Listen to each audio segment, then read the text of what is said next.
but enough not coming to your days. I'll be coming to see you with the return of the last week, October 12th in Wichita, Kansas at the Amphitheater, October 13th, Omaha, at the Holland Performing Arts Center, and October 14th, Denver, Colorado, at the Paramount Theater. All tickets go on sale this Wednesday, August 10th at 10 a.m. local time with the pre-sale code Rabbi.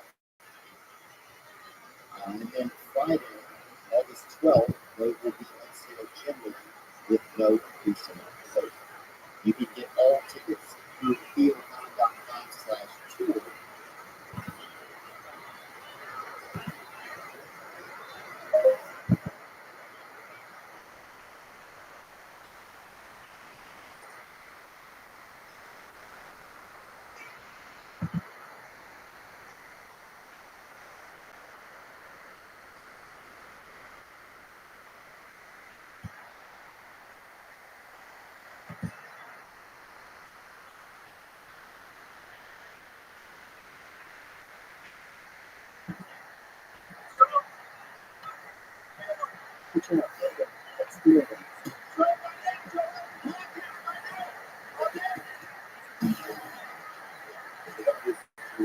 So you're saying that someone was telling you okay, so I got to do all these, you were talking about stage time with some operators, and I got to know through a friend, through a neighbor from me, who was to flight with people out of, I think North Korea. And so from that point on, he was surrounded by these. And one of them, this guy's Mikey, which is interesting. He was actually the name of the birthday cake. They take on these. It's not people in the assassin, but they and so he we got to know each other because of mutual friends. And I think what happened was he and the other guys, they were based on these like perseverance. Find out what the secret guys are about. Just keep an eye on it. And you totally get up front, like you rescue civilians, and go kind of lose certain pictures about how the civilians can be. And suddenly some gang attacks their surveillance, and they step in, kick the shit out of the gang. And so I got to know these guys, and naturally, I'm a filmmaker, and so of course when the meetings are did it. And I kept it over, and I was just reading the list, the 10 ways to kill someone without leaving a trace. Just like when I told Brooke about this, I'd like to do it. Everybody was there. And so one of the ones that I think is the best is you inject someone with coffee. You could just inject coffee into their bloodstream, gives them a heart attack, and it's untraceable. Later on, they do an autopsy and discover caffeine. That's it. That's it. It's just running your blood, coffee, contains sometimes it's something like that. Yes. He was a chocolate too. I don't know. Is it the Turkish kind or is it the Folgers?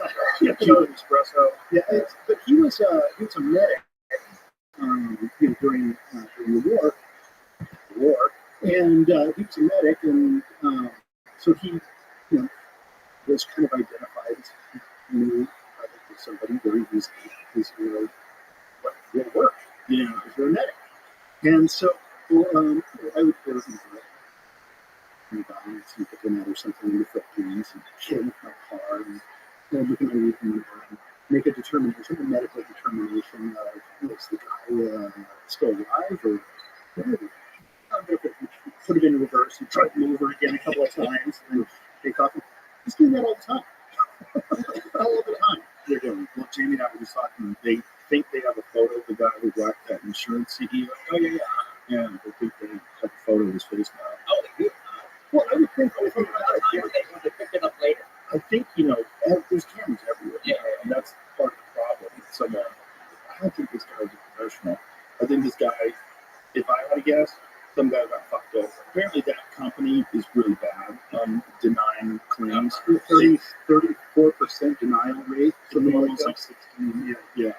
So, those guys. I don't think anybody's gonna be crying too hard over the guy. Yeah, his family, but that's about it. Yeah. It's a dirty, dirty business. Business of insurance is fucking gross.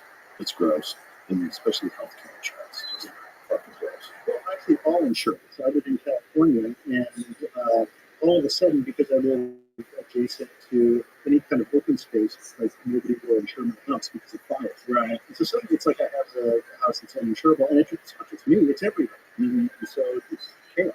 Yeah. My friend's trying to sell a house in California. It turned out it was $125,000 a year just to get fire insurance. What?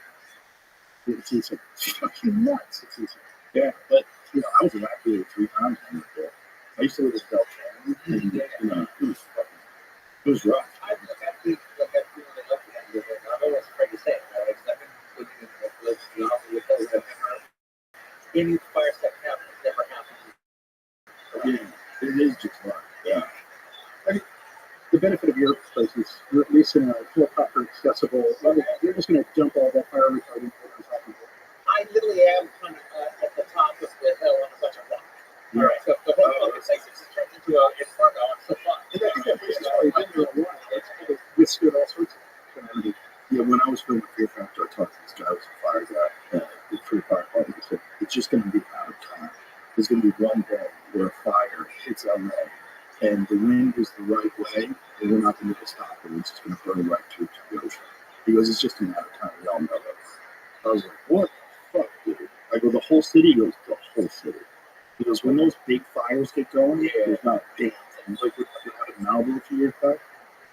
Like, those are, I always thought Malibu was rich people. Well, that was close. Cali. That was like about 90%. That actually happened while we were shooting Pulp Fiction. Really? Yeah, there was a Malibu fire. The Malibu fire happened while we were shooting Pulp Fiction. So we actually set up a TV in the set because Bruce Willis was going to maybe lose his house. And so we was like, actually, so we had a little TV area so we could, in between takes, we could watch what's going on with the fire. And they're like, there was all these reports that, no, Bruce Willis and his family are on top of the house with their water hose. Like, no, it's not. He's right here. Well, the thing is, fires were normal. Like, it used to be when I was young. I grew up in California, and so when I was young, fires would burn through Malibu constantly. But now they put all those houses in there where there never were houses. Because the fire is a natural process. It creates things and it's normal. So when you put all that kindling in there, suddenly you end up with these super fire. Yeah. I think it's overdeveloped, which is the cause of these sudden fires. This episode is brought to you by the Farmer's Dog. Dogs are amazing. They're loyal. They're lovable. But just having Marshall around can make my day 10 times better. I'm sure you love your dog just as much, and you want to do your best to help them live longer, healthier, happier lives. And a healthy life for your dog starts with healthy food, just like it does for us. There's a reason having a balanced diet is so important. So how do you know your dog's food is as healthy and as safe as it can be? Well, Farmer's Dog gives you that peace of mind by making fresh, real food developed by board-certified nutritionists to provide all the nutrients your dog needs. And their food is human-grade, which means it's made to the same quality and safety standards as human food. Very few pet foods are made to this strict standard. And let's be clear, human-grade food doesn't mean the food is fancy. It just means it's safe and healthy. It's simple, real food from people who care about what goes into your dog's body. The Farmer's Dog makes it easy to help your dog live a long, healthy life by sending you fresh food that's pre-portioned just for your dog's needs. Because every dog is different. And I'm not just talking about breeds. From their size, to their personality, to their health, every dog is unique Plus, precise portions can help keep your dog at an ideal weight, which is one of the proven predictors of a long life. Look, no one, dog or human, should be eating highly processed foods for every meal. It doesn't matter how old your dog is. It's always a great time to start investing in their health and happiness. So, try the Farmer's Dog today. You can get 50% off your first box of fresh, healthy food at thefarmersdog.com/Rogan. Plus, you get free shipping. Just go to thefarmersdog.com/Rogan. Tap the banner or visit this episode's page to learn more. Offer applicable for new customers only. Yeah, but it's a cool place to live. I'm not going to stop people from developing in Malibu. You know, it's just too nice. Just take your chances, roll your dice. Yeah. Yeah, well, you roll your dice. You take your chances and you roll your dice no matter where you. Yeah, it's just fucked up when it happens. Like, oh my god, yeah. I drove home once. We were filming Fear Factory. We stopped the set early. The fire was so bad. This was like 2003 or something, right before. And driving home, it took me 55 minutes on the clock to get home. And the entire time, the right side of the highway was on fire for 55 minutes. Everything, like Lord of the Rings stuff. So 3 different times you got evacuated from your yeah, 3 different times. So what is like? Okay, so you decide what you're going to take with you. Yeah, the last time was the last time. It was like the last big fire in LA. And I came home from the comedy store at like 1 o'clock in the morning. And my wife and I are looking out the window and the fire's like maybe 500 or 600 yards away. And it's coming over the hill. And we were looking at each other and said, let's just get the fuck out of here. Yeah, right on. Let's just get out of here now. So we grabbed the kids, got a laptop, took some clothes. I didn't know what to do. They said, we could just buy stuff. We just, who cares? If you have your I'm always some stupid guy, but I'm the guy who, for some reason, always decides I'm going to stay. And I live near a fire department. There's a fire hydrant across from my driveway. The flood is happening. Yeah, that's me. Like, my family went away, and I was like, well, we're going to close it up so we can't get back in. I'm just going to hang out here until they know that it's, at a certain point there's fire, pressing the ridge, and watching it. Ran down to the fire department to see, hey guys, it's coming. I can see it from my house. And they're all there, like, hanging out, eating sandwiches, and like, not even worried about it. They kind of looked over at it. It's like, a little too blase, and like, pretty blase. By the way, my spec ops friend, he's like, fuck those firemen, man. Fuck them. They get so much like credit for like nothing. They barely do anything. They have all these incredible pension plans. Like, he like hates firemen. That's ridiculous. It is a great job, but you can't get mad at someone for having a great job. There's a buddy of mine I used to play pool with. Well, he's to pump it into another country and kill somebody. So, he's got a real tough job. He's not getting enough credit. That's what it is. That's really what it comes from. Way to say it. Yeah, that's the reality of our world today. Most people don't get enough credit. But the firemen, it is a great fucking job. It's like they all have these huge pensions. Everybody thinks they're heroes. They're not heroes. Well, it's funny because they're just doing their job. The firemen are very comfortable with fire. These people are very comfortable with people dying because of them. They just get real. They get blase about murder. It's not murder if it's sanctioned by your own country. Isn't that wonderful? Yeah. I have an interesting thing. It's like, when you live in the home, you're paying, I think, pretty decent property taxes. So you get there's a little bit that comes with it. There's a reason why you don't have to wait 2 hours during election. You just go to the local elementary school. You're in and out in 5 minutes. All right, when it comes to the election day. But also, it's one of those stupid things that you do. Like what was the fucking idiot where you turn on the burner and then you leave the room for a while, all right, and then you come back and all of a sudden your kitchen is complaining. And so, does that happen to you? That happened to me once. And so the alarm goes off and I hit the button. With the fire department, and then I put it out like pretty much immediately, and then maybe 5 minutes later, it could have been 3. 5 minutes later, the fire truck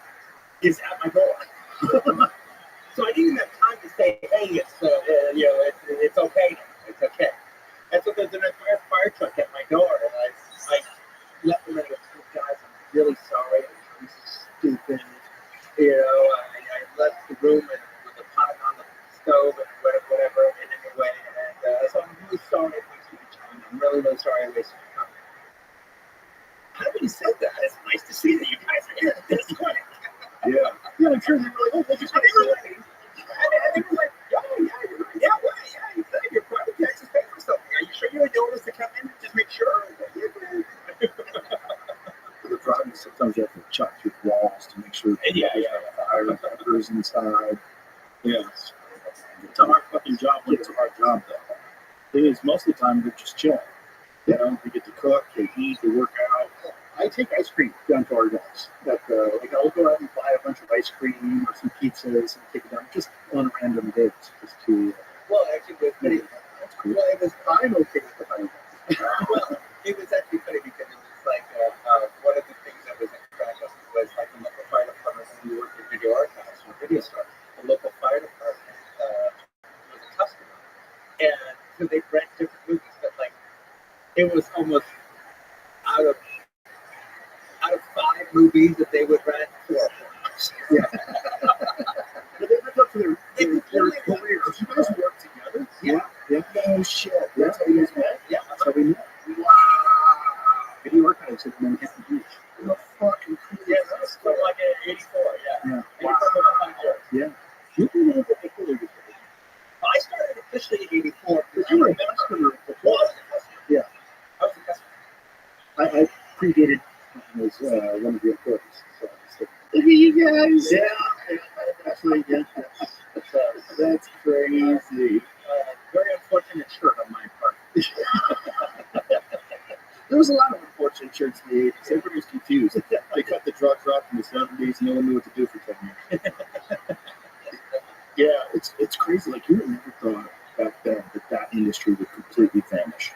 You thought Blockbuster Video was going to be around forever. Well, yeah, one of the things that I didn't think film was going to vanish either. Yeah. I didn't think the theater experience was going to go there either. But one of the things, though, that was the death appeal to video stores that no one ever, like, when they're talking mom and pop, when they're talking old people, like, hey, you retired from your business, you've got a nice little nest egg. If you want to invest in a nice little business, where you get to work with your neighborhood and be in a nice little store with your family, in the video stores, it's a good business. But I don't know. People help you. You help you choose the title. So there's a lot of people that like investing in this stuff, and it seemed like a good idea. The reason that it seemed like a profitable idea was the idea like, well, I sell you this video stuff, and you pay for the video stuff. But the minute you rent it past the point that when you pay for the video cassette yourself, then everything else is you. All that other money that you make from here on in is just all profit. Once you pay for the actual cassette. Now, of course, you'll have some cassettes that don't rent as well, but that's the way it works out. It should work out great. Well, again, that sounds like a pretty good business model. If I spend this money and then 5 years from now, everything is profit.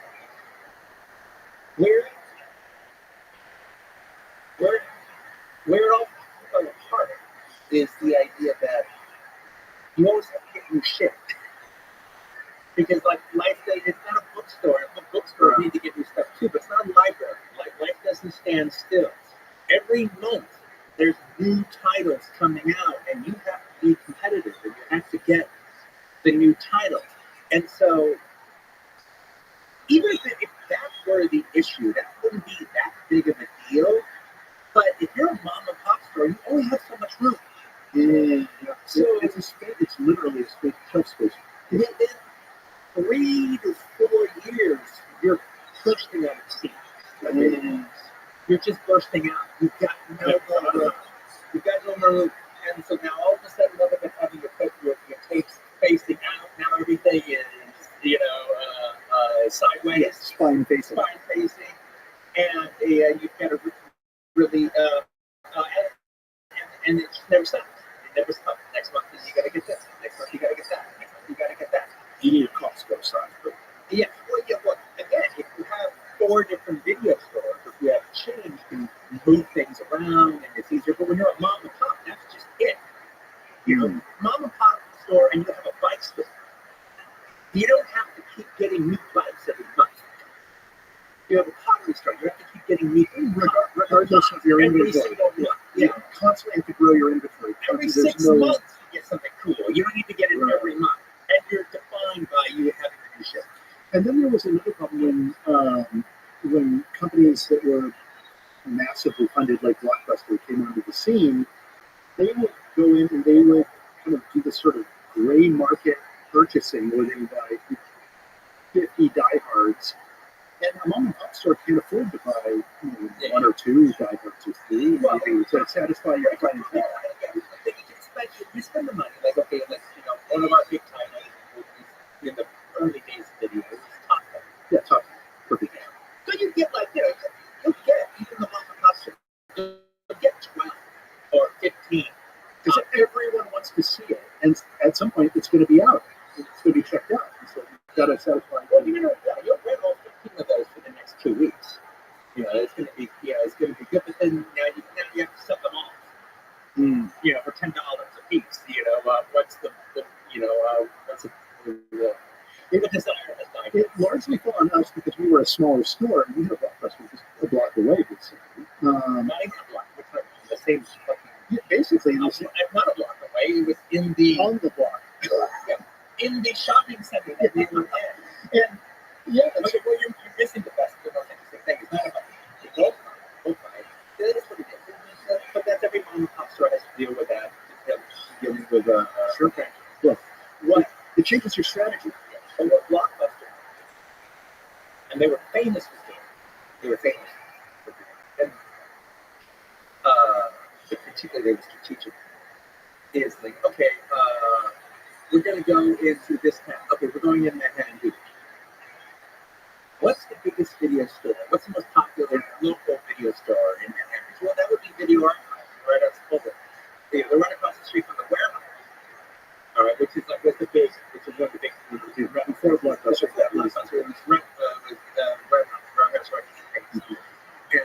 And they still managed to survive across the street from warehouse. And then what does Blockbuster do? They buy the Shakey's Pizza that is in our shopping center. And they moved into Shakey's Pizza. Because it's like, wow, the warehouse and these video archives guys, this is obviously the place to be, so they just bought up Shakey's Pizza and opened it, and they still pay the show center. Wow. I'm sure they had the attitude of just rush them aside. Oh, of course that's how. And so, consequently, because you can only get 3 or 12 Top Guns, whatever it is, it's not as many as Blockbuster is getting. You end up having to focus on, like, how am I going to convince my clientele to watch something other than Top Gun this weekend? And so, it landed on us to basically say, oh, you can't get Top Gun. Well, how about this movie? Well, it's the difference between being a cool coffee place and being Starbucks, or a franchise bar and a cool little Joe's bar, and the bartender knows you. Right.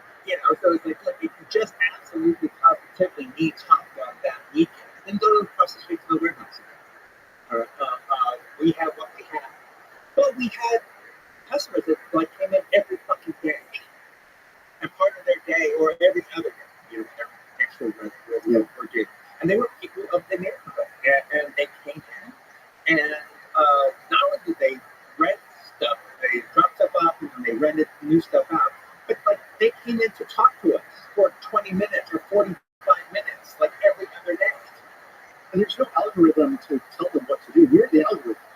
You have to know, oh, this guy over on a date night, you're going to want this kind of rom-com type movie, or this guy, he really likes, Vietnamese hooker porn tapes. I got to make sure to find something like that for him. And those kids, they're going to want, some skate stuff, so I've got to learn all about the Bones Brigade videos and stuff like that. And so, you just kind of figured out, how can I upsell the stuff that they have heard of? Because invariably, anybody who comes in... But you're making it sound a little bit more cynical than it was. No, I'm making it sound... more like the challenge. Because like a married couple. Yeah, totally more like a married couple. We're the whole story, honey. We're just telling the whole story. We were just hanging out, and they're coming and hanging out too. Yeah, we would pop a movie on and pop the movie on and be watching the scenes and talking about the scenes. And a customer would come in. Many customers would come in, it would just become part of the conversation. We would have like, you know, a chat room in the. No, there was about like 15 customers that like, I talked to 5 hours a week every week for 5 years. Yeah. Because they come in and I'm like, let's spend at least 40 minutes every other day. And I expected to see them. And I watched on TV. I saw what I saw in the movies, and they saw what they saw in the movies. They watched what they watched on TV. We all talked about it. They talked about the videos, what else we're going to get, and about our lives and everything. Yeah. So at one point in time, while this is all going on, you guys decide, well, it was always the case. Well, we were all thinking, well, Roger and Roger had another friend that he was a guy that connected me and Roger together. It was a guy named Scott who took his own life. His father owned another video store that I worked at as well. So they quite used to come into it. But the thing is, though, that while I was just thinking about making movies, Roger and Scott were like making movies on Super 8. Yeah. And they were making little horror films on the zombie movies on Super 8. And they're like, supernatural thrillers.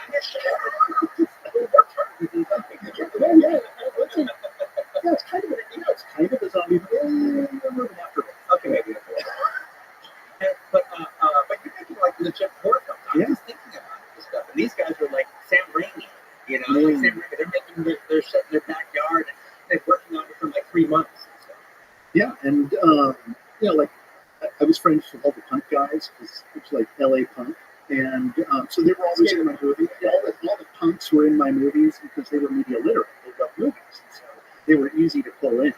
And to be in the film theater was kind of getting punks who beat somebody with or something. So it must be cool working at a video store, though, because it's essentially like it's like an education. Well, when the time came where we actually wanted to be making movies, where we were talking about making movies, because I can remember when, I think it was around the time Sex, Lies, and Videotape, or maybe She's Gotta Have It. No, but definitely Sex, Lies, and Videotape. But I remember you coming to me and saying, the moment is happening. Yeah. It's happening. Like, a small movie, and it was possible to get made. Like it's happening for us, for guys our age. Yeah, I mean, the way, the Sex, Lies, and Videotape was sort of like the Seattle band that broke. Right? But I was already looking at Blood Simple. Was my aim, all right, where that was okay. It's an artistic movie. It's arty. It's funny. It can play the art house. It can play the art house stuff. But there's a genre base to it. Yep. There's a genre base. It's like it's a thriller. It's a film noir kind of thriller done in a certain kind of way, but it's a genre base. Yeah, but that's the way you do an art film. You do it and make it a genre base. If you keep one foot in because it's entertaining. Yeah, you keep one foot in exploitation in some way in genre. If you keep your foundation in genre, then you can do whatever you want. Like, my favorite filmmaker is Stanley Kubrick. I love Kubrick movies. Okay, one can pretty much look at all of his films and say each and every one is a genre film. It's a science fiction movie, horror movie, even Barry Lyndon as a costume drama at the time. As a costume genre. That was a solid, bankable genre. The book is definitely a pulpy genre. Yeah, the book was serial, wasn't it? It was like Thackeray wrote them in like an episode. It was like a soap opera. But that was a very popular book. Yeah, and so it was all. If you can, and I knew this making my first film. I know Clinton, you were talking about it. Well, this was a conversation we were actively having of. We have to make sure that we make a movie people want to see, like a genre film. And I was calling it exploitation movies. I keep one foot in exploitation. And then, but at the same time, I'm like, well, I kind of also want to make, I want to elevate as much as possible. And so when the time came for me to make my first film, Killing Zoe,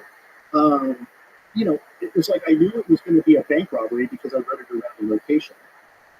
We found this while they were scouting for Reservoir Dogs, Lawrence Bender, or maybe you also scouted that location. You found bank location, and Lawrence called me up and was like, "Hey, I'm calling all the writers on you. I found this bank location. If you have a script that takes place in a bank, we can $100,000 and make a movie. This complete, solid, amazing location. And I said, oh my God, Lawrence, this is your lucky day. I happen to have a script that takes place in a bank. And it's quickly written based on the location. And as I was writing it, I was thinking, okay, I know that it's going to be a bank robbery. It's a bank. And so I know it's going to be a bank robbery, and that's my solid bankable genre that I'm going to stick with. But I knew I wanted to do something more with it, and I had just traveled through Europe, and I've been telling Quentin stories of traveling through Europe. He said, oh, you should do a movie called Roger Takes a Trip. And I still think you should write it. I think it's a different movie. I don't think it's a... You kind of think Roger Takes a Trip. Just added bank robbers. I had been in Paris. I bumped into a guy that I knew from Los Angeles who was a French guy, and he was like, "Oh, show me Paris." And I went out with him and his friends, Henri, Jean, Claude, all the characters from the movie. I went out with him and his friends, and he drove me through Paris. And the next thing I know, he's doing heroin. And it started. With you? No, not with me. I know when you were heroin. Yeah, it was like, "No, you heroin. Hold my arm." I didn't hold his arm. And I had never, I had never seen anything like that. Like he tied his arm off. He's like, "Hold my arm." No, Hold my arm. He was the tying arm. Yeah, Roger hold my arm while I shoot up. Gee. So he doesn't quite know that this is all going to happen. That everything else has been a preamble to this. yes, something like that happens, and then You see the heroin part. yeah, and his friends are like, "Oh, it's in the nose, doesn't make it to me." And I'm like writing these lines down, like, this is great shit. And so I get back and I told Quentin like about this whole story and about these guys and driving around in Champs-Elysees. And this is where the fans show themselves. Oh, now we go into the nightclub down below. Oh, we did more heroin. What the police gonna say anything? It's safer here than you're like, you can do heroin anywhere in Paris. And it was like, I work at Le Mans. Like, all of it was like basically everything in that movie was stuff that I'd actually seen. And so by the time I came to make it as a bank robbery film, I just, I'm thinking about it. I'm like, it's a bank robbery movie, but it's going to be about these guys. And it just became a movie about the guy going someplace and everything that he thought he knew was wrong. Like, you think, you haven't seen your friend in a while, you see him, okay, it's all about that kind of friendship and misconception. He's downstairs to the bed. Johnny Van Gogh, the bad guy, is upstairs. Chaos is going upstairs. He has no idea what's going on upstairs. And so this kind of just became what the movie was about. So I just quickly wrote the script. And then we ended up having to shoot the movie. Came together later, shooting downtown. But it was The seed was planted. the seed was planted. So the idea was, okay, I'm going to make a French film out of it. Because I'm like in LA, what can I do that would be different? Like, that would make this more than just a bank robbery movie because of the experience I had just had. Is I'm going to make a French film. Okay, I had no business making a French movie. I didn't even really speak French. I just thought it would be kind of cool. I liked, cool French girl and greasy, dirty French guys, French criminals, and I always loved, Alain Delon and the samurai, and the way he wears a suit, and the way he carries a gun, and the way he walks around. I just just adored all of that. And so it's like, well, let's put all of that kind of space that's in my brain into the movie. And then movies tend to take on a life of their own. They tend to be like children. It starts off as a concept, as a conception, from infancy, and then you're raising that child to become the movie. And along the way, you're really just kind of protecting it, trying to allow it to grow into what it's going to grow into without forcing it to be something that it's not. And it's a little bit of a balance. You have to be a good parent, which means you have to give it a little bit of freedom to grow into something you don't know what it's going to be. But at the same time, you have to be willing to be strong with it as well. It sounds like very underappreciated. It's a fun. I think I'm really good at making underappreciated movies. I think I built a career with those underappreciated movies. Those are the classics that you look for in the videos. Yeah. You look for the movies that were really good that no one knew about. Dark Day Afternoon's not in. What? Get you killing something. My favorite moment in the movie. Well, I like it when the guy gets burned up on the hamburger steak. Yeah. I remember they were trying to talk to the and then they take my name off. Yeah.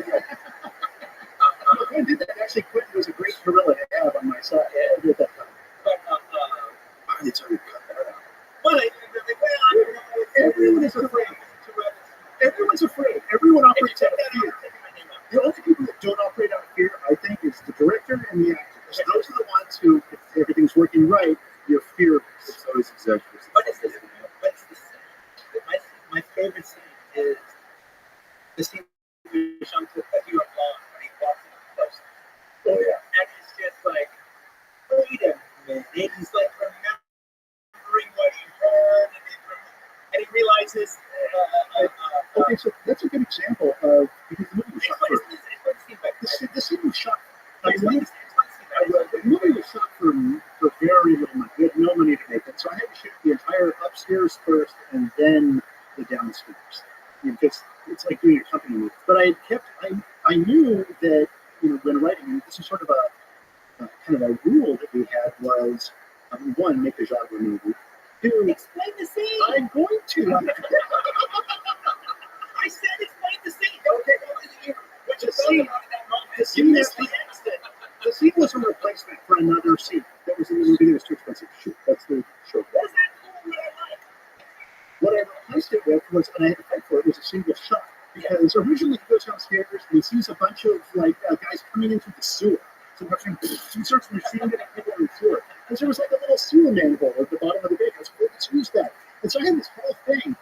And the bond company showed up. You're behind schedule, and you've got to you got to cut pages, and I couldn't cut anything, and I'm shooting upstairs, downstairs stuff, and so it's like I had to have something because he leaves the scene and then comes back angry, and so I knew I needed to have something, and originally I had this whole scene where the cops are coming in, and he reacts to that, and so I said, well, okay, I just need one shot, because it's all I had time to do because fucking bond company. And so I set up, which were actually really good. They were actually film practices. I just set up a single camera. I asked for a kind of a Kubrickian lens, a nice wide, like maybe a 14mm lens. And I just had John Hughes walk up into a close-up, and I just had him do, I said, just walk into a close-up and start looking around and just start seeing things coming out of the walls. And no, is that the shot you're talking about? He does like a little magic trick beforehand. That's not the one you're talking about? No, that's the great shot. That's a great shot. No, the scene I'm talking about is, but that's why I'm going to explain it because I hadn't seen it at the time. But it was, is that the shot? Well, that's the shot. That's the shot I'm talking about. Look, he's looking into the walls, he's looking around. But I thought the whole idea about it is the idea that I added those lines of dialogue in. No, but I had to be the other. I thought the whole idea is he puts it all together. He realizes there's something going on. The cops are doing this, or Eric Stoltz is dirty with him. And it all hits him. He's ready to do something else, and he walks into a close-up, and it all hits him. But now we, the audience, know what's going on. Yeah. And then he's just like, well, it just shows that sometimes if you can't do what you want to do, what you come up with is better. And this was an example of it rained that day, and I had to use the rain. That's sort of the example. The frustrating part for me about what you're trying to do is like, I don't care how the sausage is made. I want the sausage. I don't care how the sausage. Well, not the factory. You don't want to know what's in that sausage. Did you have no interest in that Italian sweetness? Well, it was very sweet, but it started off sour. It started off sour because I couldn't do what I wanted to do. And so I just came up with something that was, well, he puts it together in his head. But and I think that sequence is exhilarating because it all falls into an actor's face. Well, I had Tom Savini on the set because, and I couldn't afford Tom Savini, but I found his number, and before I shot, I called him up in Pittsburgh. So Tom Savini was a makeup effects artist who did Dawn of the Dead. He did all the effects. And not to mention all the great slaps, Friday the 13th, all the slasher movies. Like he's the superstar of practical makeup effects of horror films. He was in Vietnam and saw some shit. And every time I'm talking to him about stuff, like he's like, "Oh yeah," if you're bleeding from that cannula, there's only two small veins, and because when your hip gets knocked out, like he's seen all this stuff, and so this is his way of processing it. But Tom came in, and I couldn't afford him. I called him up on the phone. I was like, "Hey, you think I'm a young filmmaker? I'm your biggest fan. I think you the makeup effects, blah blah blah." Okay, he flew himself out. We had no money to pay him. I think we paid him like some tiny amount. He flew himself to LA, put himself up, worked on the film, and he made that burn makeup on that burned guard in the vault out of Vaseline paint and tissue paper. And I watched him. It was the most unbelievable thing how he did blisters and burn effects. And it was like watching one of the great artists work. Tom is incredible. He's incredible. Well, you were asking earlier on about well, you're working at a video store. Did you ever think, when did you start thinking about making your own stuff? Well, I was thinking about making my own stuff for like a long time. These guys were actually doing it. But there is a trick. Well, I thought about it like for a long time, and always figured I would do that eventually. I did fall asleep for a few years. It was because working at that store, I just got caught up in the little life there, and it's interesting because you spent your 20s going to comedy clubs and building your career. So I'm still in my 20s there, and well, one of those things where it's like, well, this isn't my dream. This isn't what I wanted to do working at a video studio for years. I wanted to actually make money. Not my dream. What I'm doing. But it's dream adjacent. It's close to my dream. It's close to my dream. I get to watch movies all fucking day. I get to talk about movies all fucking day. I don't have to work at a pizza parlor. I don't have to. I'm not delivering pizzas. I'm not busting ass as a bartender. I'm not busting ass doing menial jobs. I mean, this is the kind of job I do. If I'd go to the store if I wasn't paid to go. So it's like, but for a couple of years, it didn't put me to sleep. It didn't kind of put me to sleep. It put my ambitions to sleep a little bit because I was happy enough. Yeah. I was happy, and just one of these days Right, you didn't have the fire. I didn't have the fire, and when I got the fire, when I eventually got the fire back again, and it was a life-changing thing. It was. We had a buddy of ours named Steven. Yeah. And he was one of we had different living arrangements. And at one point in time, me and Steven were living in the same house, renting out in the back, towards the back of the store. The Duke house. It was where we were hanging. And, but now Steven was older than the rest of us. So it's like, he was like almost 5 years older than us, but he didn't seem like he was a young guy. Yeah, like 5 years younger mentally. Yeah. And but so he hits 30, and he starts to change. He starts to change like drastically. He was like one of the funniest guys I ever knew. He's really funny stoner dude. He's really cool. Now all of a sudden he's like angry about it. Now he's not quite as funny, and now he's got this issue. And so one night, there's this one night, he's kind of disgusted with his life. And he starts ranting, and he's describing a situation that was very common if you were a kid growing up without a degree or in the 80s, especially in California, where it's like, you can't get any really good jobs. But like, you can work at Licorice Pizza. And if you're an okay employee, you could like work at Licorice Pizza for a couple of years. And maybe you could even become an assistant manager or a manager. Maybe they send you to another store. And maybe you work there for 3 years, and that's really great. But then, all of a sudden, the district manager doesn't like you. You run afoul of somebody higher up in corporate, and all of a sudden, next thing you know, you're fired. You're on the street. Again, it's management. Yeah. Okay. And so now you just spent 3 years at Licorice Pizza. Now you could get a job at TRW or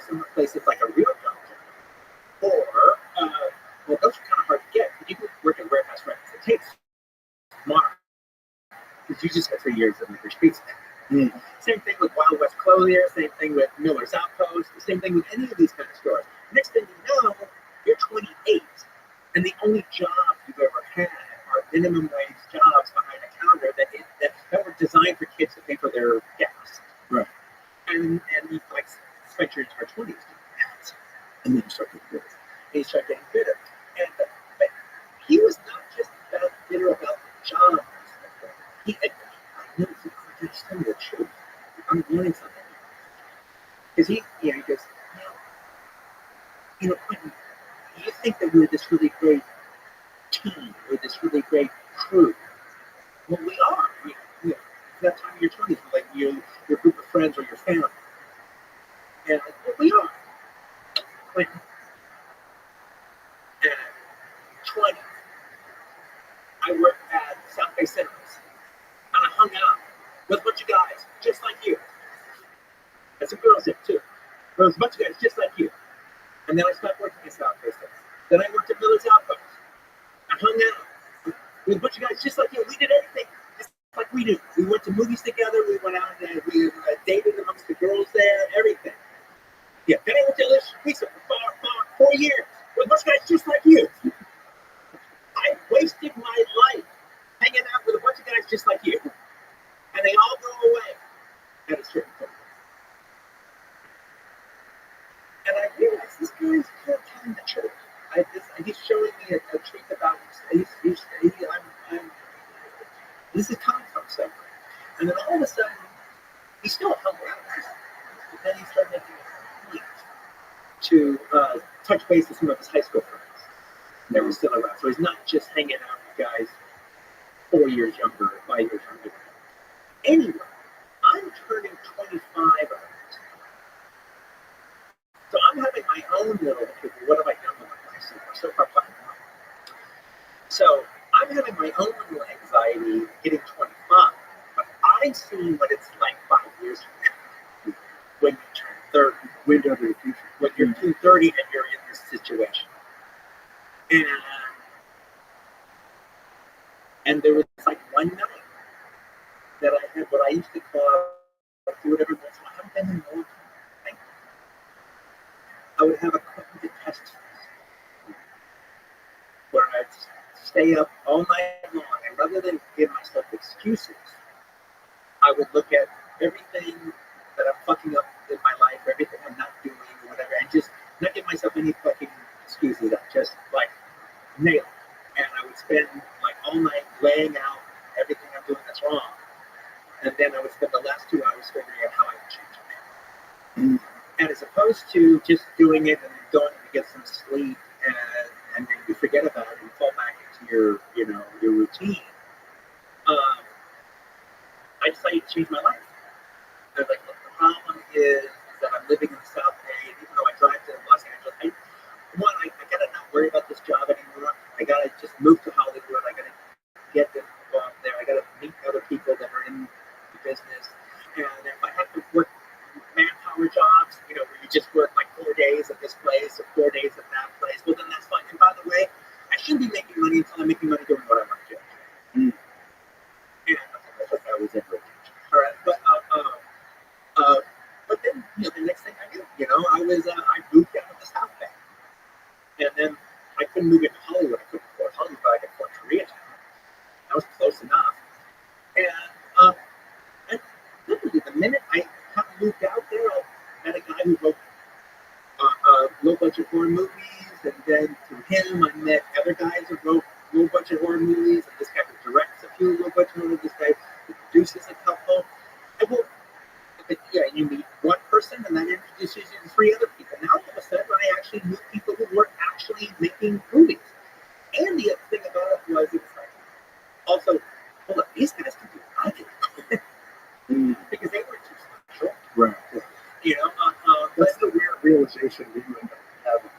Yeah, and then literally, it wasn't like everything changed, but like within a year and a half from moving out of the South Bay, moving into the Hollywood area, within a year and a half, I was finally able to make a living as a writer.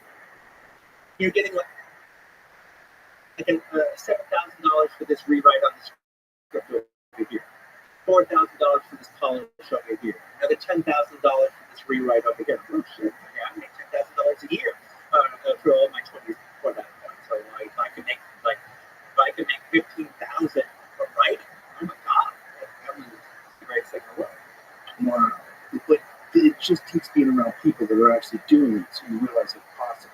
Well, it's the realizing it's possible, but it's also a situation where it's like, as opposed to talking to your buddies about comedy in Minnesota, your buddies who like comedies. No, you're at the comedy store and you're dealing with comedians every fucking night. Yeah. And you're in the place where the shit happens, and you're hearing how the laughs work, but also like you know what's going on. Oh, Caroline's Comedy Hour is doing a tryout for this, Yeah. and Chuckles is doing this thing or that thing. Oh, there's a sitcom going on. There's the funny neighbor guy. Yeah. At any moment, You're plugged in. at any moment, there's a circle of people rising in any industry. Yes. And it's just a matter of finding those people, and those people will all gravitate towards the same things. Yeah, and they have the thing where it's sort of like, hey, Benny, we have a spot for you. They could be like, I can't do it. But my friend Joe could do it. How about giving Joe a chance? Yeah. Okay, well, you back Joe up? Yeah, I'll back Joe up. Okay, let's call your friend Joe. Can he be down here at 9? Yeah, he can be down here at 9. Well, that's how you gotta fucking get it. This is exactly what we tried to do when we built the mothership. Yeah. What we've done, we decided when we left LA, like, we need a place where comics have a hub. And we were all in Austin. We all just moved to Austin for the pandemic. Yeah. And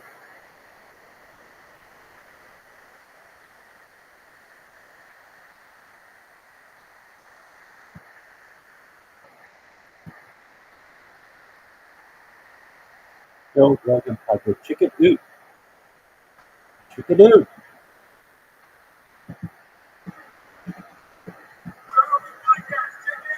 it's our fucking experience. Train my day, Joe. Podcast my name. All day.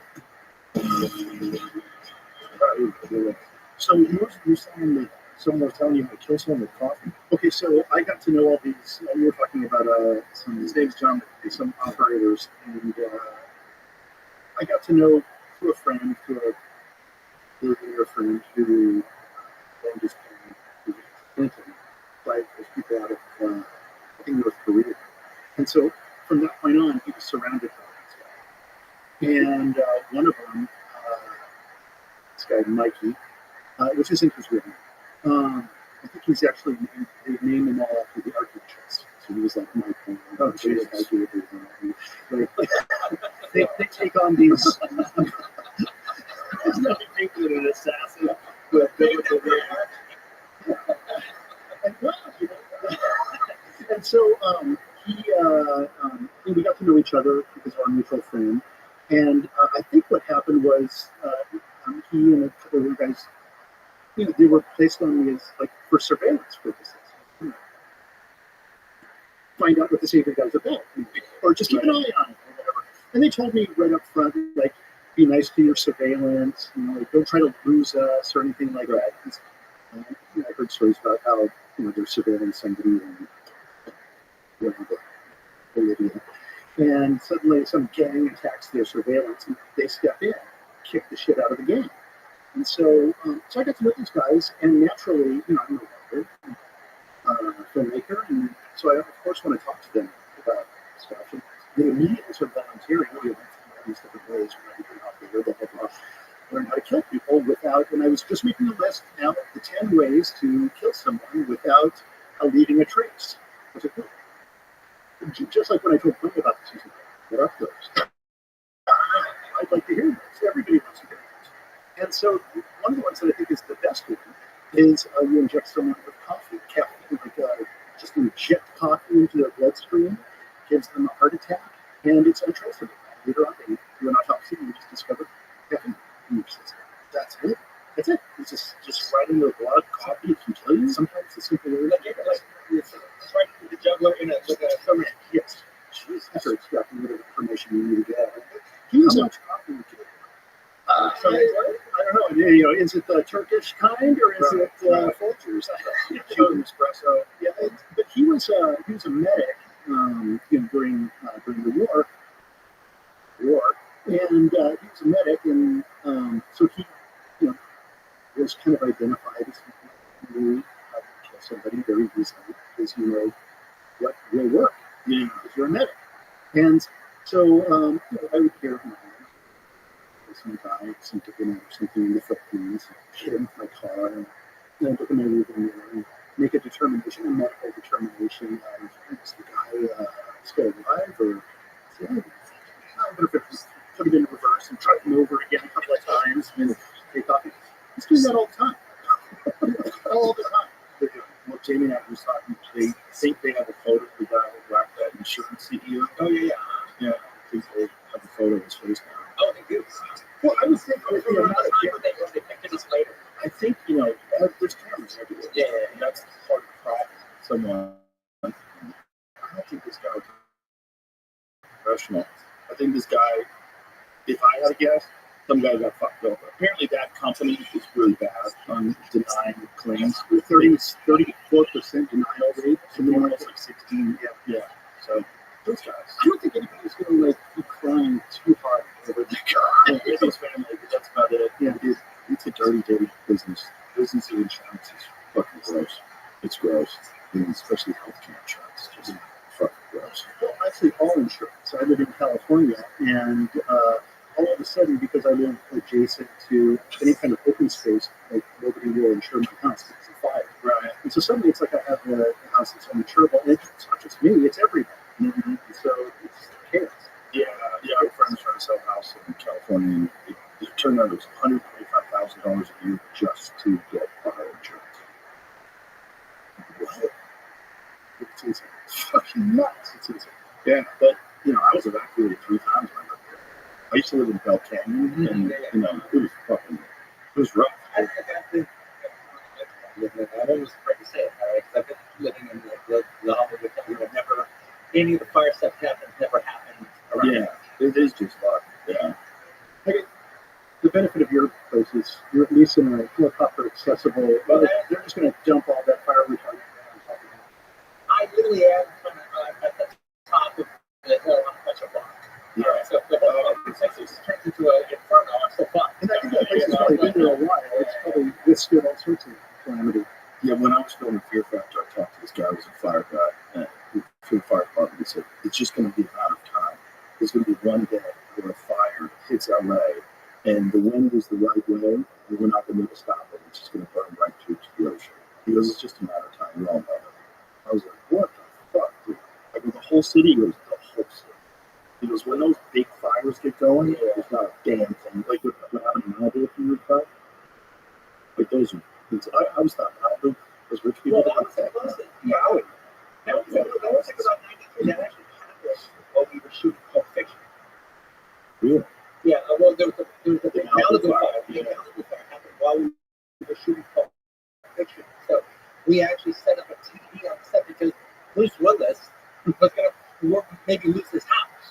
And so he was like, actually, so we had a little TV area so we could, like, in between takes, we could watch what's going on with the fire. And they were like, and there was all these reports that, no, Bruce Willis and his family are on top of the house with the water hose. I go, no, it's not. He's right here. Well, the thing is, fires were normal. Like, it used to be when I was young, I grew up in California, and so when I was young, fires would burn through Malibu constantly. But now they put all those houses in there where there never were houses. Because the fire is a natural process. It kind of grows that and cleans the land. It's normal. But when you put all that kindling in there, suddenly we end up in these like superstores of fire. Yeah. I think it's overdevelopment is the cause of these insane fires. This episode is brought to you by the Farmer's Dog. Dogs are amazing. They're loyal. They're lovable. Like, just having Marshall around can make my day 10 times better. I'm sure you love your dog just as much, and you want to do your best to help them live longer, healthier, happier lives. And a healthy life for your dog starts with healthy food, just like it does for us. There's a reason having a balanced diet is so important. So how do you know if your dog's food is as healthy and as safe as it can be? Well, Farmer's Dog gives you that peace of mind by making fresh, real food developed by board-certified nutritionists to provide all the nutrients your dog needs. And their food is human grade, which means it's made to the same quality and safety standards as human food. Very few pet foods are made to this strict standard. And let's be clear, human grade food doesn't mean the food is fancy. It just means it's safe and healthy.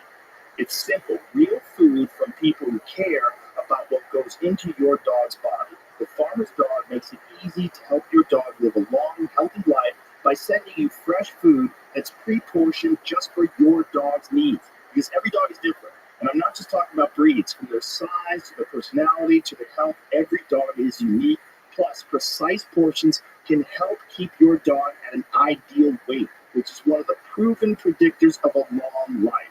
Look, no one, dog or human, should be eating highly processed foods for every meal. It doesn't matter how old your dog is. It's always a great time to start investing in their health and happiness. So, try the Farmer's Dog today.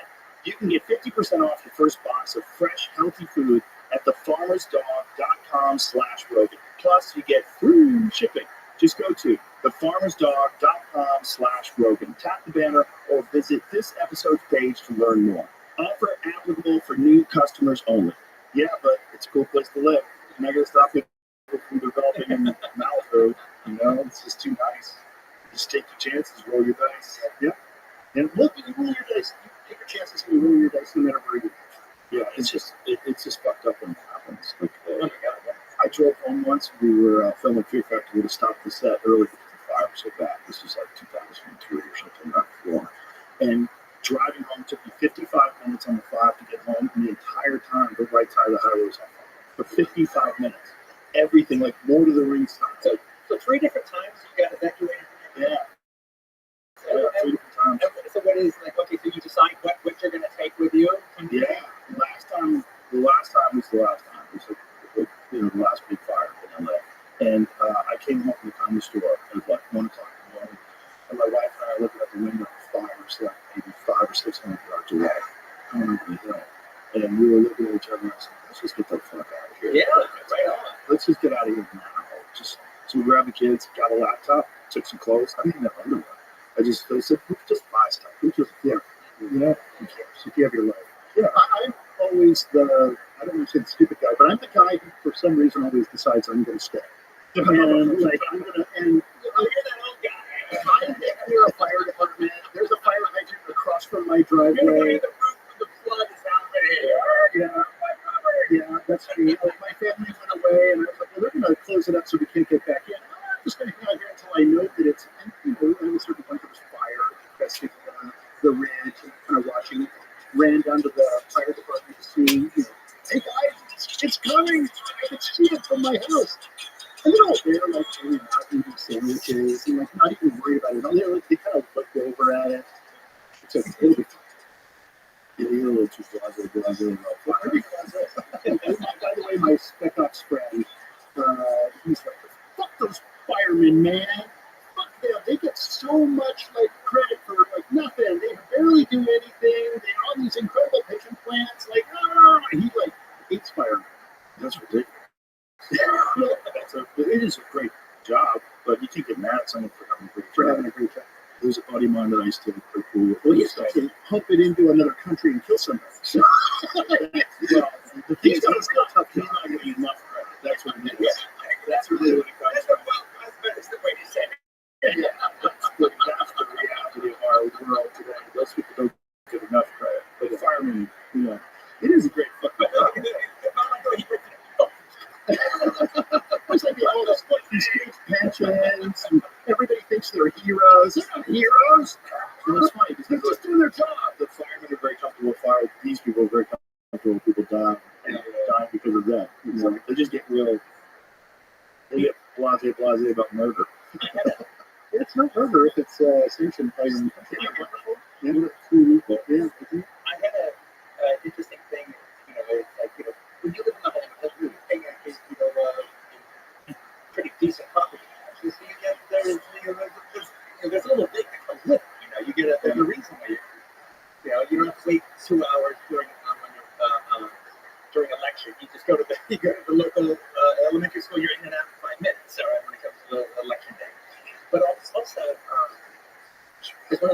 stupid things that you do that like what was the fucking idiot where you turn on the burner and like leave the room for a while, and then you come back and all of a sudden your kitchen is flaming.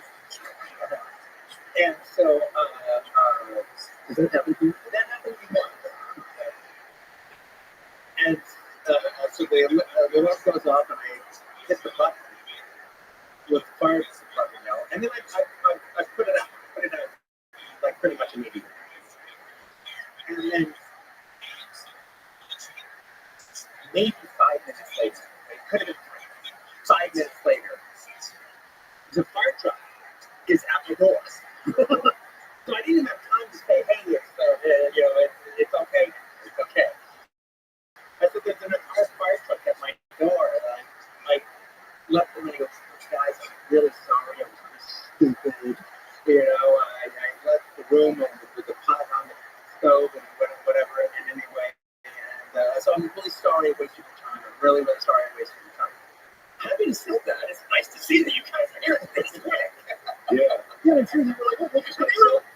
And they were like, yeah, you're right. Yeah, right. Yeah, you signed your private taxes paid for something. Are you sure you don't want us to come in and just make sure? The problem is sometimes they have to chop through the walls to make sure that you have fire members inside. Yeah. It's a hard fucking job, but it's a hard job, though. The thing is, most of the time, they're just chilling.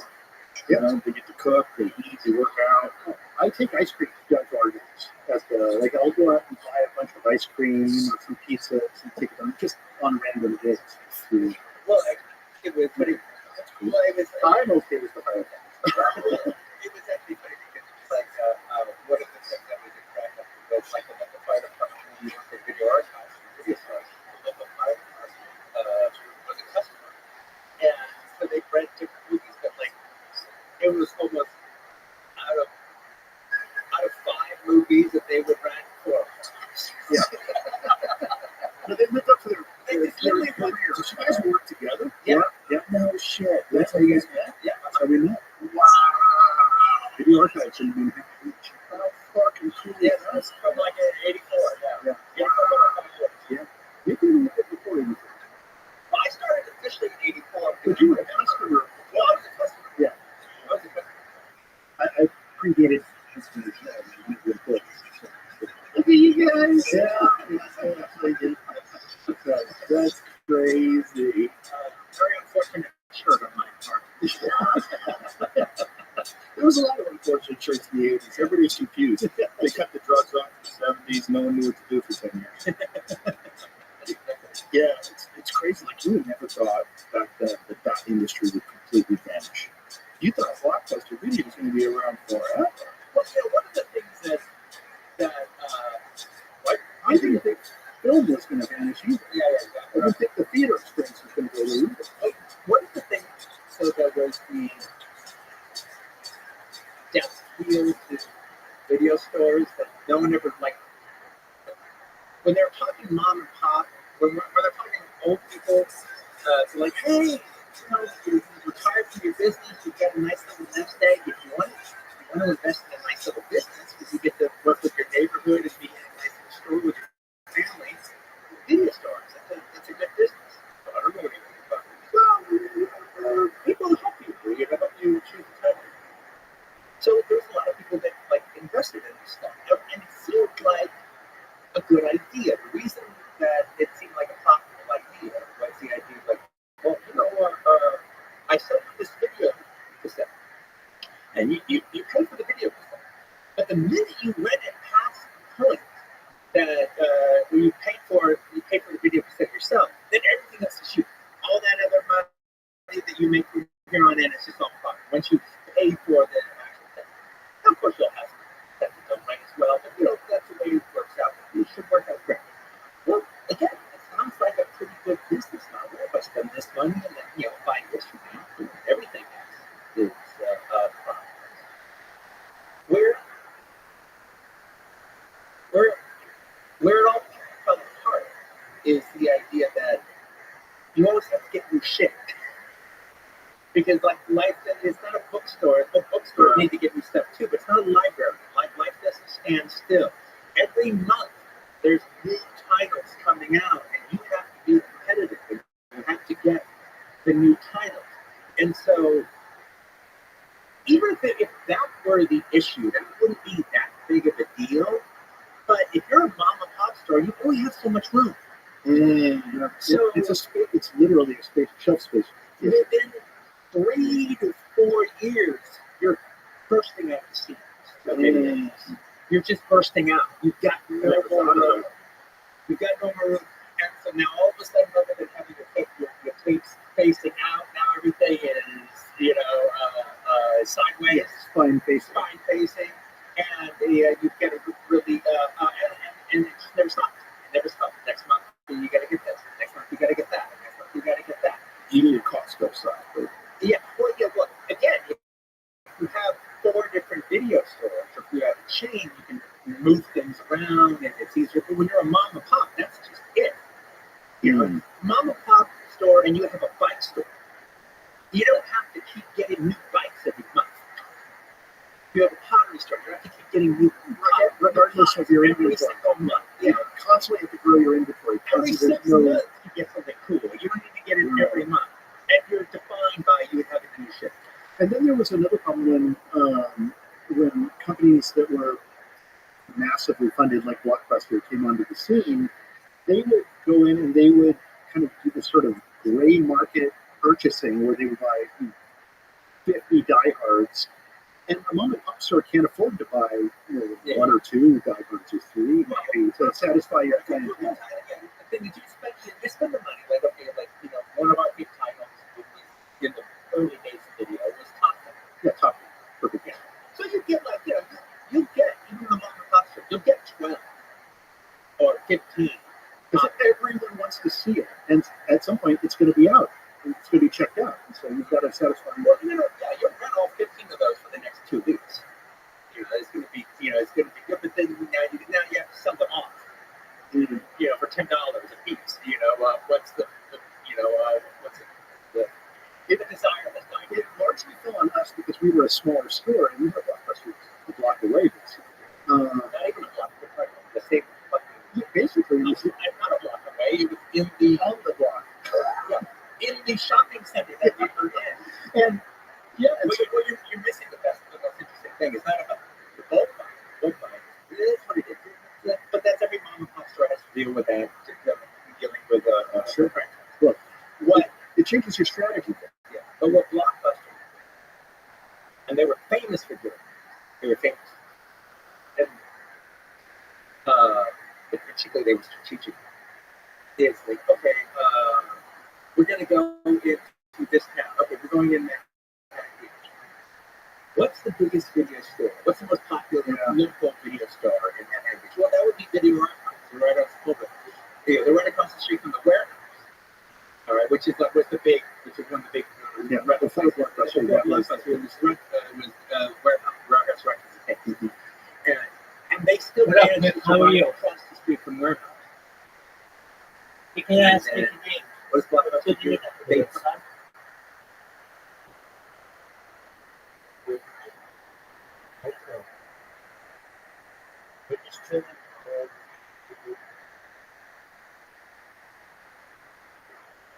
Dude, stay in the. We're listening to the Joe Rogan experience. Stay in the Discord as long as you can and fall asleep in there. I'm thinking about it. I might have to reset my phone. I understand. I may have to reset my phone. Just one minute. Just one minute.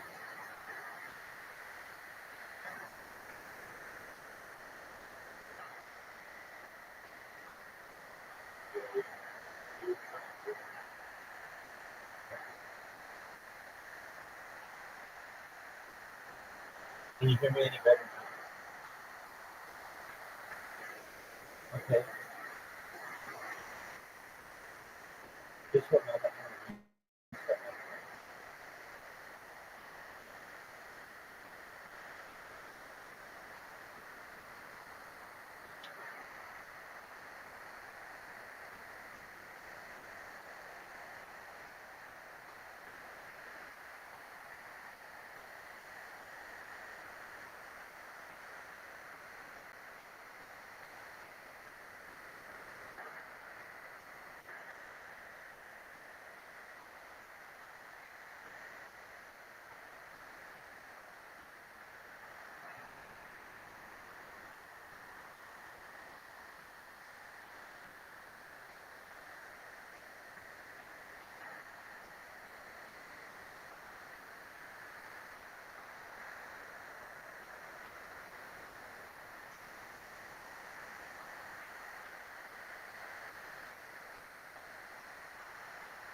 Just one.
Well, how are you, Jake?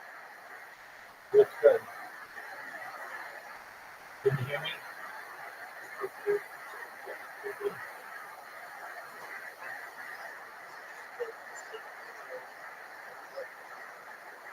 All right. Can you hear me, Jake? Okay. I looked upside down at least on my screen. Do you guys see me upside down? Well, okay.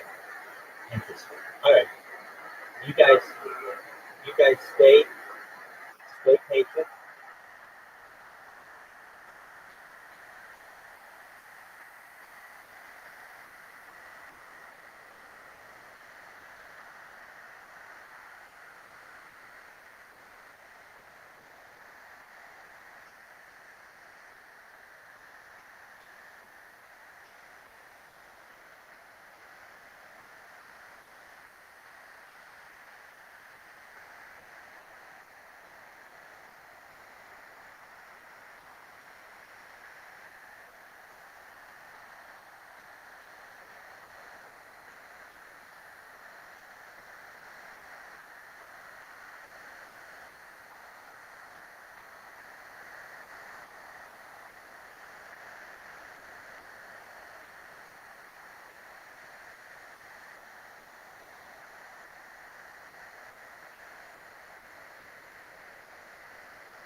Okay, can you hear me? You hear me better? That's something you can hear me better.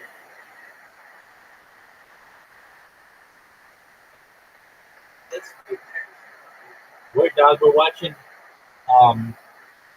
We are watching the Joe Rogan Experience. Just a moment, I'm having microphone difficulties. I don't know why. It was working fine.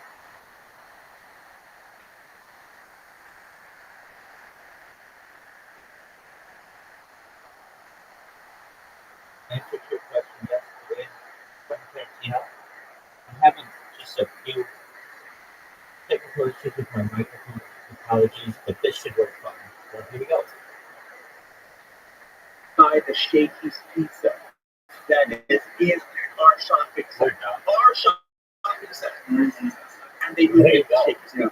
Because of like one warehouse and these video archives guys, but this is obviously the place to be, so they could fly out Shakey's Pizza and open up, and they still cook the shows. Wow. I'm sure they had the attitude of, we'll just rush those up. Oh, of course. Of course. And so, consequently, Top Guns, whatever it is, it's not as many as Blockbuster is getting. You end up having to focus on, like, how am I going to convince my clientele to watch something other than Top Gun this weekend? And so, it landed on us to basically say, oh, you can't get Top Gun. Well, how about this movie? Well, but it's the difference between being a cool coffee place and being Star Wars. Right. Or a franchise bar and a cool little Joe's bar. All right, the bartender knows you. Right. So it's like, look, if you just absolutely positively need Top Gun that weekend, then go across the street to the warehouse. We had what we had. But we had customers that like came in every fucking day. And part of their day, or every other day, when they're extra run, and they were people up in the neighborhood, and they came in, and not only did they rent stuff, they dropped stuff off, and they rented new stuff out, but like they came in to talk to us for 20 minutes or 45 minutes, like every other day. And there's no algorithm to tell them what to do. We're the algorithm. You have to know, oh, this guy over on a date night, so they're going to want this kind of rom-com type movie, or this guy, he really likes, Vietnamese hooker porn tapes. I got to make sure I find something like that for him. And those kids, they're going to want, some skate stuff, so I've got to learn all about the Bones Brigade videos and stuff like that. And so, you just kind of figured out, like, how can I upsell the stuff that they haven't heard of? Because invariably, anybody who comes in, you're making it sound a little bit more cynical than what. And you're making it sound more like the challenge. You guys are like a married couple. Yeah, we're totally more like a married couple. We're the story, honey. We're just telling the whole story. We were just hanging out, and they're coming and hanging out too. And we will pop a movie on, and like, pop the movie on, and we're watching scenes, talking about the scenes, and a customer would come over. Many customers come in, we become part of the conversation, and we have a chat room in the No, there was Okay, there's something there was about like 15 customers that like I talked to 5 hours a week, every week for 5 years. Yeah. Because they come in on like we'll spend at least 40 minutes every other day. And I unexpected to see that. And I watched what I watched on TV, I saw what I saw at the movies, and then they saw what they saw in the movies, they watched what they watched on TV, we all talked about it. We talked about the videos and what else we're gonna get and If you're like that, you're going like this. about our lives and everything. Yeah. So at what point in time while this is all going on, do you guys decide we need to be Well, it was always the case. Well, we were always thinking, Roger and Roger had another friend that he was a guy that connected me and Roger together. He was a guy named Scott who took his own life. Well, his father owned another video store that I worked at as well. And it wasn't- But the thing is, though, that while I was just thinking about making movies, Roger and Scott were like making movies on Super 8. Yeah. And they were making little horror films and zombie movies on Super 8. And they're like, Supernatural thrillers.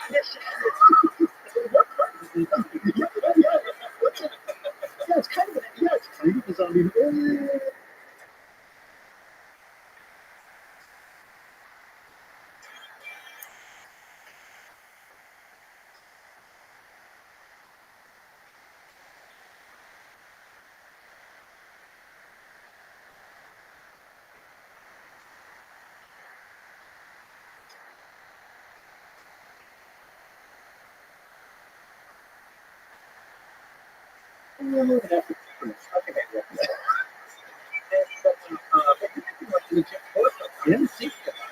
These guys are like Sam Raimi, they're making they're setting their backyard.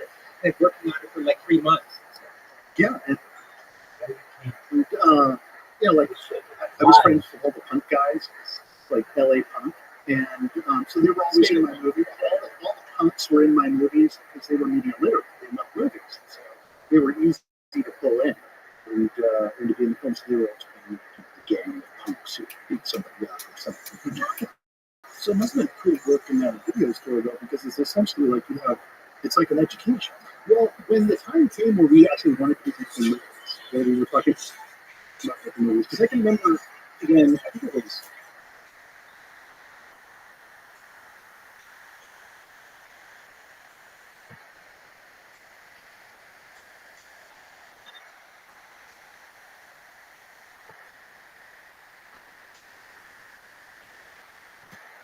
Do you remember sexualizing video tape or movie shows when I have it?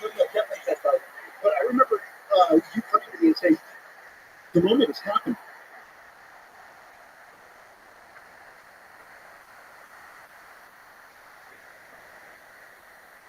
Jake, can you hear me?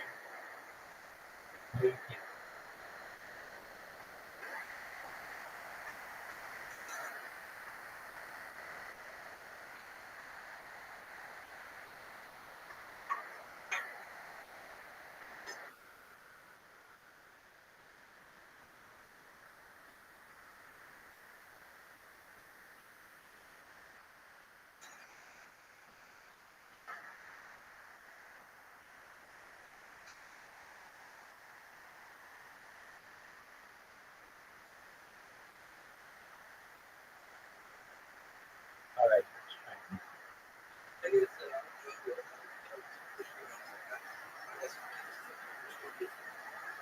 Okay, that's cool. Can you hear me?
There you go.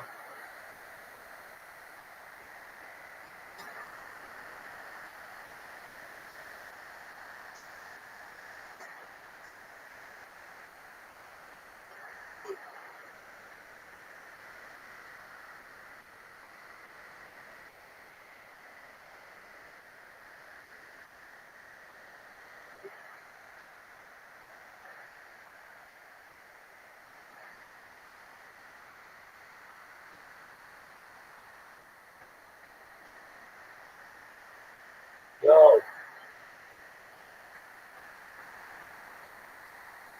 yo,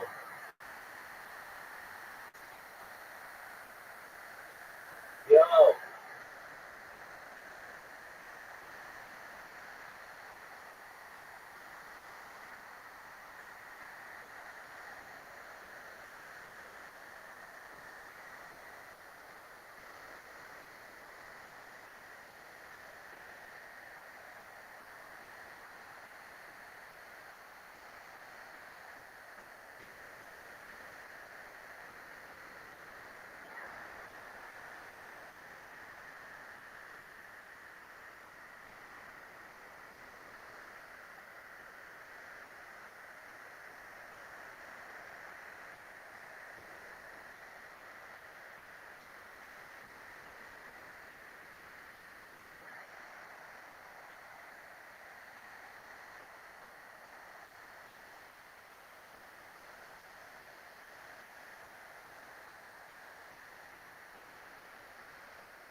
Yo.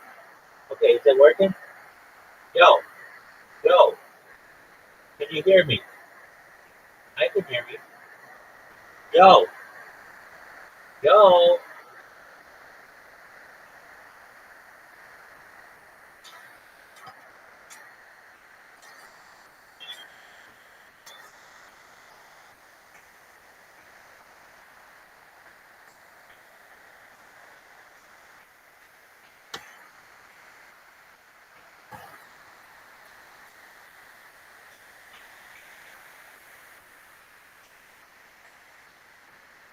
yo.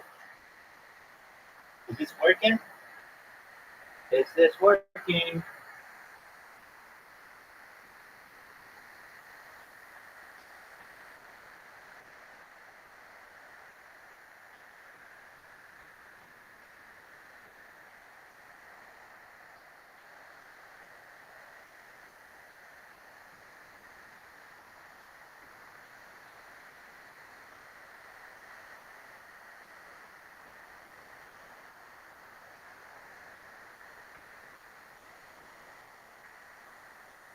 Yo,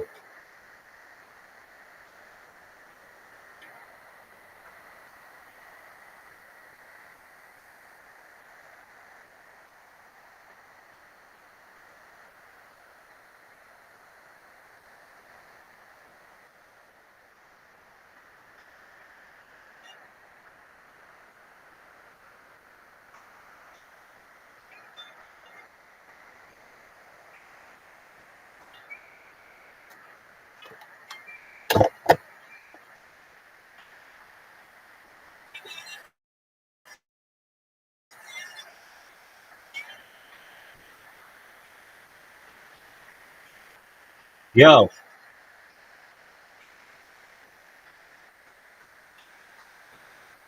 yo.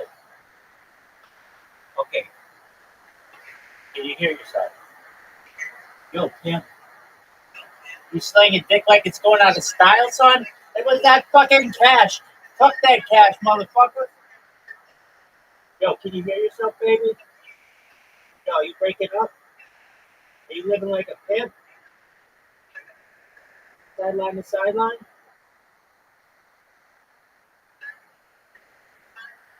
Sideline to side wall?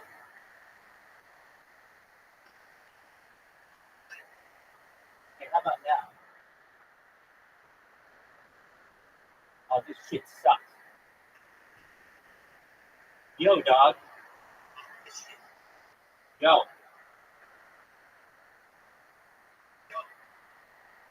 How about now?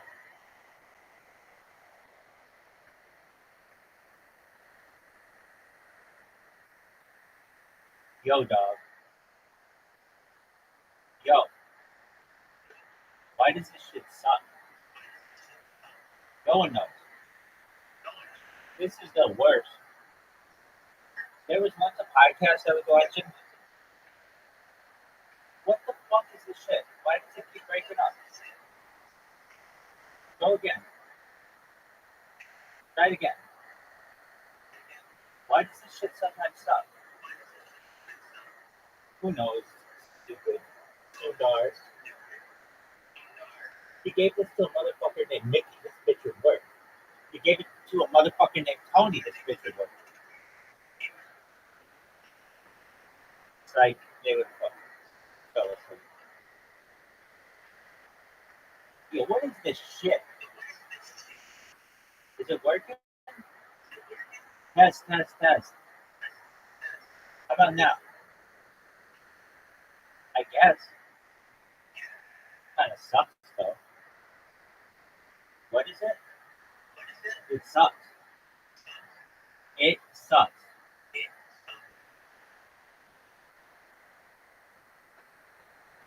I wonder if it has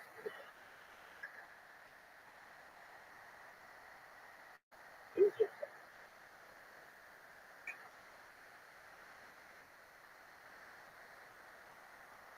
This,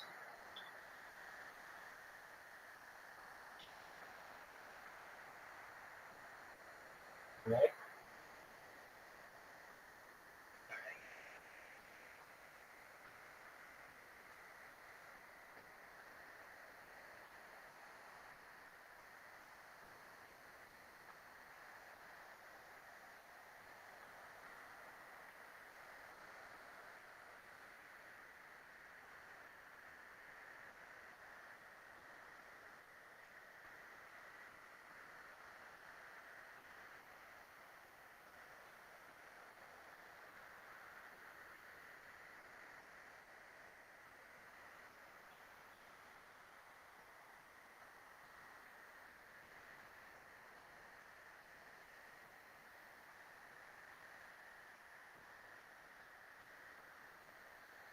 All right.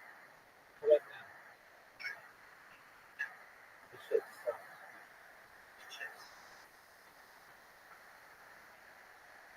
What if I turn this on? Does it work any better now?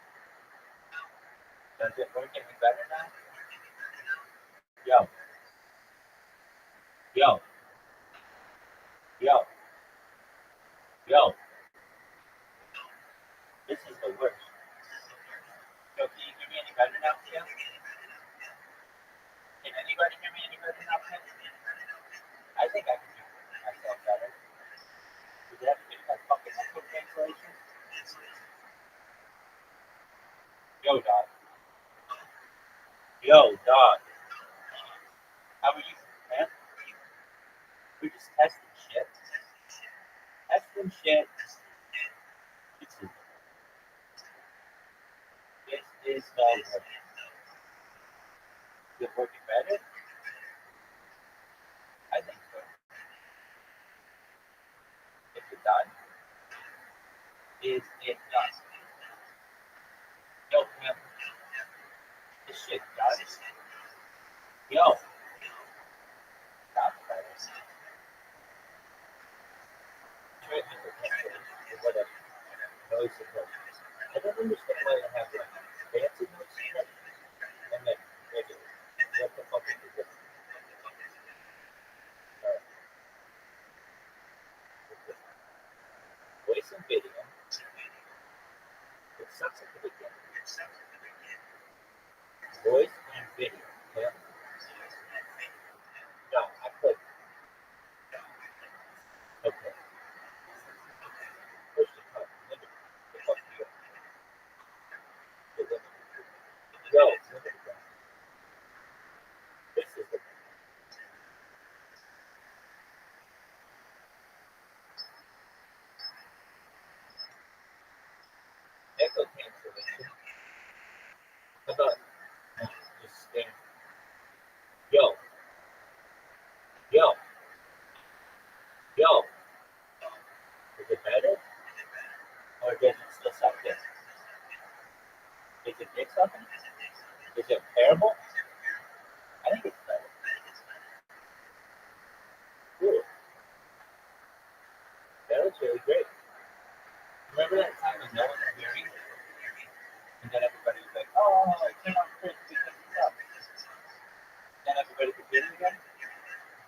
Yay! And the crowd goes wild. Yay! Amazing. Look at this move. Look at this move. Look at this move. Look at this move. Yo, baby. How you living, kid? What's good, son? Yo. This shit is the worst. The worst. Crisp sucks. Crisper drawer. I'm the default pick, girls. Really? If you want to be, I mean, yo, dog. Can you hear me? Is it better? I think it's better.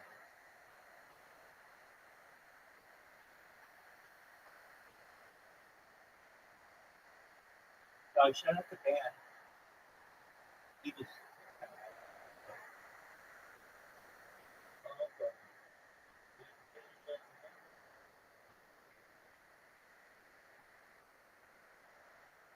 Yo, can you hear me? I can hear you. I think it's pretty sexy now. Maybe too sexy. Alright. Cool, dog. Alright, well, that's the fucking day. It's happened. Like a small movie is possible to get made. Like it's happening for us, for guys our age. Worse. Yeah, I mean, the I way bet if I click this thing, They it will have like sex lies and videotape is sort of like like the Sierra Band approach. 1, Right. 2, But 3, I 4, was already 5, looking 6, at 7. That's it. what's Oh, sure.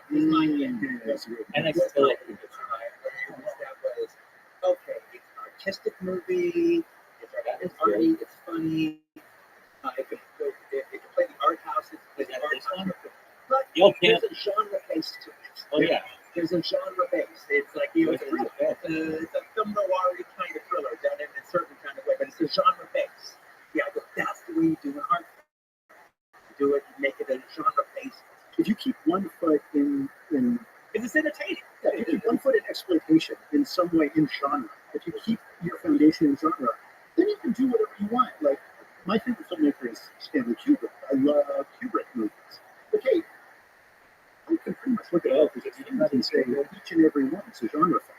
Science fiction movie, horror movie, even Barry Lyndon as a costume drama at the time. It's a costume genre. It's the genre. That was a solid, bankable genre. It's definitely a pulpy genre. Oh, yeah, the book was serial, wasn't it? It was like Thackeray wrote them like an episode. It was like a soap opera. But that was a very popular book. Yeah, and so yeah, it was all. If you can, and I knew this making my first film. And you were talking about it. This was the conversation we were actively having. We have to make sure that we make a movie people want to see, like a genre film. And I was calling it exploitation movies at the time. Keep one foot in exploitation, and then but at the same time, I'm like, well, I kind of also want to make I want to elevate it as much as possible. And so when the time came for me to make my first film was old, it was like I knew it was going to be a bank robbery because I wrote it around the location.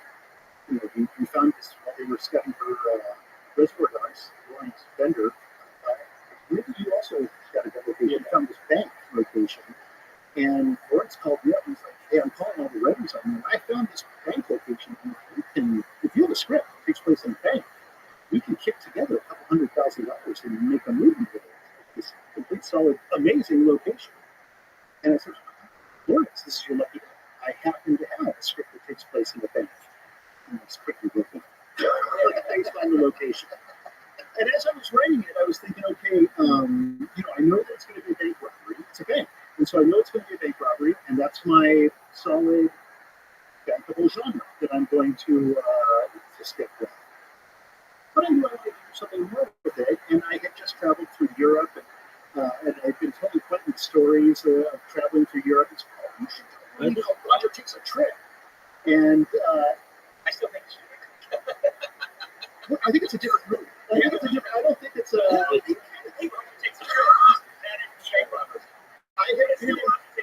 had been in Paris. I had talked to a guy that I knew from Los Angeles who was a French guy, and he was like, "Oh, I'll show you the real Paris." And I went out with him and his friends. I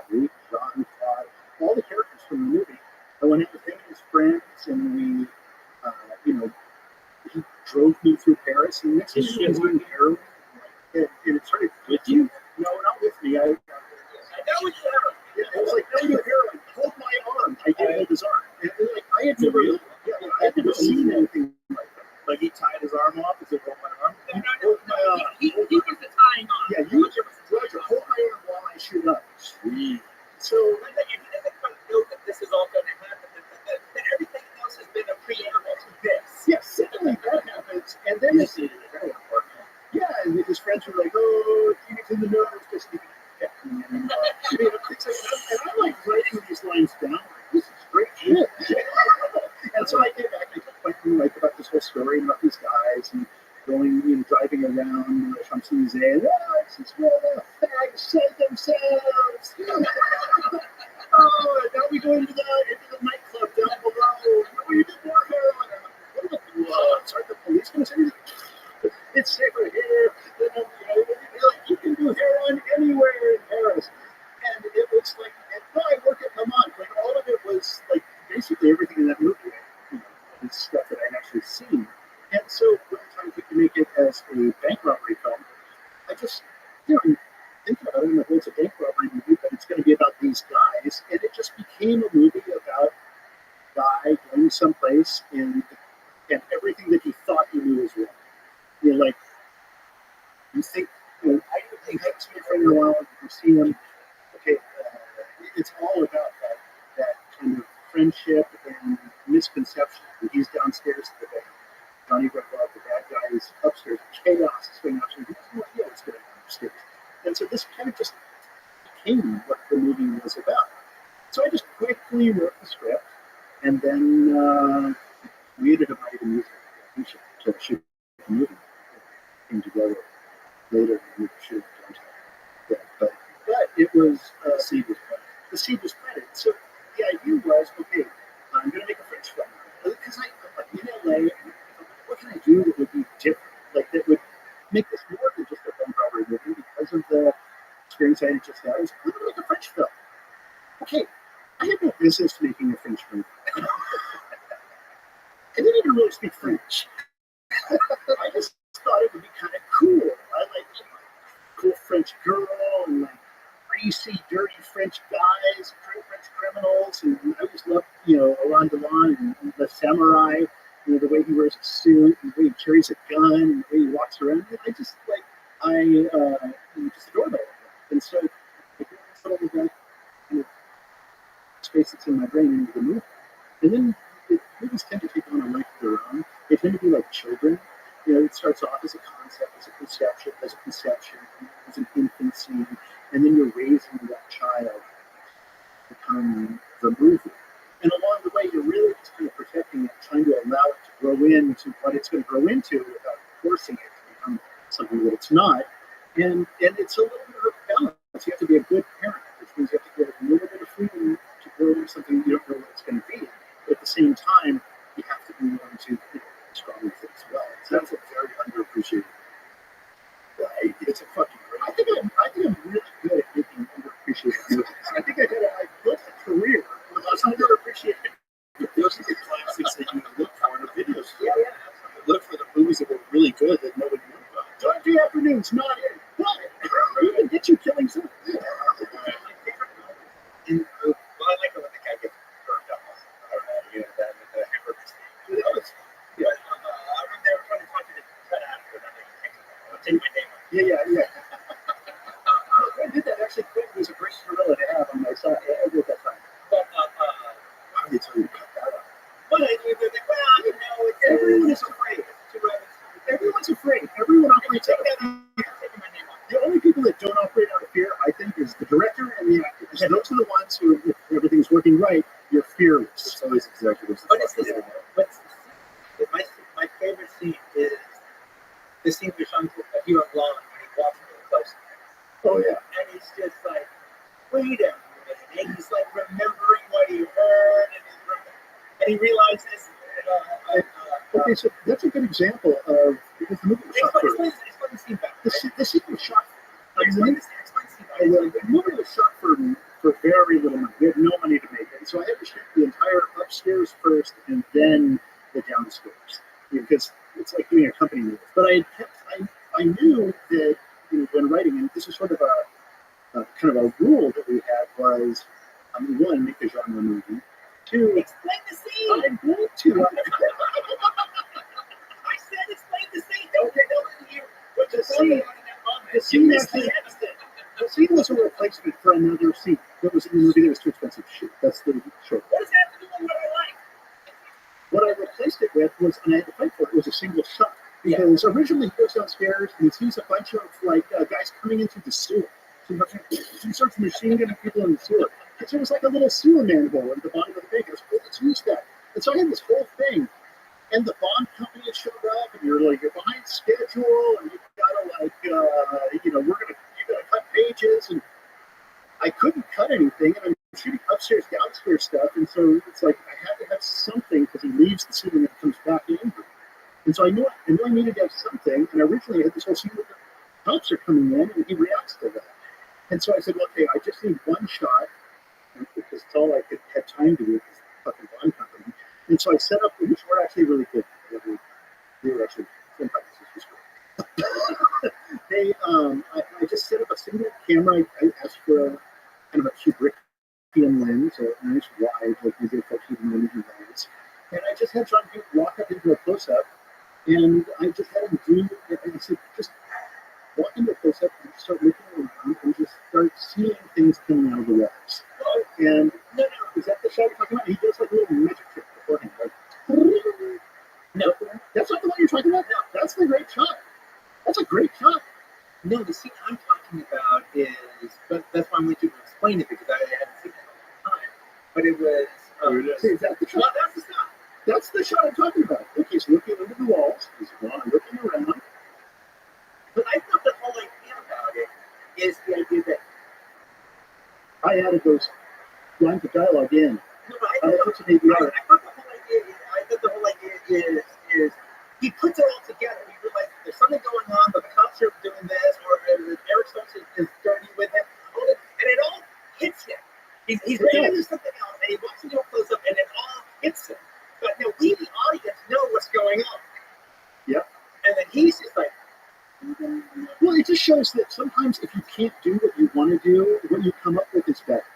And this was an example of it rained that day, and I had to use the rain. That's sort of the example. the frustrating part for me about what you're talking about is like, I don't care how the sausage was made. I like the sausage. I want you to talk about the sausage. Not the factory. You don't want to know what's in that sausage. You have no interest in about the Italian sweetness. Well, it was very sweet, but it started off sour. It started off sour because I couldn't do what I wanted to do. And so I just came up with something that was, well, he puts it together in his head. But, and I still think that sequence is exhilarating because it all boils down to an actor's face. well, I had Tom Savini on the set because, and I couldn't afford Tom Savini, but I found his number before I shot. I called them up in Pittsburgh. Said Tom Savini's a makeup effects artist who did Dawn of the Dead. He did all these things for Dawn of the Dead. And not to mention all the great slash Friday the 13th, all the slasher movies. Like He's the superstar of practical makeup effects in horror films of that era. he was in Vietnam and saw some shit. And every time I'm talking to him about stuff, like he's like, "Oh yeah, if you do that here, there's only two small things. You get this really big gets knocked off." Like he's seen all this stuff, and so this is his way of processing. But Tom came in, and I couldn't afford him. I called him up on the phone. I was like, "Hey, do you think I'm a young filmmaker? I'm your biggest fan. I do the makeup effects, blah blah blah." Okay, he flew himself out. We had no money to pay him. I think we gave him like some tiny amount. He flew himself to LA, put himself up, worked on the film, and he made that burn makeup and that burned guard in the vault out of Vaseline, paint, and tissue paper. And I watched him. It was the most unbelievable thing how he made blisters and burn effects. And it was like watching one of the great artists work. Tom is incredible. Incredible. Well, you were asking earlier on about you're working at a video store. You ever think, when did you start thinking about making your own stuff? Well, I was thinking about making my own stuff for like a long, long, long time, but these guys were actually doing it.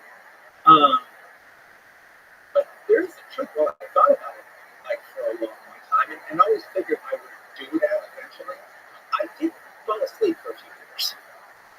You know, it was because working at that store, I just got caught up in the little lights there, and you know, it's interesting because you know, you spent your 20s going to comedy clubs and building a career.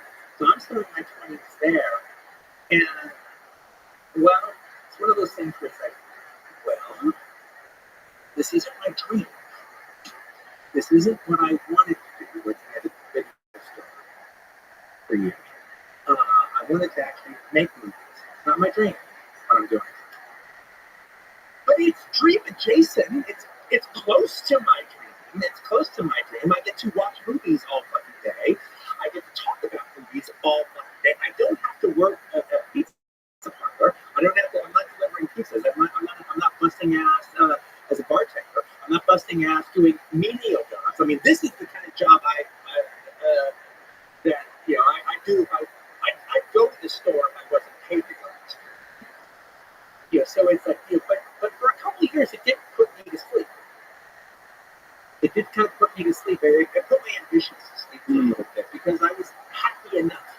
Yeah. I was happy enough. And just one of these days, Right, you didn't have the fire. I didn't have the fire.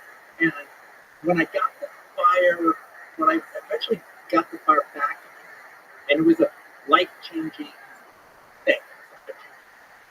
It was, we had a buddy of ours named Steven. Yeah. He was one of we had different living arrangements, and at one point in time, me and Steven were living in the same house, renting in the back, towards the back of the store. The dude house. Because we were everyone was hanging out. And but now Steven was older than the rest of us, so like he was about like almost 5 years older than us. But he didn't seem like he was a young guy. Yeah, like 5 years younger mentally. Or emotional. Yeah. And but so he hits 30, and he starts to change. He starts changing like drastically. I mean, he was like one of the funniest guys I knew. He's really funny stoner dude, really cool. Now all of a sudden, he's like angry. And now he's not quite as funny, and now he's got this issue. And so we're roommates. There's this one night, and he's kind of like he's kind of disgusted with his life. And he starts ranting, and he's describing a situation that was very common if you were a kid growing up without a degree or in the 80s, especially in California, where it's like you can't get any really good jobs. But like you can work at Licorice Pizza, and if you're an okay employee, you could like work at Licorice Pizza for a couple of years, and maybe you could become an assistant manager or a manager. Maybe they send you to another store, and maybe you work there for 3 years, and that's really great. But then, you know, all of a sudden, the district manager doesn't like you. You run afoul of somebody higher up in corporate, and all of a sudden they say, you know, you're fired now. Again, it's management. Yeah. Okay. And so now you just spent 3 years on the first piece. Now you could get a job at TRW or some place that's like a real job. Or, well, those are kind of hard to get, but you can work at Warehouse Records. It takes tomorrow because you just had 3 years at Licorice Pizza. Same thing with Wild West Clothier, same thing with Miller's Outpost, same thing with any of these kind of stores. Next thing you know, you're 28, and the only jobs you've ever had are minimum wage jobs behind a counter that were designed for kids to pay for their gas. Right.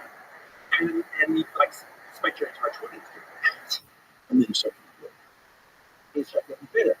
But he was not just that bitter about the job. I'm learning something here. Because he goes, you know, Quentin, you think that we're this really great team, we're this really great crew. Well, we are. By the time you're 20s, we're like your group of friends or your family. And well, we are. Quentin, at 20, I worked at South Bay Cinemas, and I hung out with a bunch of guys just like you, and some girls there too. There was a bunch of guys just like you, and then I started working at South Bay Cinemas. Then I worked at Miller's Outpost. I hung out with a bunch of guys just like you. We did everything. We do. We went to movies together. We went out and we dated amongst the girls there. Everything. Yeah. Then I worked at Alicia Pizza for 4 years with a bunch of guys just like you. I wasted my life hanging out with a bunch of guys just like you, and they all go away at a certain point. And I realized this guy's kind of telling the truth. He's showing me a truth about it. This is coming from somewhere. And then all of a sudden, he's still hung around this. He's still like this. But then he started making it a point to touch base with some of his high school friends that were still around. So he's not just hanging out with guys 4 years younger, 5 years younger. Anyway, I'm turning 25. So I'm having my own little issue. Well, what have I done with my life so far? So I'm having my own little anxiety hitting 25. But I've seen what it's like 5 years from now when you turn 30, the window into the future. When you're 30 and you're in this situation. And there was like one night that I had what I used to call, do it every once in a while. I haven't done it in a long time. I would have a cognitive test where I'd stay up all night long, and rather than give myself excuses, I would look at everything that I'm fucking up in my life, or everything I'm not doing, whatever, and just not give myself any fucking excuses, just like nail it. And I would spend like all night laying out everything I'm doing that's wrong, and then I would spend the last 2 hours figuring out how I can change it. And as opposed to just doing it and going to get some sleep and then you forget about it and fall back into your routine, I decided to change my life. I was like, look, the problem is that I'm living in the South Bay, even though I drive to Los Angeles. I gotta not worry about this job anymore. I gotta just move to Hollywood. I gotta get involved there. I gotta meet other people that are in the business. And if I have to work manpower jobs, where you just work like 4 days at this place and 4 days at that place, well, then that's fine. And by the way, I shouldn't be making money until I'm making money doing what I want to do. And I hope that was different. All right, but then the next thing I knew, I moved out of the South Bay, and then I couldn't move into Hollywood. I couldn't afford Hollywood, but I could afford Koreatown. That was close enough. And literally, the minute I kind of moved out there, I met a guy who wrote a whole bunch of horror movies, and then through him, I met other guys that wrote a whole bunch of horror movies, and this guy who directs a whole bunch of horror movies, this guy who produces a couple. You meet one person, and then introduces you to 3 other people. Now, all of a sudden, I actually knew people who were actually making movies. And the other thing about it was like, also, well, look, these guys can do it. I can do it. Because they weren't too special. Right. That's the weird realization that you end up having. Yeah, and then literally, it wasn't like everything changed, but like within a year and a half from moving out of the South Bay, moving into the Hollywood area, within a year and a half, I was finally able to make a living as a writer. Getting like a $7,000 for this rewrite of the script over here, $4,000 for this polish over here, another $10,000 for this rewrite over here. I mean, I'm $10,000 a year for all my 20s before that point. So if I could make $15,000 from writing, oh my God, that was the greatest thing in the world. Wow. But it just takes being around people that are actually doing it so you realize it's possible.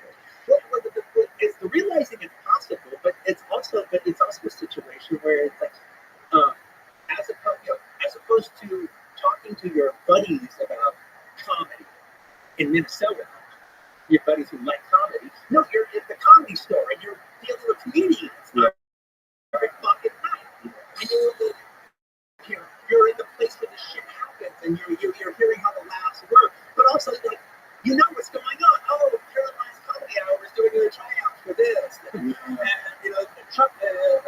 Chuckles is doing this thing or that thing. Oh, and there's a sitcom going on. The funny neighbor guy. Yeah.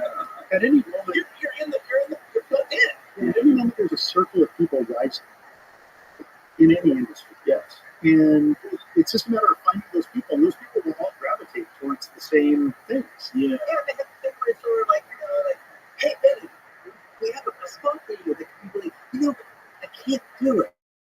But my friend Joe could do it. He's hanging out. I'm giving Joe a chance. Yeah. Okay, will you back Joe up? Yeah, I'll back Joe up. Yeah, well, let's call your friend Joe. Could he be down here at 9? Yeah, he could be down here at 9. Well, that's how you fucking get it. This is exactly what we tried to do when we built the publisher. Yeah. What we've done. We decided when we left LA, like, we need a place where comics have a hub. And we were all in Austin. We all just moved to Austin with the pandemic. Yeah. And all of a sudden, you're allowed to perform indoors. It was crazy. In November of 2020, we were doing shows indoors. And, you couldn't go on Twitter because they tell you super spreader, monster.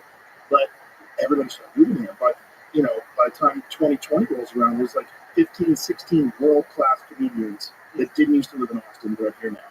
And we were like, let's build a club. So we bought the Ritz Theater, where, some of your movies are played. Yeah. It's fucking crazy. And when we put it together, the whole idea was like to have a place where people can come. We have 2 nights of open mic, Sunday and Monday. So there's always a chance to get on stage. There's always a guy who's a real talent. He's Adam Egan is a real talent coordinator. He's really going to watch you. He's really going to give you advice. And you're around the best comics in the world all the time. And everybody knows the gospel. And everybody treats you the way you would want to be treated if you were starting. So you're just one of us. You're just starting. But we're not better than you. We're not, there's nothing special about us. We're just telling you. We started walking, and now we're 15 miles in. You're 15 feet in. Just keep walking. Okay, let me ask you a question. When I watch some of the things on the comedy store, because I really love them. Yeah. Yeah, they keep really great. But, the mythology of the place, you go down there and open mic, and if you have friends of all, Yeah. Then you work your way up with the doorman, and then, you work your way up. But it seems like that was a long time ago. Now it seems like people are almost paying 10 years, all right, or 8 years before they actually are getting up and getting paid. Not necessarily. Like Tony Hitchcock started at the comic store. He started as a doorman, and he worked his way up to selling out Madison Square Garden. I mean, it is possible to still be a doorman. And I met him. And he's just I'm thinking that's a spot, but it seems like, if you have to wait 5 years, well, you don't get good for 10 years. yeah, It takes forever. Comedy is like making a mountain out of layers of paint. It takes forever. You have to fail. Yeah. You have to have the opportunities to fail. Then there's also no one way to do it. Yeah. Like you're writing a film, like you have a protagonist, you have an antagonist, you have a plot, you have a bunch of stuff that you can kind of create and film.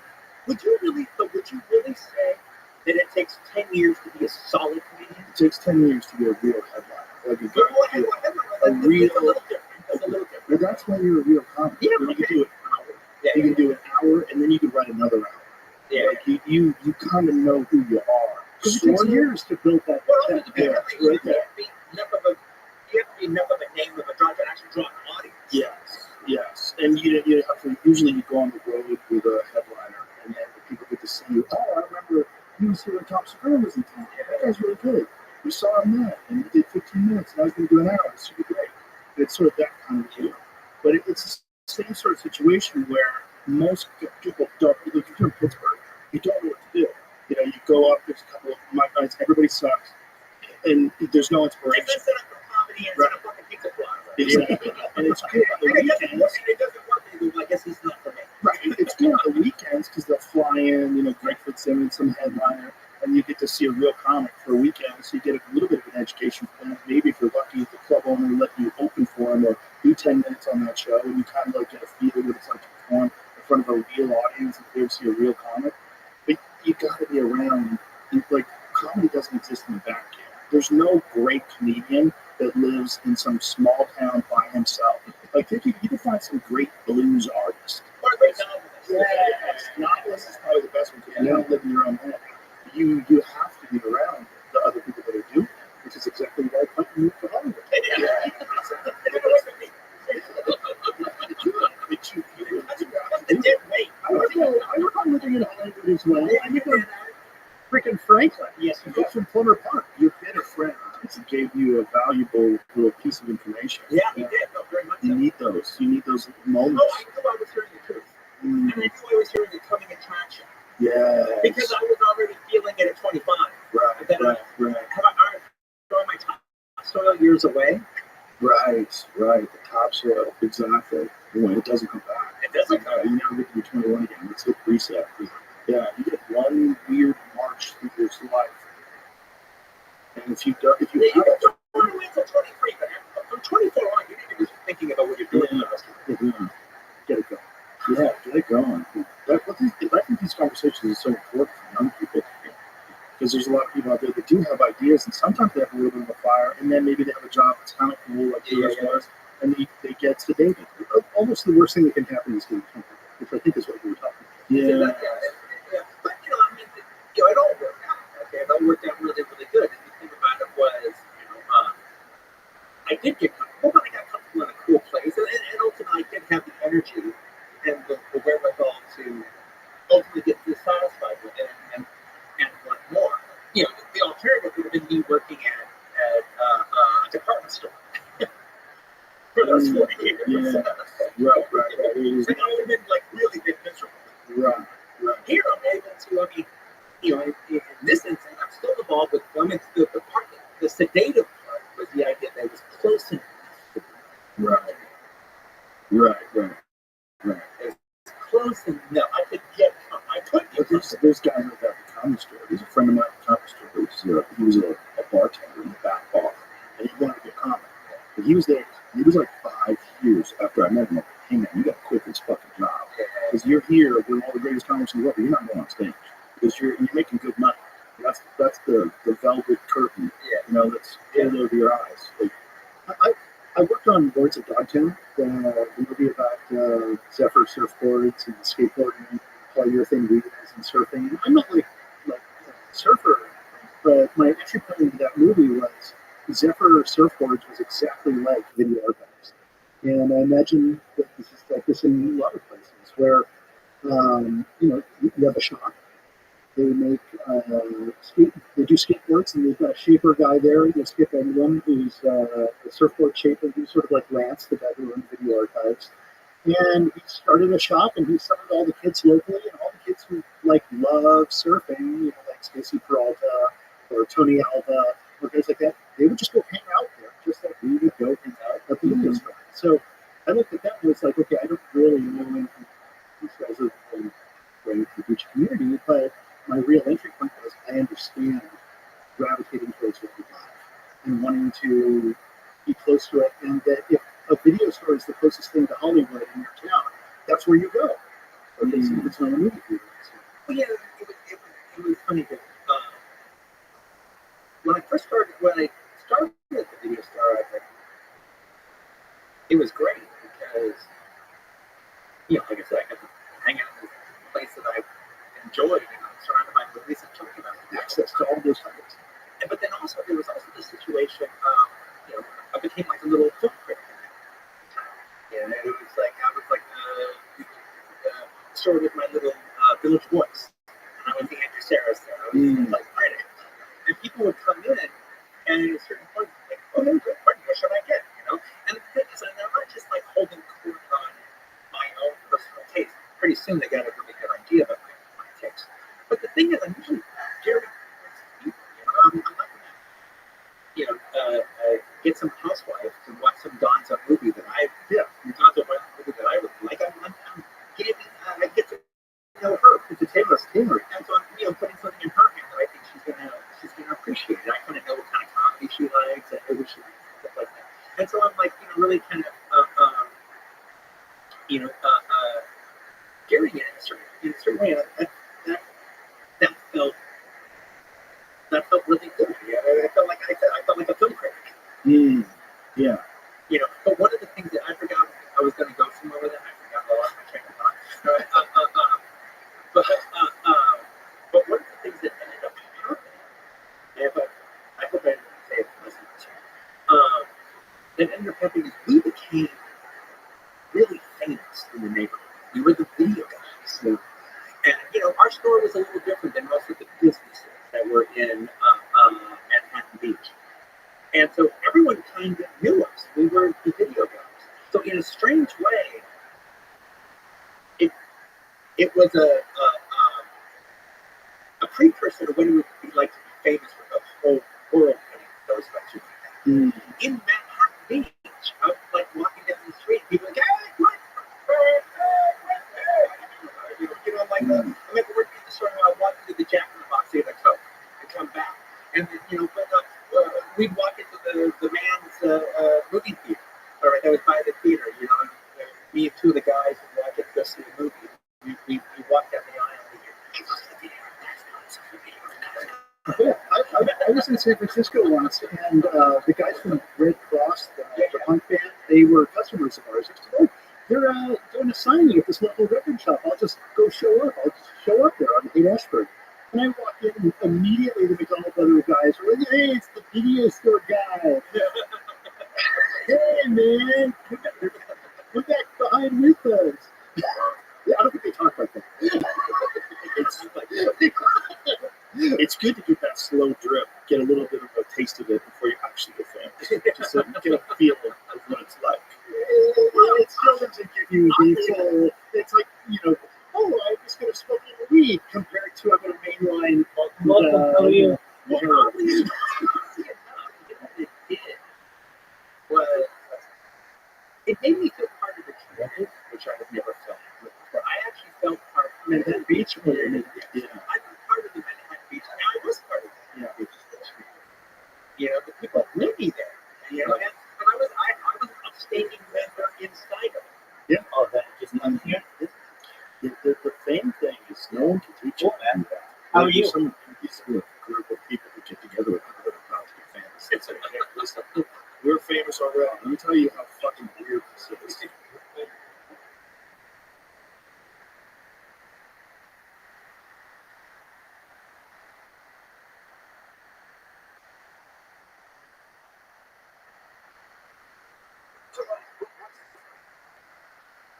Great question. I'm Rabbi Rothschild. I stream only 4 hours a day, 7 days a week, 365 days a year for world peace.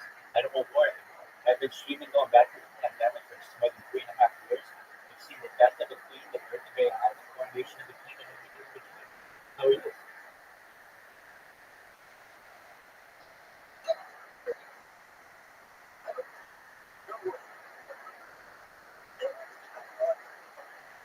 Exactly.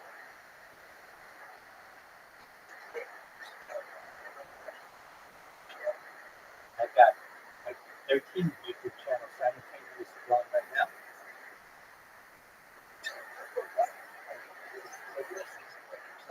Not at all. Very sound mind. No, I'm Jewish.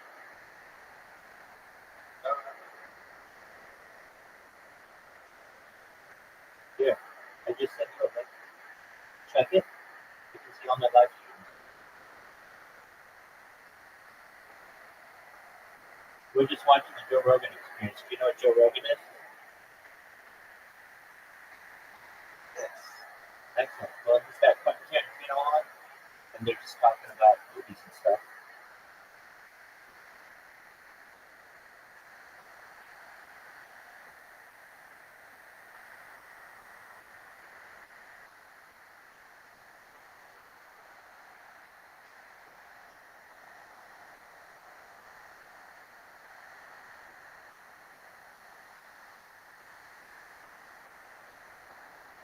I don't know if you're prepared for this. When we were first trying to make True Romance, we had this amazing screenplay. It was like we were going to try to do it Coen Brothers style. We had just seen Blood Simple, and we were like, okay, we're going to produce, Glenn's going to direct, we're going to go out and make this.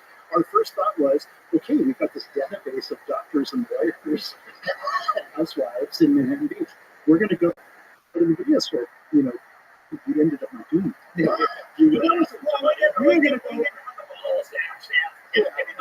Yeah. We're thinking about getting money. We strategized about it a lot, but we never actually.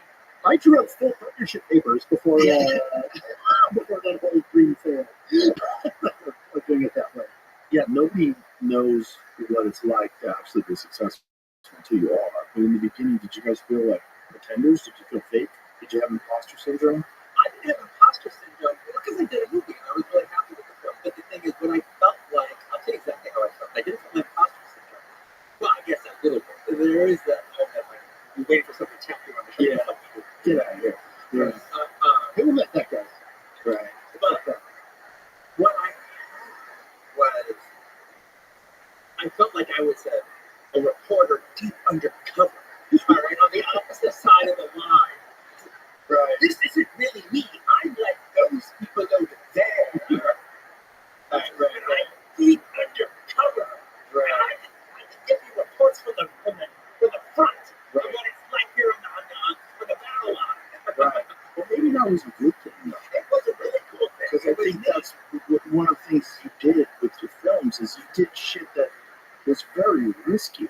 Like we're talking about executives and all these different management people that are going to come in and fuck with your thing and don't do that and cut that out. But you had a sensibility of not of a person with management, but of a person that I know what I like. I know what I like, and I think I can think differently than these people do. Oh no, one of the things we talked about, we had a theory about what was that gave us a bit of a superpower when we were first brought into. Once we established ourselves, people knew we read our scripts, so you knew we had something to offer. We would walk into rooms and we realized that, and look, I'm not here to make fun of Hollywood executives. Some of those guys who look, you don't know how bad some of these scripts are. Oftentimes they actually make them better. They're really, really terrible. All right, when they go through the process, they get them. Believe it or not. Watch podcasts. I have my own podcast. I do interviews. That's about it.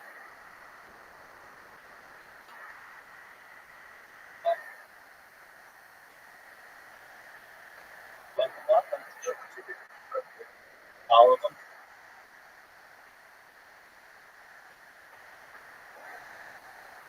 All of them.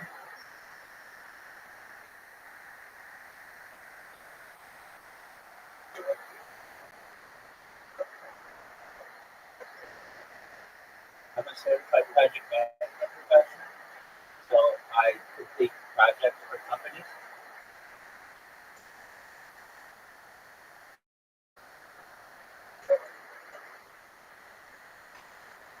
Yeah.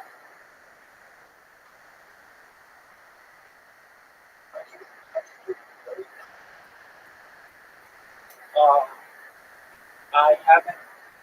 Usually, at least when it comes, I mean, I've signed NDAs in the past. The projects that I complete for companies or like a lot of times cryptocurrency that's going to do something, they know that I'm streaming, so that's actually how they find me. So I don't have to sign NDAs and stuff. So I find ones that work for me. I basically get my pick of the litter because I do really well as a project manager. And I've launched apps on the App Store and Google Play successfully. I have completed major six-figure projects that I get paid six figures, but multi-million-dollar projects for Fortune 500. So I have a track record that allows me to be able to live my life as freely as I wish.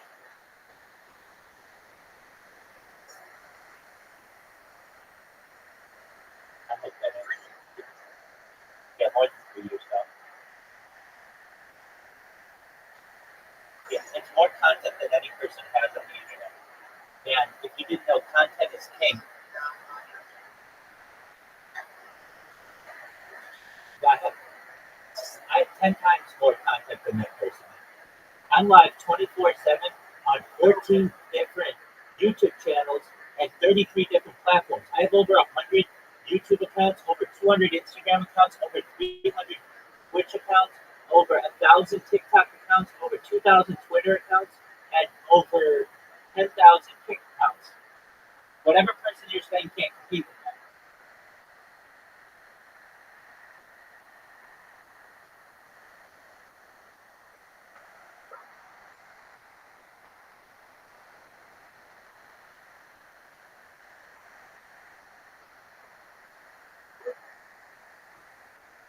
That's cool, man. Even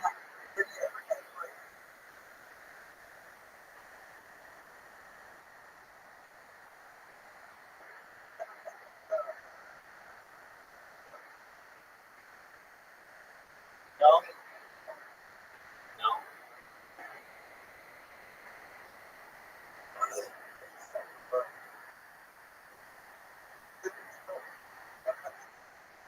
Oh yeah, I get trolls. I get trolls every day. I mean, yeah, I do. I've got some people from Australia who like to come in and yell the N-word at me, and I make friends with them as best I can, and they listen to me sing karaoke. They listen to me sing karaoke like 18 hours. I mean, when you really get to know me, I'm a pretty nice person. In fact, I'm a very nice person. So it's kind of hard to hate.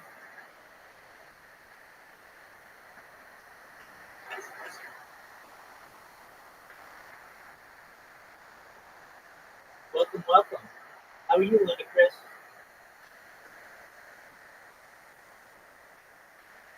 Hope you're having a good day.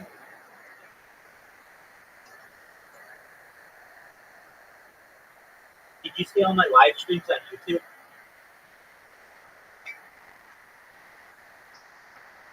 Uh, I was saying BBC. I was saying to him that I have live streams on YouTube. Hey, I'm the king of BBC on uh, on TikTok. That's one of my names. I have that. I'm at the king of BBC. Yeah, yeah. Here, I'll show you. I'm giant, baby. I'm giant. No, I'm average. I'm average. Just ask LeBron. I'm average. Just ask LeBron. Hold on, I'll show you.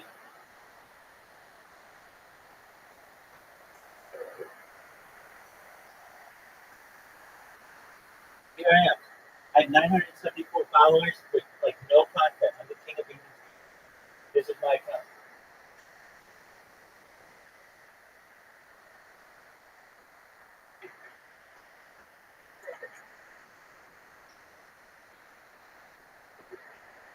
Oh yeah, it is. Yeah, look here. This is the. I don't want more anymore. So more than 3 years ago. Well, frankly, I want to be rich as fuck, and I'm going to be. If you didn't know, Bill Gates coined the phrase in the 1990s, "Content is king." But I could make money in many different ways through technology, through project management. But if I want to make super big amounts of money, one of the ways to do it is through data. Data is our number one resource. According to Economist magazine in 2018, they stated that data was more valuable than food, water, gold, air, petroleum, diamonds, platinum, and I have more data than any person ever, and it's very important data. It is human data. So essentially, people will be able to study this in the future as a time capsule for human society.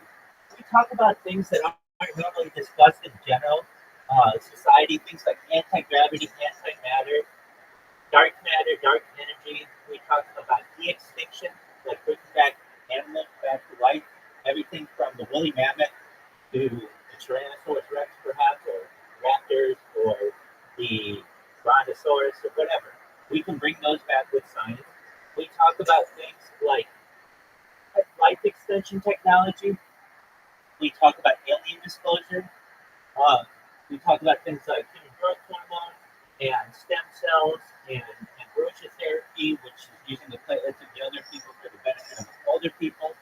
We talk about things that are perhaps controversial, but have a long-term benefit for humanity, like nootropics or perhaps cryonics. And then we get into some really exciting topics. Jake, Ludacris, and BBC. Has anybody ever told you that they don't think you're going to die?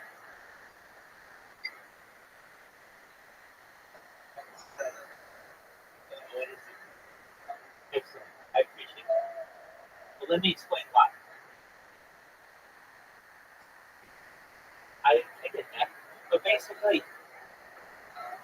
when I go viral, I'm going to help everybody in the company along the way. And you're included in that. You guys are basically time travelers in the digital world. And I archived all of my life for the last 3.5 years. And I'm going to be able to pay for your wildest fantasies. And one of those should include a type of technology, in addition to all the things that I said in regards to life extension technology, moving into mind uploading technology, where we scan your brain into a computer like a CAT scan or an MRI. We scan your central nervous system, your peripheral nervous system, for later download into an android, an avatar, a cyborg, a cybernetic being, a clone of yourself, a robot, an ethereal being, whatever you want to do. But what I'm basically saying to you is that there's a chance, a very good chance, that you'll be able to experience perhaps digital immortality, which is a very exciting opportunity.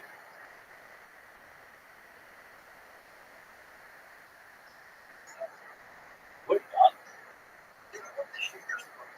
Exactly. Bravo. Bravo. Yeah. Really, what my life is basically just archiving the world. I've got a radio that's going 24/7. So at any single point of for the last 3.5 years, you can go to an individual day and know exactly what was going on in the world, in world history, and world politics, in world economics. And then I've really been able to archive much of, if not all of, perhaps the major works of the global art scene. So that's every major Oscar winner, every major motion picture we've literally watched on this, every major television series, everything from The Sopranos, The Sex and the City, The Seinfeld, The Friends, to The Office, to Parks and Recreation, The Family Guy, to like 30 seasons of The Simpsons. It's all been archived. Additionally, some things that we've archived are every major book, every major religious text, every major audiobook. Additionally, exactly.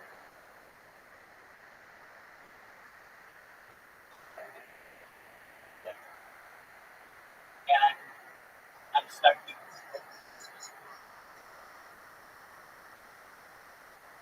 I've had this Discord for only 6 months or so. I already have 1,500 people in here. Every single night, generally, I sing karaoke till like 8 in the morning, like very early in the morning, with like 40 people from the Philippines, and I'm starting to get popular in other Discords as well. I've been live in Aiden Ross's. Oh, excellent! I've been live in Aiden Ross's Discord for like 8 months, and the number one streamer in the history of the Aiden Ross Discord. So he knows who I am. He's been in my YouTube streams on Kick. Everyone on Kick knows who I am. You know what Kick is. So I am the number one best known person on Kick. The reason why is because I created robots that automatically spam all of Kick for me whenever I want. Essentially, these bots create accounts and then spam hundreds of people and then create another bot, and it's been going now continuously for like 8 months or so. And it's to the point where the owner of Kick, there you go. Then, no, I'm not. I create.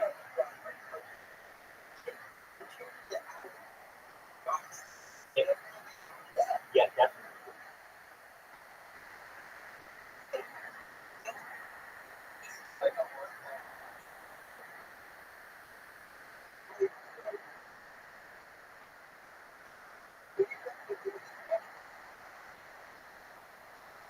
No, actually, most of it has been natural. So the bots that I created are like they're manually created, and all they do on Chickpeas is it's fucking brilliant. It creates an account for me automatically, and then it goes to the front page, starting with the most popular just chatting person. It creates a clip of them. Within the clip, it puts my Discord link.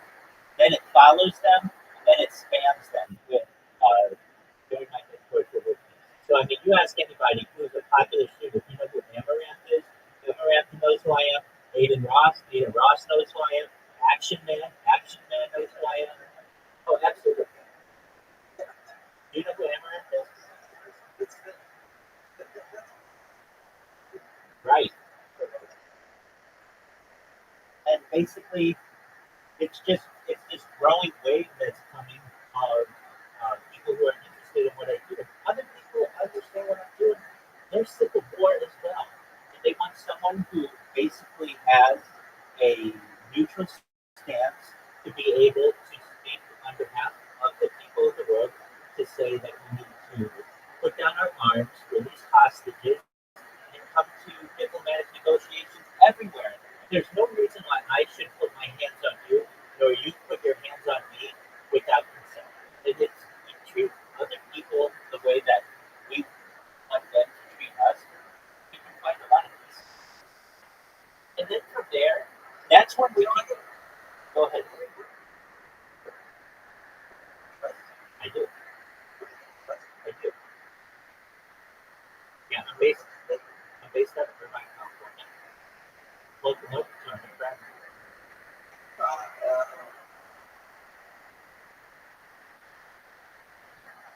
Welcome.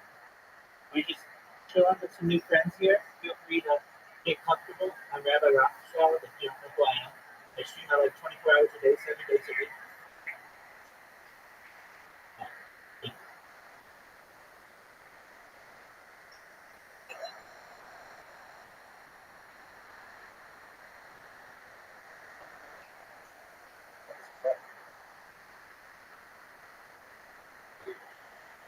So yeah, we're just yo dog.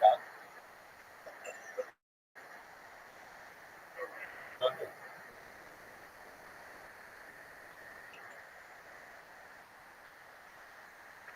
Go ahead.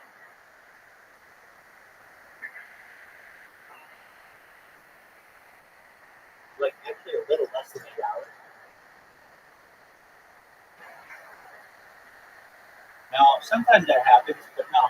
I was up very late singing karaoke all night with a bunch of people, with like 40 different people. I like to sing karaoke. Oh yeah, I've got the record by like years. Nobody nobody has as much data as I have. So essentially, like to the people who are in here right now, just one moment. I'll send you my main link where you can see my life in 360 degree. I have cameras all over, including a ceiling camera, and I got cameras on my computer. Just one moment. I'm glad that you're all here. Thank you for joining us. In Discord, I'm live at like 14 different Discords concurrently. So, in addition to mine, they're all things. I have like 33 different. Oh, I have a lot of small computers. Nothing to do.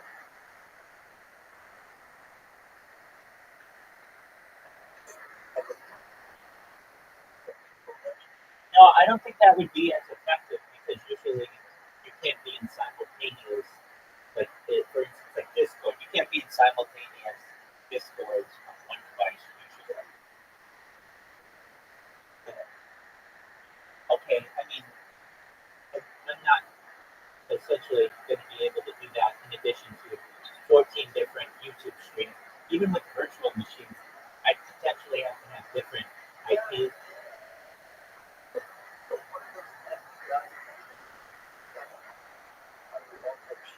I mean, I basically have that.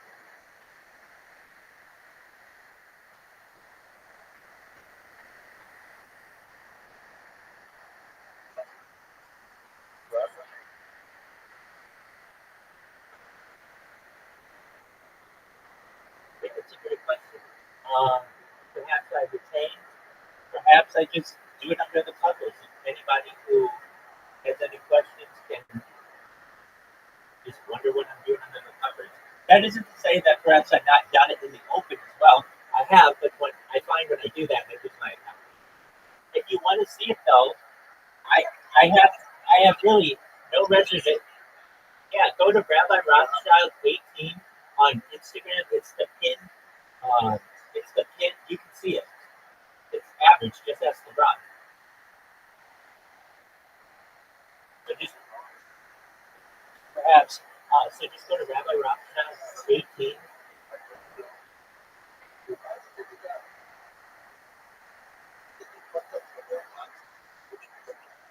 In the beginning, yeah.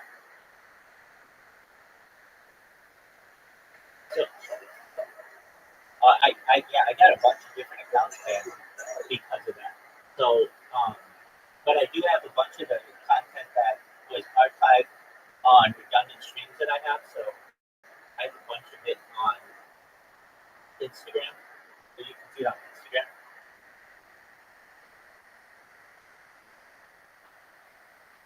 Yeah, I don't fuck around, man. I mean, I don't think it's a big deal. Frankly, I am someone who advocates for women. Here you go. So if I am a man and I do this, nothing's going to happen to me. But if I were to do that as a woman, I would lose all my accounts. I would lose my ability to provide for my family, perhaps, and provide for myself. And I think that that is de facto discrimination.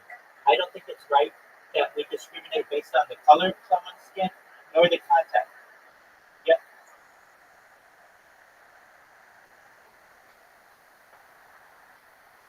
You have to be 21 to be able to do it.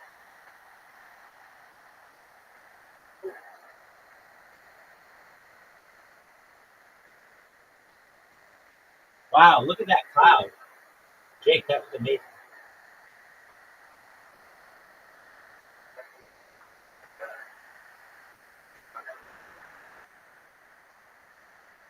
Very cool. Very cool. That's good.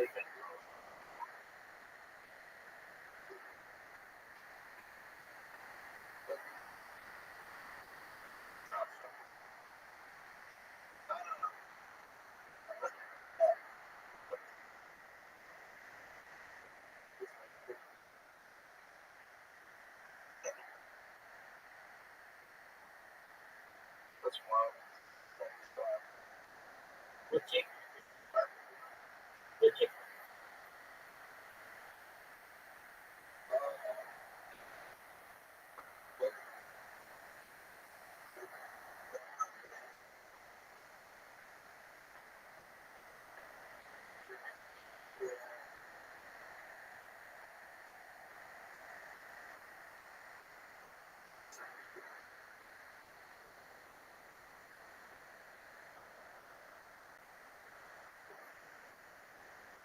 Jake, Jake, if I heard you, Jake, if I heard you correctly,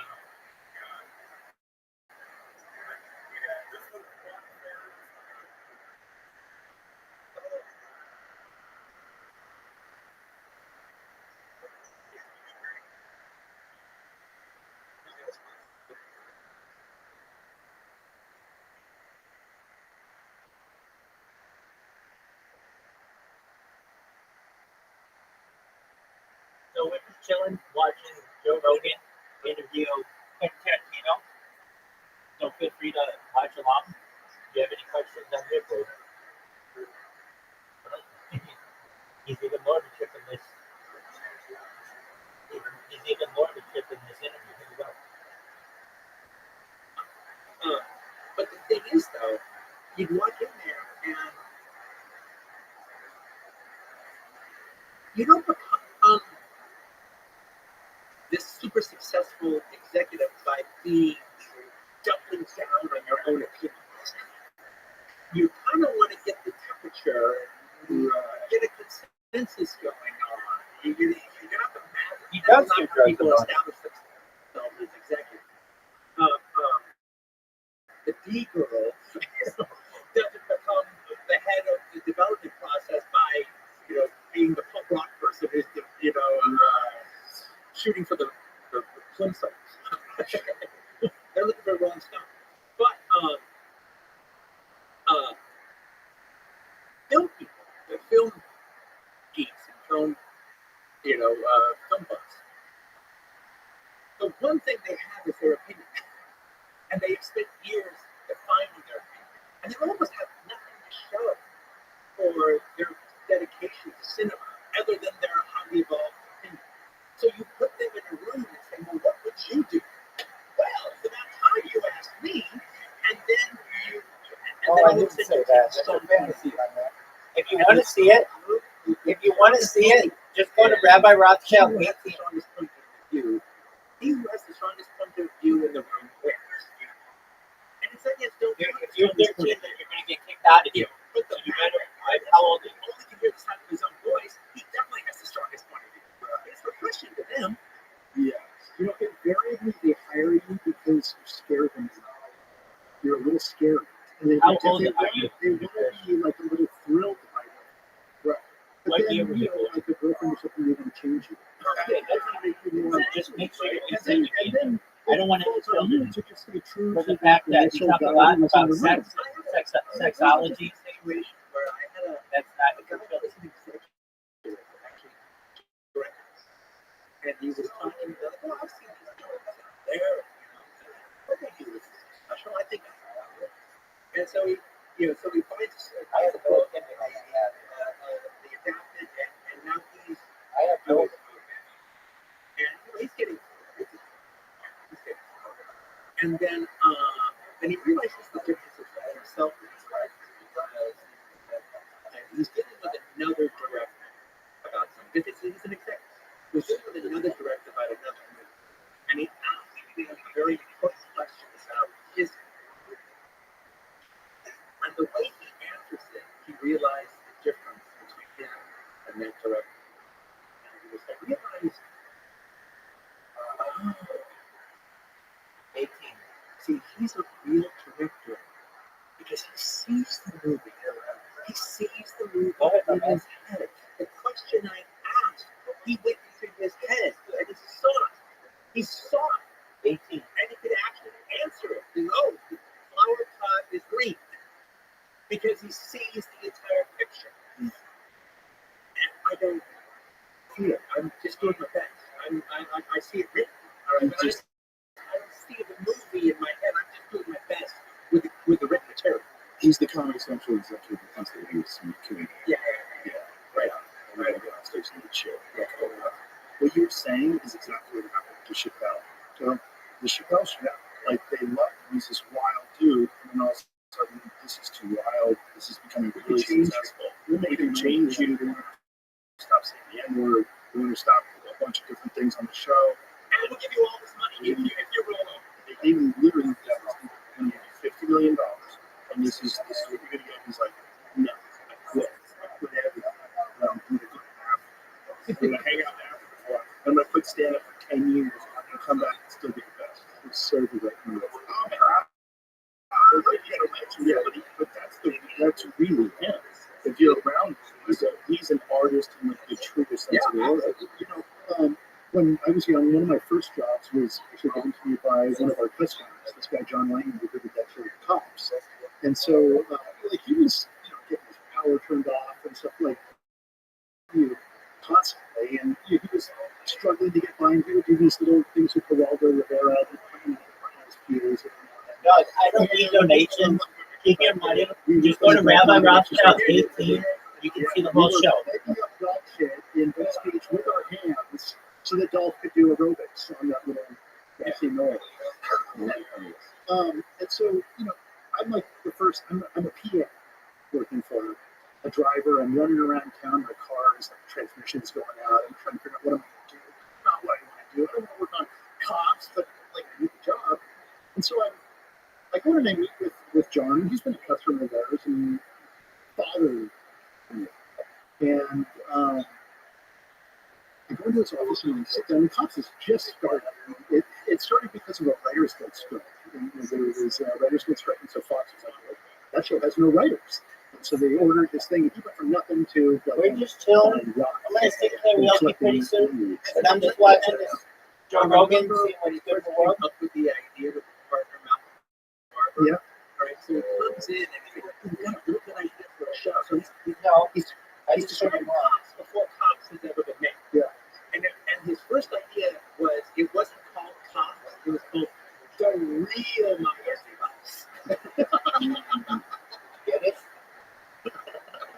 problem was it doesn't scale out to the whole country. He, We have people somebody said, John, watching this like, in the future, he and we'll worked in this business a long time. He was in Rabbi for a long time. What kind of advice can you give to a guy like me who's working with No, you can call it Jewish, that's fine. Well, then be a direct. It's essentially a Don't work your way combination up the ladder. Don't try to be a direct when you work your way in. Just be a direct. And What Billy Crystal calls it. and it's like start at the top. It's the Yeah, best way to like go. he Start at the top and Like 12 different you know, just tell people you're a drinker. Put yourself in that. Otherwise, people just pigeonhole you. They'll just say that's who he is. He's a grip, or he's a PA, or he's. You don't have to work to it. Just tell people who you are. Thought about it? Really, you can go to YouTube I said I quit. and read their I'm terms good. and conditions I and left. tell I us. walked out. I gave him notice, and I walked out. And second, later, Whatever years, what you focus on. I thought that was the most audacious policy thing. I gave Yeah, him advice. just go to YouTube and read what they Right say. away. Okay. Never And mind the fact frankly, that it took me once years you figure it to out, just tell me, I'm because a director. there's no rhyme or reason for what can be said or what you can and can't do. Basically, Not up a to director. their I was sense. a poser. I was faking until I made it up. I told people what I was and what I was doing, and eventually it stuck. Eventually, enough people hear it, and all those people who end up going into a room and pitching your idea, and they say no. Eventually, they see you can running around, trying to do foreign sales. They're like, yeah, it is a director. That was all. It was just believing in yourself. It's funny, like, When no one else believes what you believe. the guy was like, really tough. He was a good customer, and his wife manager, Morgan, all of his kids. and I heard the story came back to me later that, when I got the deal to make us $4, just like the people that had this, they started, hearing, Quentin making his movie. Yeah. Quentin got his movie off the ground. He's actually making his movie. He's not at the video store anymore. He's actually making a movie. Good for him. And who knows what's going to happen to it, but it's happening. And I think they were having a little dinner party at their house, and then Mac mentions to John, really? That's actually happened? It's actually happened? Yeah, no, they got production offices and everything. They're making I don't want you to donation, so I'm good. everybody. Great for Quentin. To Quentin. He did it. Good for Quentin. Praise your I'm getting curious to even think That's it's awesome. I just have to say, If you want to see my butt, go to Bible Rabbi 13 shit happened to me on when I was Instagram, in and jail. you can see my butt. I kind of screwed up my life. But John, where have you been? down when I told you, I have everyone 200 different Instagram accounts. John Langley was there. Our customer John Langley, because we lost everything, brought me some money. He gave me the first job when he got out of jail, writing something for very little money, but he wanted me back in the South.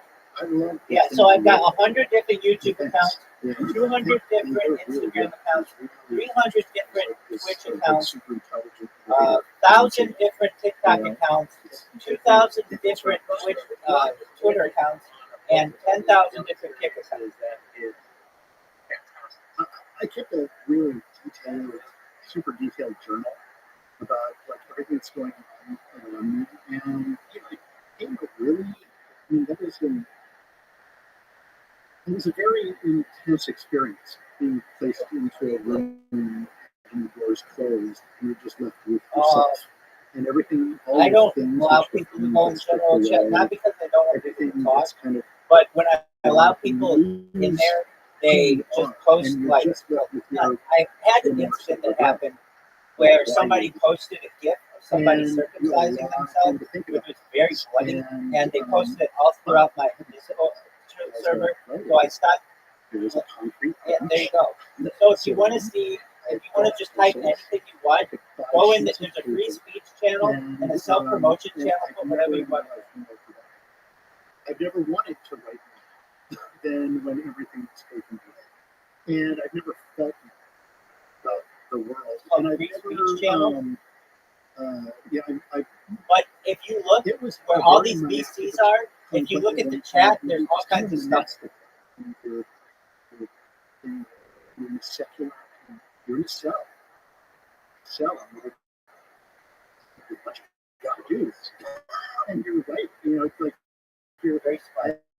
I became a scribe. I was a scribe beforehand, but I really it became my skill being able to write, being able to fall into things and to be able to travel into another world. And then also people find out you're a writer. Hey man, would you write my essay? Would you write my girlfriend? I want to write my love letter. I need your help. So I wrote like a ton of love letters. That's actually good practice. Oh yeah, no, totally. No, I say amazing. You're writing your Robin Hood script, all right? And that's your way to get out of a cell of somebody's Robin Hood script. Well, there's a book cart, and everyone goes to the book cart, and most of it's Johnny Clancy, stuff like that, and Clive Barker novels and things like that. But lo and behold, I found this old Penguin paperback of an old version of Robin Hood by Charles Dickens. I thought, man, this is great. I started reading it, and it's like they get into the evil horde, which is acid. And nobody knows him. And he's not a real person. He's in this prison. And Robin goes into the prison, and in the moment when he's in the prison, how he sees the wretches that he has to leave behind, because they're too wretched to even come out. Like how bad the prison is and what he's seen inside and his observations. I was shaking after reading. I'm shaking thinking about the entire experience now, but it was such a vivid depiction of him. I'm adapting this because I'm feeling right. I'm feeling like what it's like. I'm feeling what it's like to have authority, to have the boot on your neck, rightfully so, but I live in less. And so I started writing my version of Robin Hood, and with pencil and paper. And as I'm writing it, I was crying as I wrote it. I was looking at the pages the other day, and there's like teardrops, like all over it, like on every page. It's like, holy crap! It's like when you're writing like that, and you're feeling that much. It's not a bad thing when you're writing. Yeah, it's like, thank God, I'm feeling. Like I'm feeling something, and it's traveling into the page. And also, as I've been a working writer in Hollywood for a long time, just for speed, I had fallen into the very bad habit of composing with like one of those assholes who goes to Starbucks. And I was that. And so I'm sitting, and I had kind of become used to that. But writing while incarcerated, it reconnected me with I am on adult side. Pencil to paper. And it reminded me that like when you write something down, you have a different relationship with it. No, I consider the pen. Yeah, I understand. I don't need It is the intent of the God. And also, when you type it into the computer, that's a process of rewriting. And so you're losing the entire I am a certified project management professional. I complete tech projects for companies and different organizations. About how many they have to write on paper. I don't. I write on laptop. With my laptop. For me, it's what I like about writing. Actually, some of them do. Yeah, at least a few of them do. Because they've been cryptocurrencies. I'm sponsored by a cryptocurrency. Harry Obama's on 10 million. It's worth $300 million. And yeah, they know all about it. Takes longer, so there's more thinking. And more thinking, I feel like when you have more thinking, there's more different ways you might alternately branch off with your ideas. I don't think that is not fault. it's not that I don't think a good hour-long kind of combination. Doug, I lose count at 42. Sure. It was like, I would think as far as writing stuff down, it's like, No, bitches, I fuck. After 42, they all just run together. This and that and the other. But then you're working it out. You're saying, and then you get your story. Right. And maybe you say, you record, or maybe you do this or you do that. And you're like, probably doesn't even look like when you type it up on the thing. It just looks like so you tell yourself. What I was trying to get to is like when I type. No, the most amount of times in a day, it's comedy comes quick and Yeah, slippery. And also, you that's should all. know, Yeah, you got that, you'll throw it Yeah. down. yeah, this is unbelievable. But and it was on camera, so it's verified. But no, 1,500 word essay. it was more than once an hour. Like there's one thing in there that might be a bit. So yeah, it's all on this other camera. shit on transportation. Like, it's like strip line. When it comes to chicks, I lose track of the amount of chicks that like at 42. So you open up your mind about After that, they all run together. Yes, yes. And I'm not even trying to be funny. I'm just trying to write, and then I'll find something funny in it. And then that's the start. Now These are essential copy it into consenting a women fresh document. who I meet at bars. This. Guys, is it you on either typing or whatever? Is it you doing that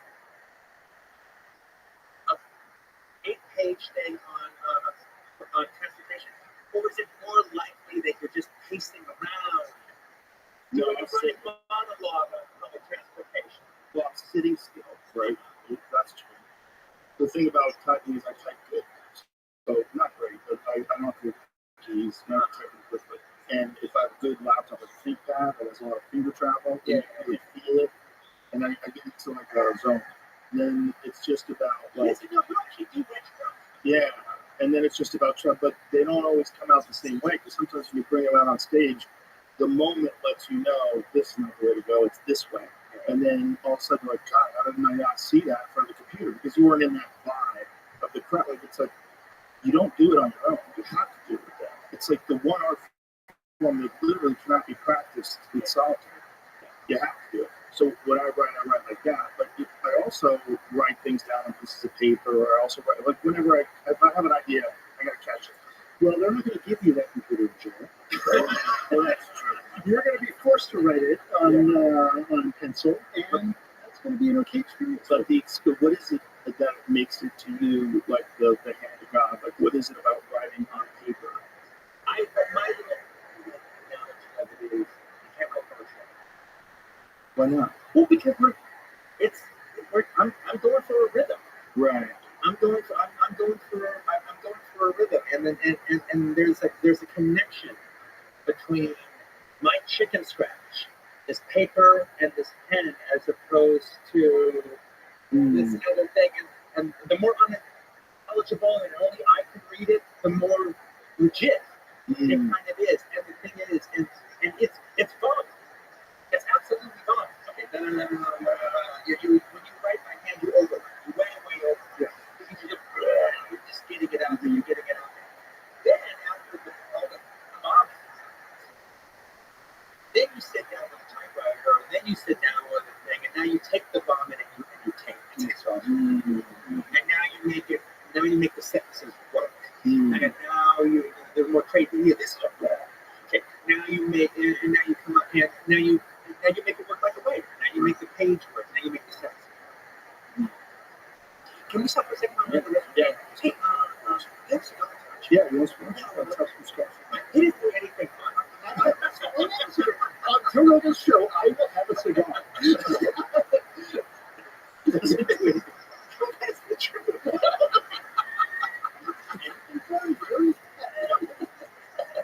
Well, maybe I should talk about it. We should talk about it. Are we on? So, can I go? Yeah, I don't do anything fun. Don't do anything fun. No, well, that's the one. I thought that was cool. I was like, is it a cover or is it a wrestling? We're saying about fun? I don't know. Well, after what happened to me, I should probably tell this story, and maybe I eventually will. But I went to jail for a DUI-related incident because manslaughter. My passenger was died. And after that and going to jail and whatnot, He's not the funnest guy to get drunk. yeah, I don't. kind of what it is. If I go to a party or something like that, I don't want to be seen holding a drink with, even with water in it. I'm teasing him, but I get it. Yeah. Of course. And You wouldn't fuck together. But then you have to say that he's vegetarian. You're a vegetarian? Yeah. Why did you do that? That happens. Yeah. That happened to a friend of mine. It's Sneaks out burgers. I also have a kind of it's kind of like an animal thing. I had a pig as a pet, and man, when you look at those eyes, those are human eyes. And I looked into it, and it looked into my eye. I had chickens before that, and you know what it's like. Chickens are like cats. They want back scratches and stuff. I just couldn't. Like after a while, I just couldn't do it. Yeah. There's people that are feral. You met a feral person, you don't want to let them sleep in the house. Yeah, right. You met a wild, crazy person, you don't, So push that thing up. You had it right. Did I? Yeah. Push that up. Is that a television? No, I'm sorry. Push it down. Pull it down. Yeah, sorry. Like, the great Foundation Cigar, shout out. You've been around feral people, right? You don't want feral people living in your house. You don't want to take some murderer and give him your car and let him come and sleep in your room. It's different. Yeah. I just take you around as wild pigs. Wild pigs are like little demons. They make like orcs now. Well, You hear them fight with each other.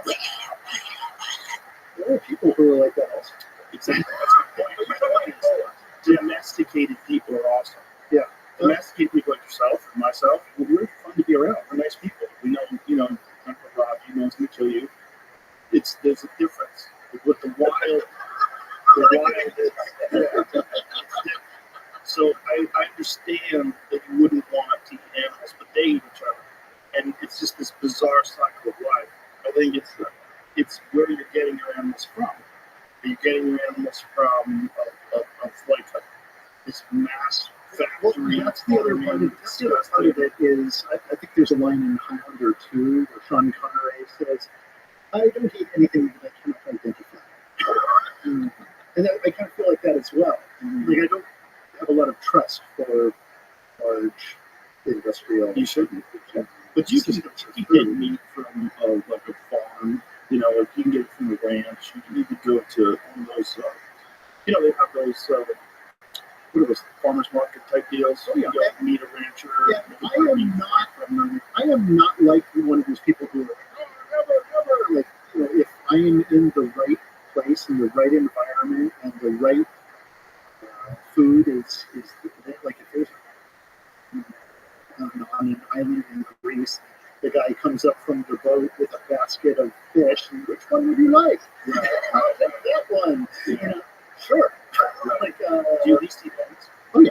Okay, so you eggs and stuff. Yeah, that's good. So you're probably getting what you need.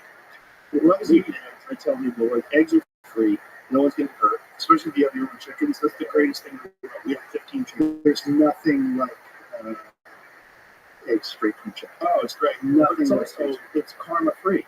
Like the chickens are having a good time. No one's getting hurt. They're all like treated like pets. Like hey girls, our chickens. I actually really haven't. I've always actually thought that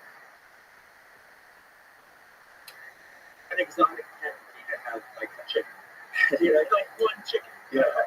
And just like treat it like a dog. You treat it, hey, that's my chicken. He hangs around. You gotta get a couple of them. They need to have a pecking order. Yeah. They like to hang out with each other. Goebbels figured that out. Yeah, the US chicken farm. Was it really? Oh, shit.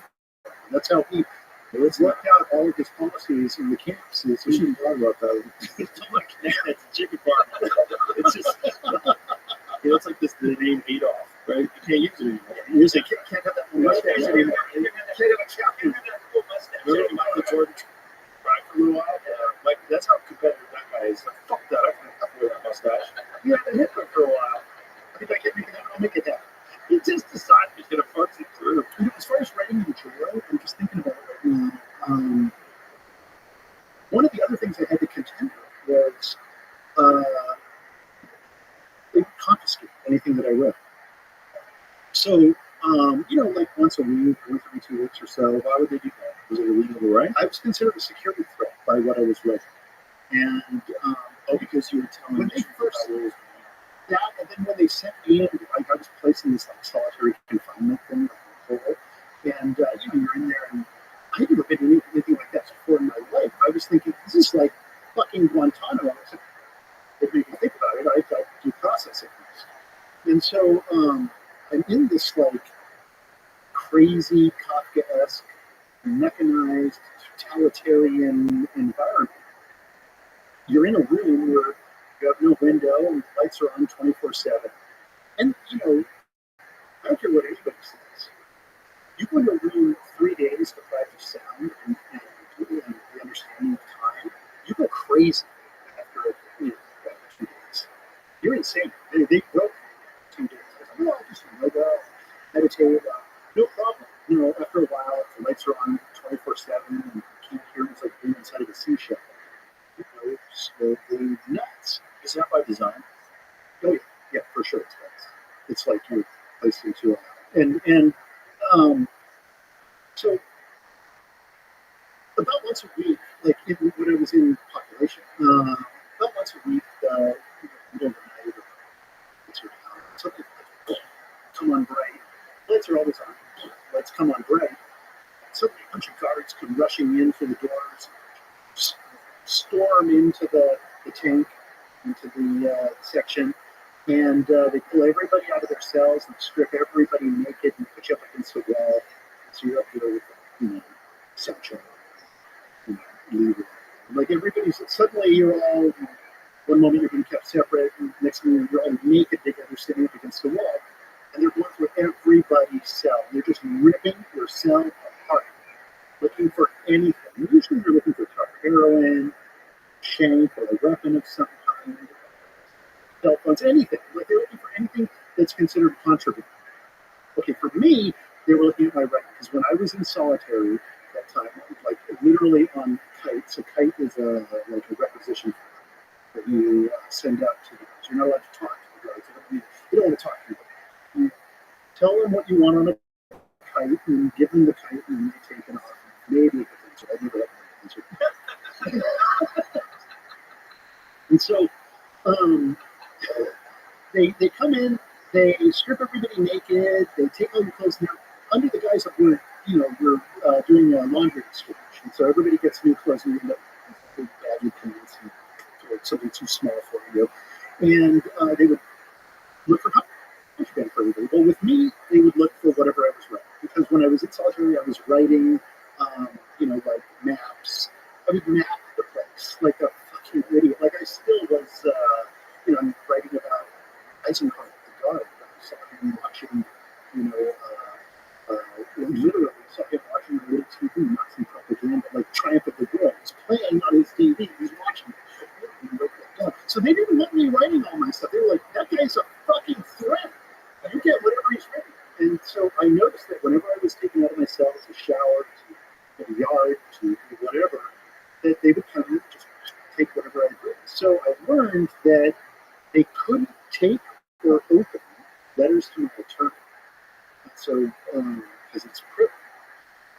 And so what I would do is I would just write, and then whenever I had to leave my cell, like to go to the yard, or if they were raiding the cells, taking everybody out, looking for contraband, I would just quickly seal the envelope.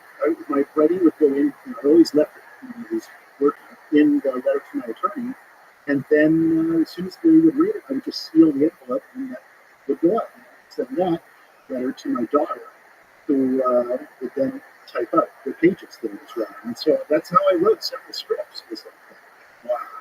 And because What did you see? You read about you read what did you do? Where did you publish it? I don't remember where I was reading it. Well, Was it on I Twitter? had several. Okay, so first of all, I was placed. I was sentenced to go to a low security, like a country club facility. I went to a low security facility, and I went in there, and you have access to stuff. It's more like a camp almost. And you're there, and incarcerated, but it's a light incarceration almost. And I had access to a cell phone, and so I started tweeting. These were the early days of Twitter, and so I started tweeting. Oh, they found Tonto, and someone in Pudgy said they dragged him. And, oh, they this happened over here. Oh, the so and so shakes us. Oh, they rolled up so and so and taken away. I was like tweeting this stuff, and this is the early days of Twitter, and Roger Ebert, who was like at that time the biggest on Twitter, was following me, and he put me on blast. Like he suddenly decided that he would tell and like all of a sudden one day overnight, like the story kind of went everywhere in the world. He put me on blast in a positive way. Well, he just told everybody that this is happening. Somebody is Roger Avery, Academy Award writer, is tweeting from jail. And it's tweeting from behind bars. At the time, now it's like people do it all the time. People like Show Knight's doing podcasts. I got a friend who's one of those January 6 guys, and he sends me like tweets all the time. Like he's got a friend who's January 6 guy. Yeah, you got a friend who's January 6 guy. Well, he's still there. It's like hundreds of days in jail without any kind of without trial. Yeah. I mean, tell me if I'm wrong, but like that's not how it's supposed to be. It's not how it's supposed to be. You're supposed to have a due process of something. Well, especially when you watch the actual footage of how it went down. Oh, I watched it live, and there was that guy, that Antifa guy, waving people in, like, moving them in. They were moving the blockade things. They were moving out, and cops were waving people in. They were opening the doors for people. I want you to think about it this way: in the most heavily armed nation the world has ever known, why would you have an insurrection with no guns? They got out guns. Machine. Those guys weren't planning on an insurrection. No. And then you have the fact that there was agents in the crowd, and we don't know how many. There's government agents in the crowd that were inciting people to go in. Yeah, that's what they did. And I want to know who that cop was who shot that woman. Yeah. What about that? Yeah, the whole thing's crazy. Yeah, the whole thing's crazy. And there's this thing that cops died. That no cops died that day. It's not true. Yeah, the cop who died, he died of a stroke. And I believe it was a stroke or a heart attack. But like everything, there's a lot of misinformation being given to us by the mainstream. And it gets attributed to it, sort of like when, anything happens to anyone 4 years after the vaccine, they attribute it to the vaccine bombs. Yeah. It could have been the guy just had a fucking heart attack. But this guy who was a cop, he did not die. He was not killed by the protesters. And you watch the video of the shaman dude with the fucking buffalo hat. They're walking him around. The cops are showing him around. They're guiding him. How would you ever think that is going to let you wind up in jail? How would you ever think that if you're an unsophisticated guy who was wearing fucking face paint and you're kind of a goof, and you think you're part of a movement, which is really scary, People get a part of the movement and they we're all doing it. And then you've got literal government agents encouraging you to do it, moving barriers, letting you in. They were playing chess, and these idiots were playing checkers, and they all got locked up. Yeah, well, because nobody was doing an insurrection. It wasn't an insurrection. Yeah, you don't do an insurrection without weapons. They're all so there was no presumption that there was going to be any kind of that you were going to get thrown in jail for 1,000 days. So my James, it's been there forever. Every now and then you get a picture of him. He's been in look, I deserve to go to jail. That guy doesn't. Right. And most of those guys. Yeah, I think it was a bad decision, certainly to go into the Capitol. It was a bad decision to smash windows. But I want to know people have been smashing things for a whole year before that. Right. That's very good. It's like we were a culture of smashing things at that point. It's also, as soon as you find out that there were government agents that may or may not have incited people to go in, the whole thing fucking changes. Like, what are you trying to do? Are you there to serve and protect, or is there some other weird shit going on? Because it seems like there is, and no one wants to talk about it because you don't want to be that guy. But at a certain point in time, you should be that guy. What's going on, man? There comes a point where men of good conscience must stand up and speak out against things that are obviously wrong. Yeah, and that is one of them. Yeah, that is one of them. It's a big one. It's a weird, and there's all this pushback. Trump getting into office, he said one of the first things he said was he was going to release all the January 6 prisoners. How long do you think they should be? Who's opposing? They should at least be going to trial. Yes, you should at least be going to trial. But it is unconscionable to hold somebody for over a year, 2 years. And Well, the thing, the government has always had a situation where we talked about in our episode of the Anderson contract. Is the one charge that the government can put against you where they don't need direct evidence is conspiracy. If they arrest you for conspiracy, that means they don't have direct evidence. They don't need direct evidence. Well, by the way, when I was That's what they got Manson. right. Oh yeah. Right. All right. Well, they knew what Manson done. So Yeah. Well, I believe that too because To read chaos? Book's not the best. Well, I believe yes. every Manson book that there possibly could read, and then I read that one. I throw the rest of them away. Fucking trash. Chaos. Chaos is just. He helped me too because my first AE is a friend of his.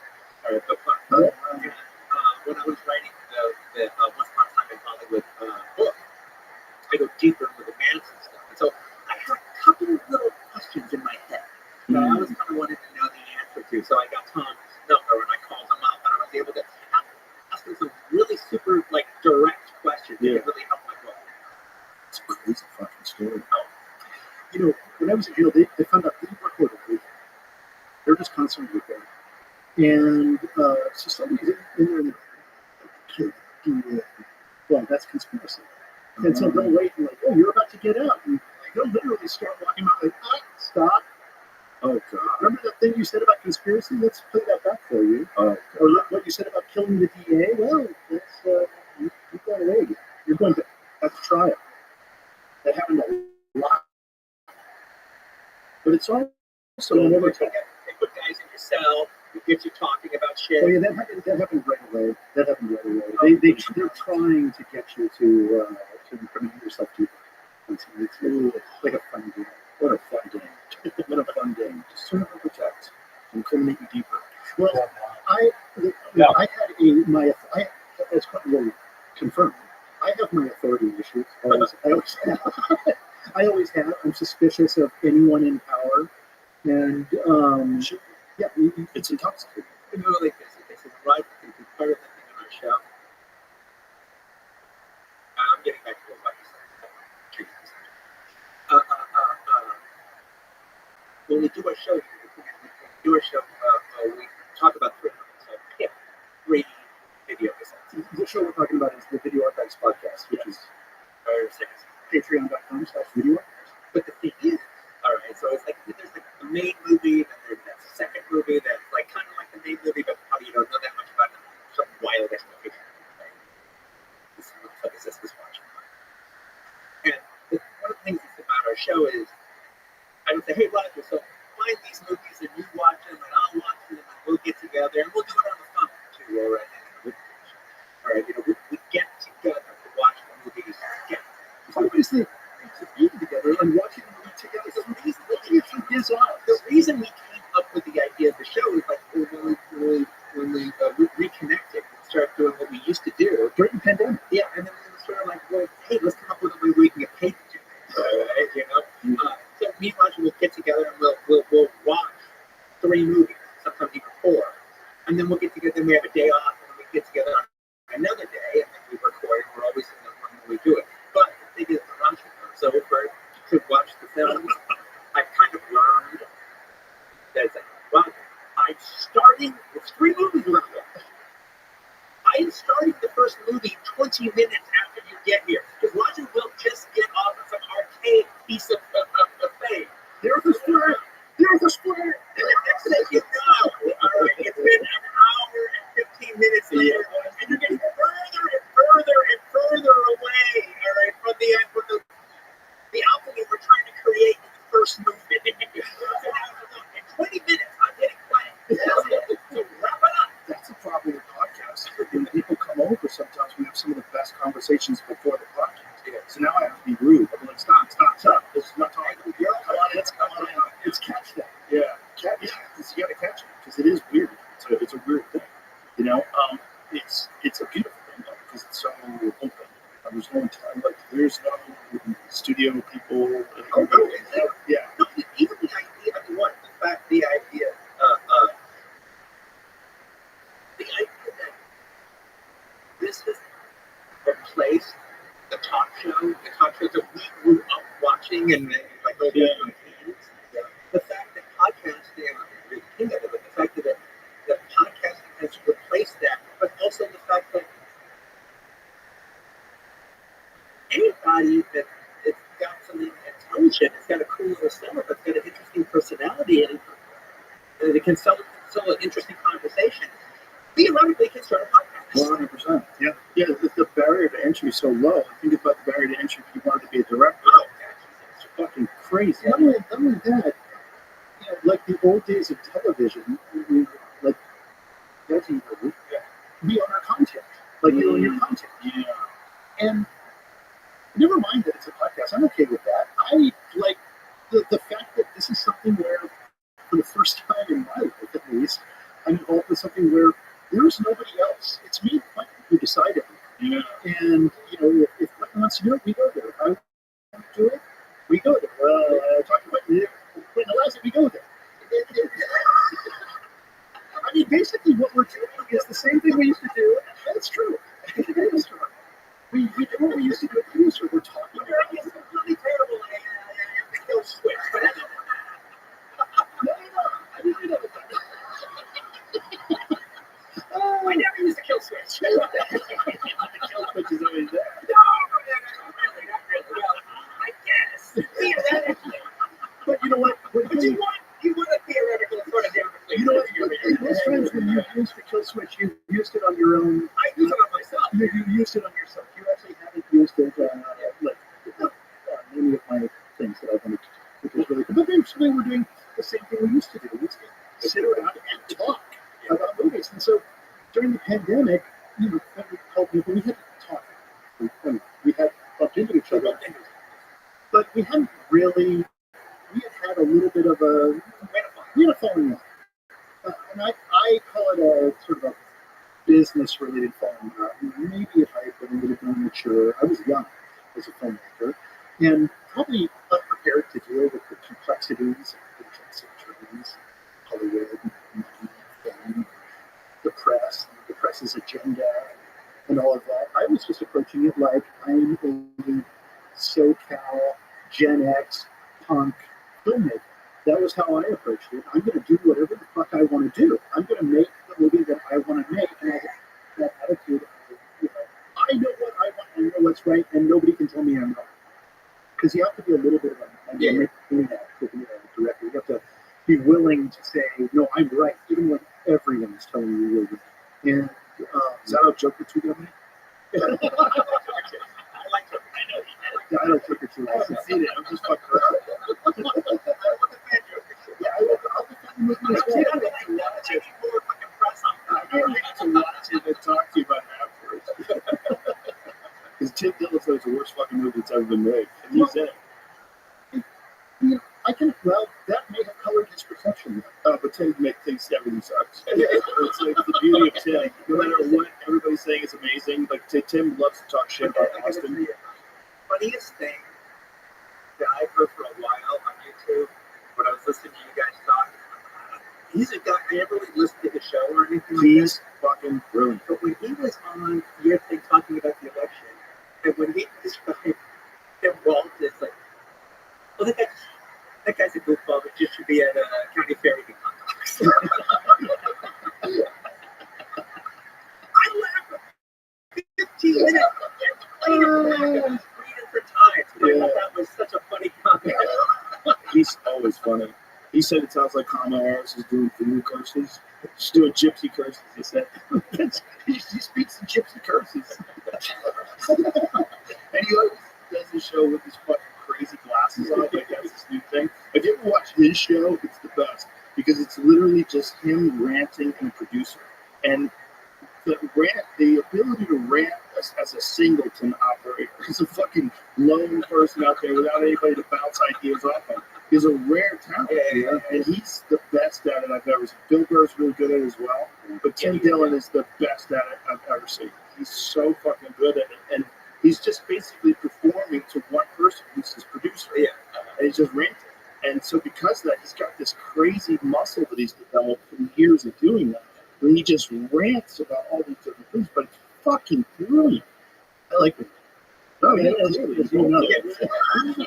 well, that's the great thing about you guys doing a podcast here. Well, it's like, in the beginning, you're talking about replacing the talk show. Well, fucking, you guys replaced Siskel and Ebert, right? Because Siskel and Ebert, thank you. It's actually the agenda that Quentin proposed to. Well, both those guys are gone. You know what I love watching is videos of like outtakes of those guys who like bitching at each other. They fucking hated each other. They were so shitty to each other. And then they had to be smiley, and what a bullshit way to live. Do you remember when Vincent Gallo wished testicular cancer on Roger Ebert, and then he died? Oh, do you remember that? He had cancer, right? Like he lost his jaw. Like they removed his jaw. That was Vincent Gallo. Person that he apologized after you wrote it.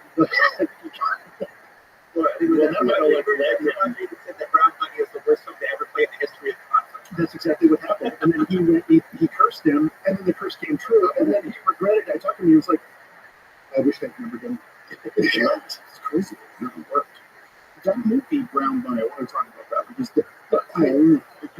I've always thought it's so strange that we can show violence, but we can't show sex. And I know they tried to do that, but like, you ever see the lines outside the movie theater when Deep Throat? Oh, yeah. Carson was in there. Johnny Carson went to see Deep Throat in a public theater.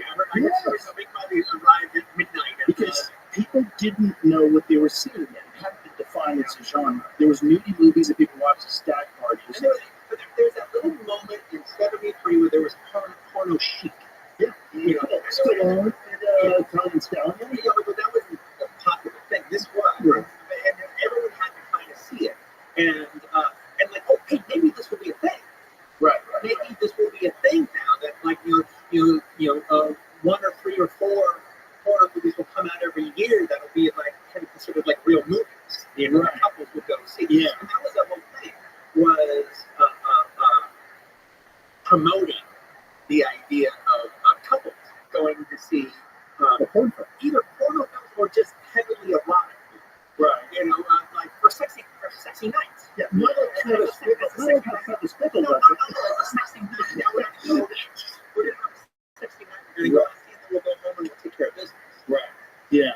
But it didn't really happen. Yeah. There was this hope in the early '70s that could happen. But it's fascinating that it didn't happen, because what I was going to get to is like violence. We don't have any problem. But we all agree that consensual sex is way better than someone getting shot in the face. But people get shot in the face in movies constantly. You see heads explode and arms get lopped off. Right? Game of Thrones. It's constant. I think it's actually gone too far. I mean, it's funny for me. Well, it's not that violence has gone too far. It's the meaningless violence. There's been violence without purpose, almost. And I started to recognize this during Walking Dead. But really, Game of Thrones, though. You mentioned Game of Thrones.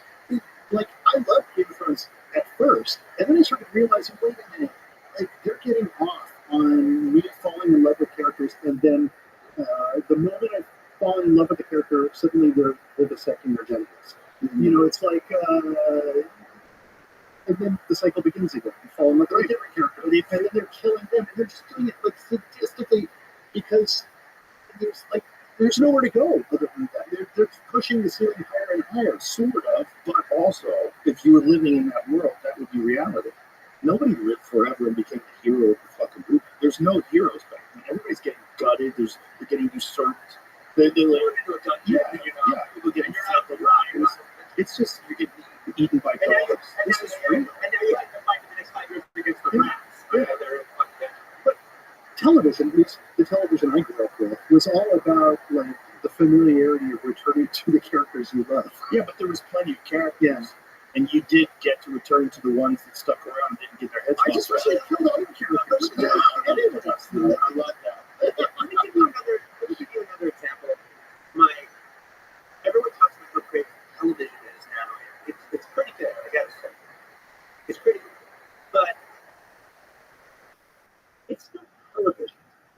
what's the difference between television and a good movie? Because a lot of the TV now has the patina of a movie. Mm-hmm. All right, they're using cinematic language, all right, to get you caught up in. And obviously, I'm talking about good shows. Come on, shows that you're Ozark. like shows that you're compelled to watch. All right, and so I'll use an example of the show. I'll use Yellowstone. I didn't really get around to watching Yellowstone the first 3 years. Then I watched like the first season. Wow, this is fucking great. I'm always a big fan of Master. He's fucking wonderful. All right. And I got really caught up in the show and everything, and all of a sudden I'm like having a good time, and I've got a couple seasons I haven't seen, so I'm watching it. And in the first season, I'm kind of talking, it's like a little the guy who writes that, he's a good writer, he's good, like, touchy monologues and stuff. So then I end up watching, like, 3 seasons of it, and then I even watched that, like, 1883, and was, oh, this is a good Western, like, Western. But then, after I've watched, like, 2 or 3 seasons, or 1 season of 1883, but while I'm watching it, I am compelled. I'm caught up in it. And at the end of the day, it's all just a soap opera. They've introduced you to a bunch of characters. You actually kind of know all their backstories. You know everybody's connection with everybody else. And they spend some time summing that up. And then everything else, is just the compellingness of the soap opera. Right. What's happening to this different to that? Well, I'll tell you. Because the thing is, if you watch Edge of Night Monday through Friday, you get caught up in the dramas of the family, right? But you don't remember it 5 years from now. You're caught up into the minutia of it at the moment. Mm-hmm. All right. So the difference between is I'll see a good Western movie and I'll remember it for the rest of my life. I'll remember the story. I'll remember this scene or that scene. It built to an emotional climax of some degree. The story is good. It's not just about the interpersonal relationship. The story is good itself, but there's a payoff to it. But there's not a payoff on this stuff. It's just more interconnectional drama. And while I'm watching it, that's good enough. But when it's over, I couldn't tell you. I remember who the bad guy was in the first season of Yellowstone because it was Danny Houston. I remember him in it. But I don't remember any of the details of it. I don't remember any of the bad guys for season 2 or season 3. It's out of my head. It's just completely. The same thing with 1883. When I watched the whole thing, and that was like it seemed like a movie, except I don't remember Sam Elliott. But the only thing I really remember when it was finished. But now, Red River, I remember for the rest of my life. Isn't that though because it's a different thing, right? Because when you go to a film is designed for one sitting. You sit down in the theater, you're going to get the entire encapsulation of what happens to these characters. Okay, I'll give you an example of one that is more than someone. And you'll have you're different. Okay, yeah, you can say that. Look, there's a soap opera business, but I'll tell you one that's not. Okay, if you watch that first season of, and here's one that really looks like you watch the first season of Home. Oh yeah, and right. First season of Home. First season's incredible. Okay. Yeah, so very good. When it gets to that final episode of the first season, it's got the suicide vest on. And he's in the room. He can kill the guys that he's been waiting for to do it for the whole movie. And you don't want him to die. Kind of into him, and you kind of want him to pull it off. Daughter calls him on the phone before he does it.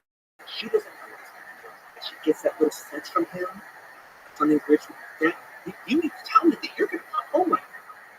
You need to tell me right now that I will see you later tonight. And the entire series has been built to this scene. And it's one of the most emotional scenes I've ever seen in a movie, in a TV show. I've ever seen dramatized. I've ever seen dramatized. Now that was a movie. Right. That was not a soap opera. That built to this moment of him being in that fucking room with the suicide vest on. Mm-hmm. And there was complexity. She doesn't know what she's asking, but we do. Right. She's stopping this major thing, and she'll never know that, but we do. he's still committed, but he's more committed to her, and we know that. That's just great shit. That's a movie. Right, and you can't. Can you do that every week? Not to say you can do it every week, but I mean, I'm saying, you know what I'm saying? like, when the season's over, I need to walk away with more than just the soap opera. An impactful moment. Exactly. I don't expect you to do that every week, but at the end of the arc, if you're telling a continuing story, Right. at the end of that fucking season, you need to, bam, drop the mic. Yeah. You need to tell me a fucking story, not just dot, dot, dot, dot, dot. So you're saying. And look, while I'm watching it, I'm not asking for it. But the fact that it all just Goes away. disappears Right. once it's over, and it's just sitting on the beach. Right. It's a different thing, right? I mean, this is what what's the weird difference with theater Here's why it's not a different thing. Part of the thing that makes it different is the fact that everyone's watching these continuing stories. Continuing stories. Okay, if it were Bonanza, where it's just a setup story, Charles Bronson shows up. He's a half-breed Indian, and he's working at the Ponderosa for a while, and he gets involved in an adventure, and then at the end, it's done. Well, on that show, the episodes are maybe not so good, or episodes are whatever the It's not one continuous story. but then you'll have this great episode with Charles Bronson. Or then you have a great episode with James Earl. Yeah. That could have been a movie. Yeah. They could have expanded that to a movie. Right. They're standalones so long. And the difference is that It's a long ongoing story that leads to the soap opera. it's episodic. And television now has become completely serial. So somebody's looking into a picture of a really, really good show like Deadwood. Okay, Deadwood, I know what they probably went into the pitch, and what they knew that they were going to make was it Wild Bill? The Wild Bill story. And you've got Carradine, and they know that story. And that show is fantastic as long as they're telling that story, which is like 6 to 8 episodes. Once he's gone, I don't think they had a plan. That was what they pitched, and it was like they pitched a movie spread out over a number of episodes. But by It wasn't even the full season. Yeah, but by that point in time, they have a couch character. Well, you've got everybody, but I would maintain that for the rest of Deadwood, after Carradine's gone, it's just things are happening. Stuff is happening. But I don't remember anything about that show, other than the town and the various actors that I liked in the show. But really, all they had was those first 6 to 8 episodes that were exactly what it was. And the thing about it is, I would say all this, and the sum up of it all is it's useless. It is very compelling while I'm watching it, but it just doesn't compare to a movie, story that stays with me for the rest of my life. Okay, right. I know what you're saying. We'll watch a lot of, I try to watch at least one movie every episode that I have. And sometimes it's like, well, I haven't seen it since I was 12. Or I haven't seen it since. Those are actually the scariest things to watch, because if you loved something when you were young, it's almost Well, like I'm expecting not to. I'm tougher on stuff now than I used to. All right. It's a big champion. So now I'm not such a champion. Now I see all the well, right. But now I watch this I haven't seen since I was 22, and I still like the day and I watch, I watch it again. I think I just want to shoot it. well, actually, I can jump in really quick if you want. One of strong cigars. One of the movies we saw that we had seen a million times, and we didn't even think that it was going to be in it, was Just to Kill. Okay, yeah, yeah. It was one of those things where we were doing a thing, a special episode with Eli Roth. We were taking the Italian Giallo thriller, the word of the American version of the Giallo thriller. We figured out the four. And one of them was Just to Kill. Yeah, so we get together with Eli, and we're going to watch these 4 movies. And then it comes down to Just to Kill. And I can't even think about how many times I've seen Just to Kill. I can't even think how many times he's seen it. And how many times that Eli's seen it. I mean, it was just huge Brian De Palma and Nancy Allen. So it was like, how many? And so I almost brought up Just to Kill. We had a little congress We about it. got 3 movies. No, it was just that ended up being one of the greatest screenings of Dress to Kill. I guess. All right. Like in our living room, in my living room, watching it with On VHS. on VHS, Pan Escape. All right. The old Warner Brothers video, because we watch them on we watch them on the actual video cassettes of video archives. All right. Literally, the tape that we used to rent and handle and shuffle and put back and forth into the drawers and rent to customers, and it's been sitting on the shelves with the number on it, everything for that. We've seen the movie a bunch of times. It's something about watching it, the 3 of us, and just sitting there. It's so good. But it was one of the movies that it was Eli that was adding to See, it. you're right. For them, Yes. you know, and we just have this like appreciation for the movie, watching it with the 3 of us in this situation. The fact we considered not even watching it was just like sacrilege. And we saw things in it that we had never seen before. That was the other Yeah. thing. It's like I saw things during that screening because of feeling watching the movie with you guys that I had never thought of before. And so it opened up all sorts of avenues. And you know, most frequently you watch a movie and it doesn't go well. I'm afraid to watch movies again a lot of the time. That was just one of those happy incidences where it really worked out. It stayed strong. Even when we'd seen hundreds. I know. I mean, you could not. It'd be hard to pick a movie that I've seen as much as Jessica. See, this is the better version of Cisco Weaver.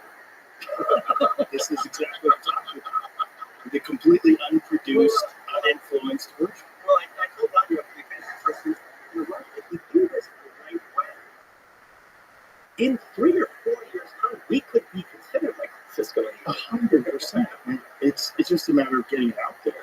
I think there's just a bunch of people that aren't aware of it. And they will come. Yeah. They will come. What I love about the way we're doing that is our first season we just put it out, and we had a partner with SiriusXM back then.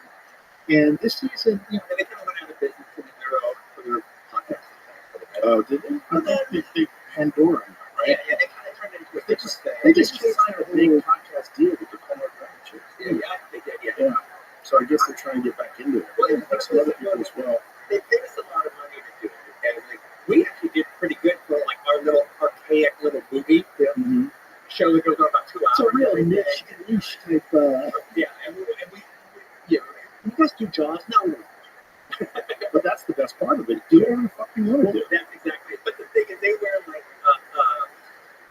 so we actually had about like 2 million listeners, which was like, hey, that was pretty good for us. For us doing our little stupid movie show about VHS. And it's all about VHS. It's about the VHS. And we're talking about the box art, the VHS tapes. We watch the we talk about the trailers that are in front of them.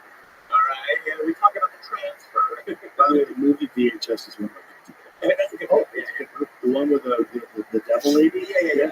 Turns to a But devil. the 4 different stories, the 3 different stories. But that one is worth it. Just to sit through the other 3 for that one. The devil lady is fucking amazing. But I think they were expecting us to do like Susan Kane. they were going to do like Jack Shepherd kind of numbers. It's like we Right, were never going to do what we're doing. right.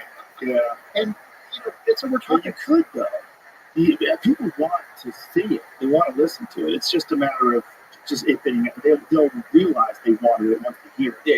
That's what it is. It's like, oh, we want them to only talk about Citizen Kane. No.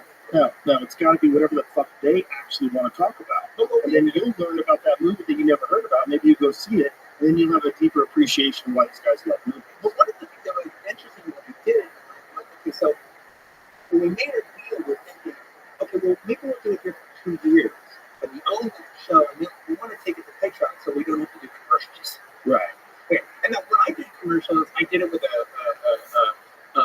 70s DJ announcer voice, all right? Because I felt like such a sellout that I'm not going to do it in my voice. The Datsun 750 is coming soon.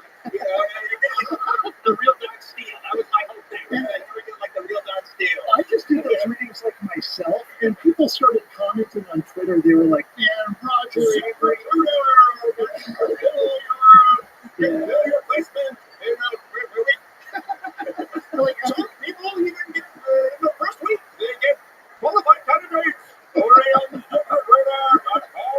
like, I like solo stoves. They're great. But like, I found myself doing like stainless steel ads basically, and talking about solo stoves. And suddenly, people on Twitter were saying Roger Avery will sell you sour milk from a sick cat.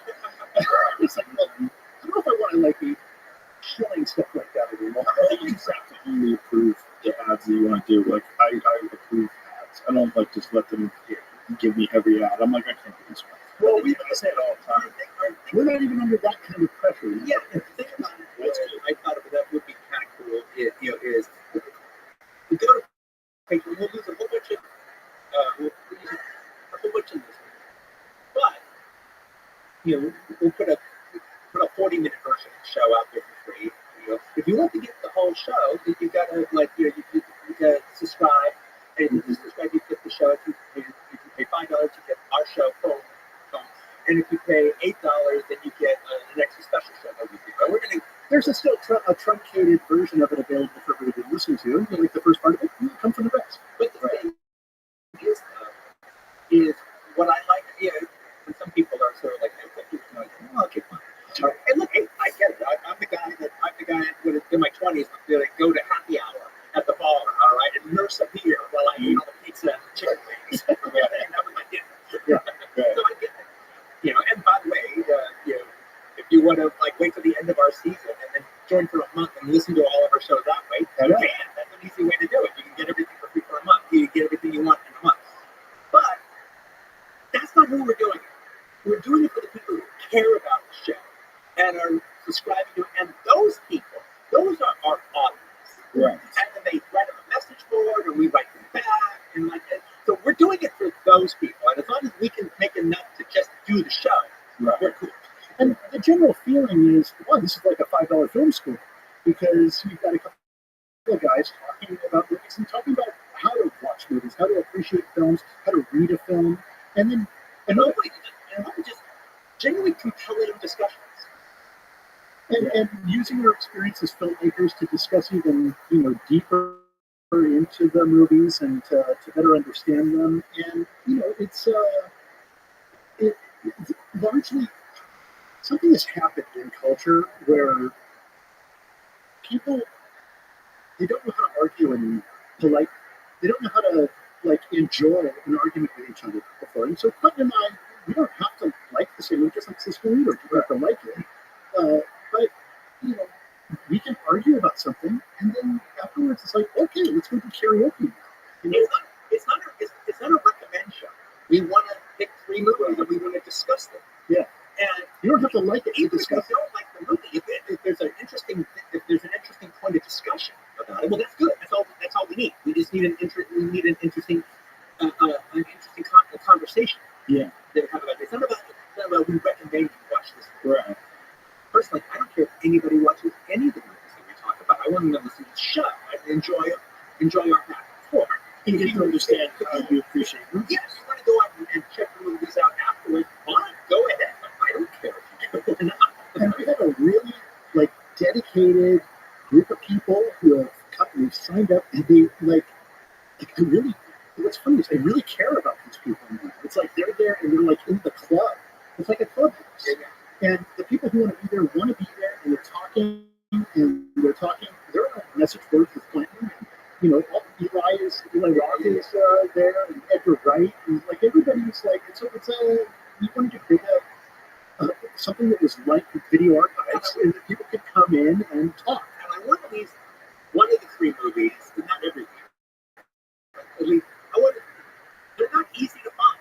I want to come up with that's not streaming anywhere. How am I supposed to get this? It's on VHS. Get VHS recorder and buy it on eBay.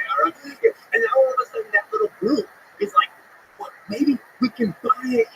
Okay, maybe if we buy VHS and then we'll burn it and we can trade it with everybody.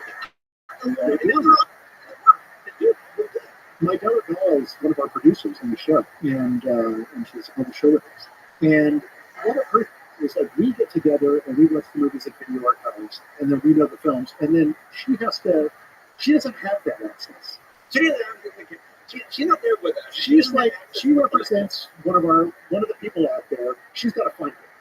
So if Quentin finds something that's pretty difficult to find, she's got to track it down, and she usually has a good timetable to do it on. And she kind of is doing her proof of concept on she'll find it on VHS. She'll find it however. Track it down. And So so you call up her guy. it's on YouTube. So Which is Quentin. I just couldn't track this one down. I could find yes. yeah.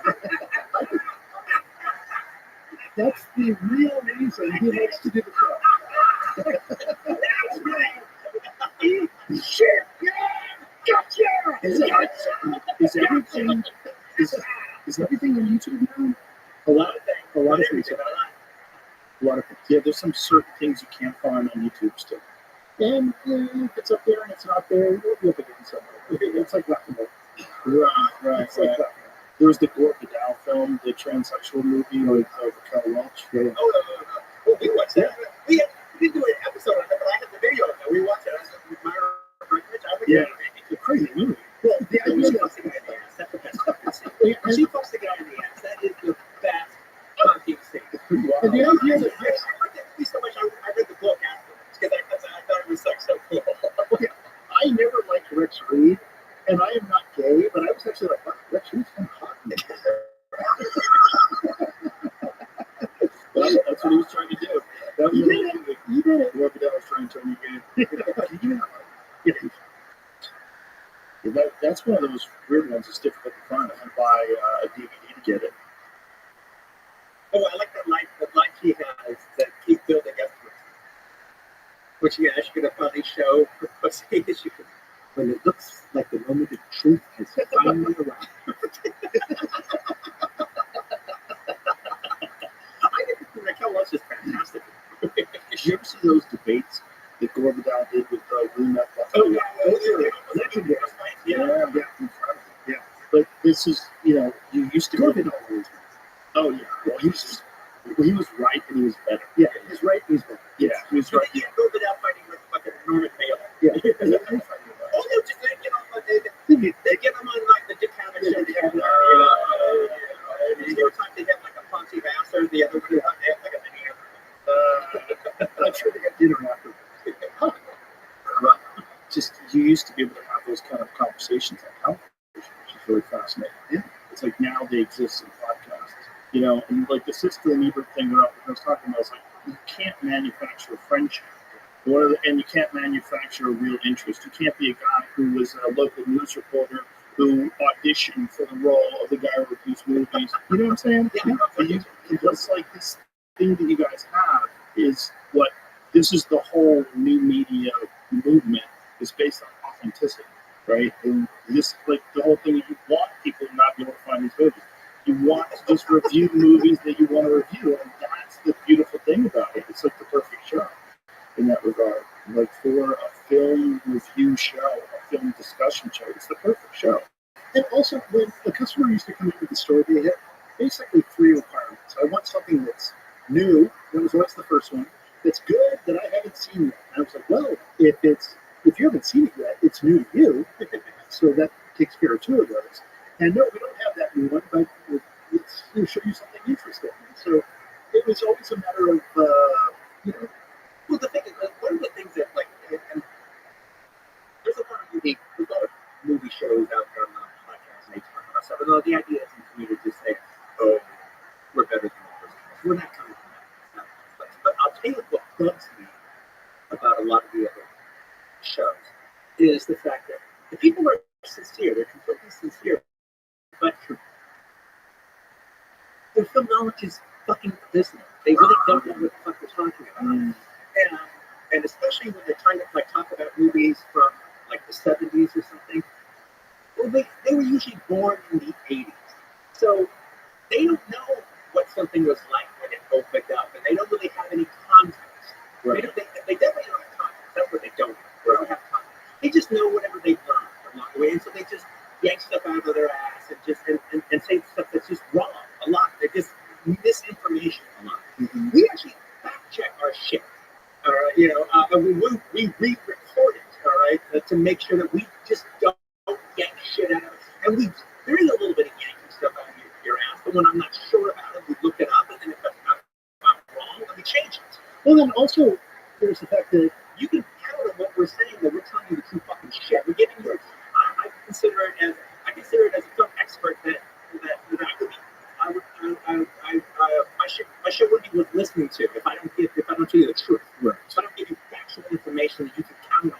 also because you were there during the opening of the film, and we're because we were, yeah, we have the context to talk about. A lot of these people who maybe didn't see these movies in theaters. And the thing is, it's like, my writing guru as far as like film writing, but I think writing in general was the New Yorker film critic Colleen Kael. And she had one rule for film criticism, and I think this apply to all writers. You have to give the reader a compelling reason to read your work. It's that fucking simple. There has to be a compelling reason for you to engage in reading analysis. And the same thing about talking about it. You have to give a compelling reason. Now, yeah, I like the guys. That's a good start. I like their personality. I think they're kind of funny. That's a good start. But there has to be something more. Well, that's much more than that you just did. This passion for it, right? That's what's more than that. It's like severe commitment. That's what's exciting. And then when we talk about the movie, we talk about everything that's good about it. We talk about the things that aren't good. Right. Honest. Yeah, very honest. Yeah, And I can be wrong. I know I don't have to be right about it. you might be right about the Joker. Yeah, sure. See, it's audacious. It's audacious. You haven't even seen it. You're just talking shit. Just talking shit. I just trying to wind you up. I'm just trying to wind you up. Sorry. What's like an example of a film that you love that other people hate, other than the Joker? I don't know. Okay, I like it.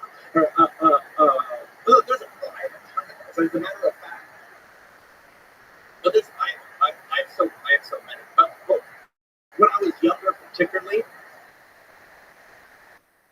I was the champion of like the movie that a lot of critics put down and said was a fiasco. Okay, Are you just because you're contrarian? Or you guess? Yeah. Is it Ishtar? Well, You like Ishtar? What? He was like one of the champions of this stuff. Champion, Pushing that tape on so many customers. How many of them came back angry? No, it's a funny movie. Is it really? Well, the problem with Ishtar, we were talking about this a little bit earlier, the problem with Ishtar is that it suddenly became not about the movie, but about the production. And so people had formed an opinion about whether they liked it or not, because it was expensive. It's like, it doesn't change your ticket price. No, that is the kiss of death. If you feel like a film is over budgeted, Especially comedy. It's like Pretty Savage have a thing about spending a lot of money on comedy. It seems obscene to them. What happened with this film? Like, where did the budget go south? Where the budget kind of went south for the most part was the fact that like Warren Beatty and Dustin Hoffman kind of like had their full freight on the movie. So Dustin Hoffman got his high big salary, Warren Beatty got his high big salary, and so all the accoutrements that go with it. everything that goes with it. If I need a plane to fly me back from Morocco to New York every weekend. Really? I'm sure. I'm making that up, but that's not unrealistic. It would be like if when they did, and during the time they did this show, Tom Hanks was famous, but he wasn't the superstar that he is now. Right. All right. So if that had starred Tom Hanks and Peter Scolari, like the two guys who wasn't buddies, well, then that it would have cost a lot less and would have been just as funny. Right. Those guys were terrific together, and they would have been really good in that role, and the film would have been seen for what it is. Yeah. When a film does get labeled as a bloated film, that is because the general public will turn on it. You generally give those movies a couple of years. It's like, oh my God, It's a Yo, pretty fun what up, film. baby? AFK.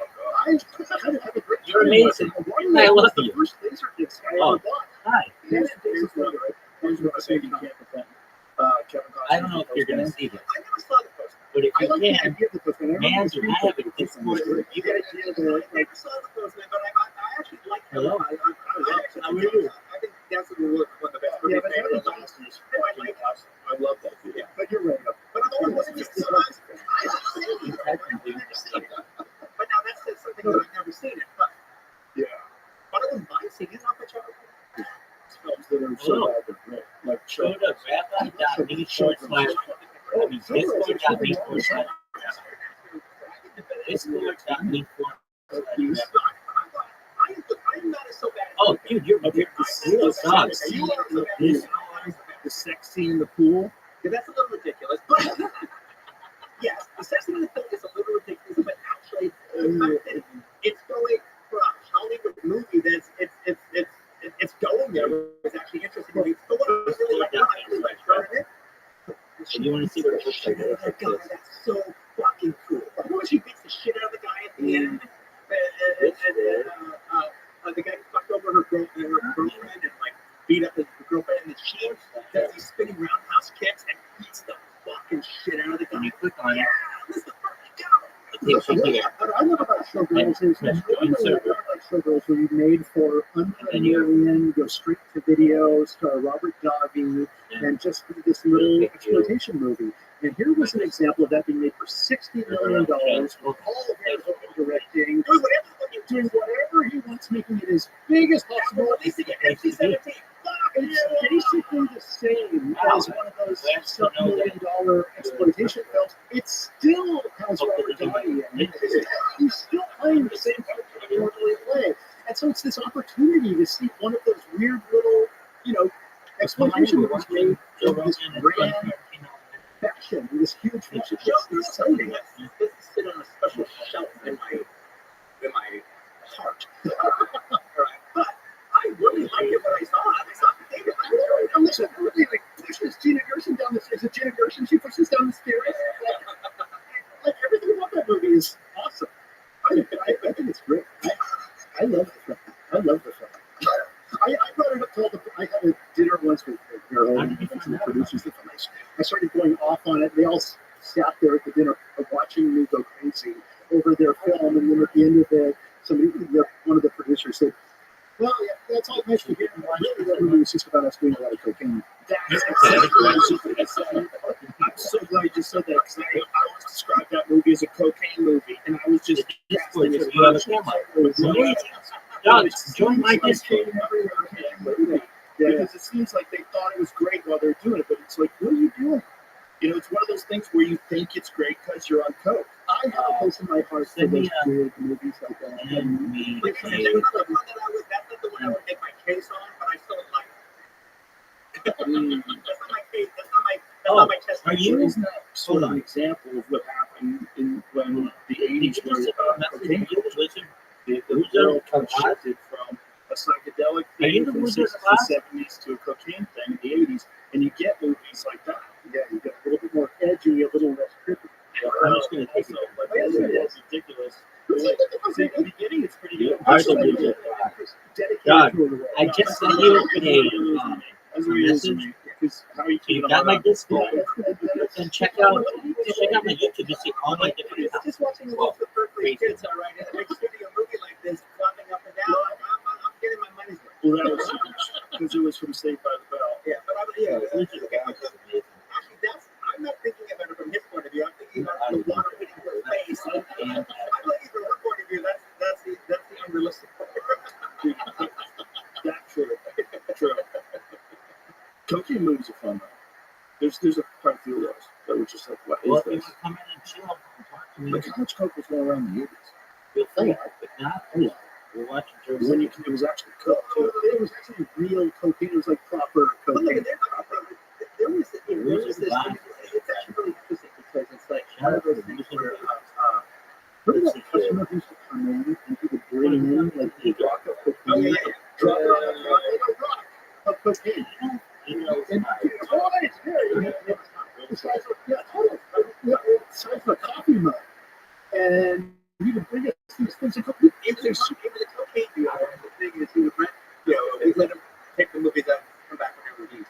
Whenever you want. And he would come in and he'd get his phone, and then he would like either open up a little like skull and Yeah. Yeah. all right, there you go. Jesus Christ.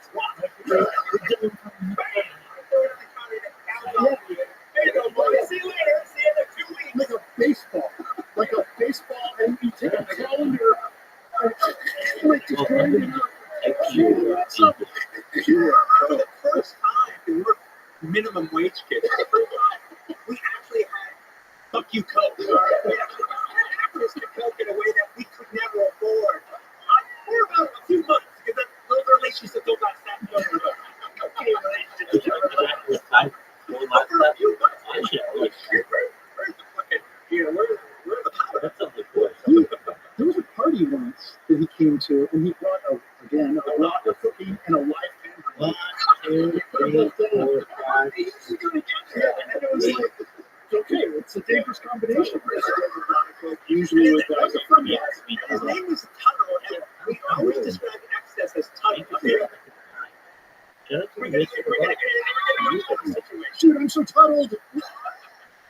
Oh, that's hilarious. It became like your Fugazi. Yeah. Oh, that's so funny. When I worked at in Boston, Nick's Comedy Stop, they would offer to pay you in cocaine or cash. Yeah, there was guys that just took the cocaine. A certain comics, they just want to get paid in coke. Yeah, wild times. You know, that's the 80s. It was the 80s. It was the 80s. That was actually even kind of an interesting situation because, like, There he is. it was also one of those things where, like, I was actually really kind of proud of us because we all kind of like, ooh, we all kind of like played a little bit with this kind of like more access to coke than we normally have. More access to coke than we ever had. You know, and like obviously we can't afford that shit, right? And so we all kind of went nuts for a little bit about it, and then we all kind of like, let's bring it together. That's great. Let's bring it together. And we also saw some other people who were like, let it get the best of it. Yeah. And they got really what's up, man? Like your friend with the story about the. Can you hear me, big dog? Can you hear me? Yeah. How are you?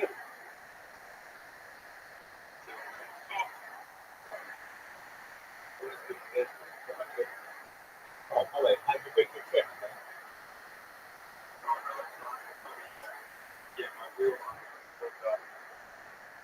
All right. Sounds like you have a do-it-yourself project to work on. Do you have something to fix it? Yeah. All right. DIY. Oh, dude, you're amazing. That's probably what I was used to. There is a saying that exactly if it's supposed to move and it doesn't, you need WD-40. If it doesn't, if it does move and it's not supposed to, you need something. That's basically all the DIY information you need. If I may ask, hey, happens to the best of us. Take care, man. Enjoy. Come back whenever you want. You're always welcome. Keep that. I'm going to send you a friend request. Just a moment. All right. You do that.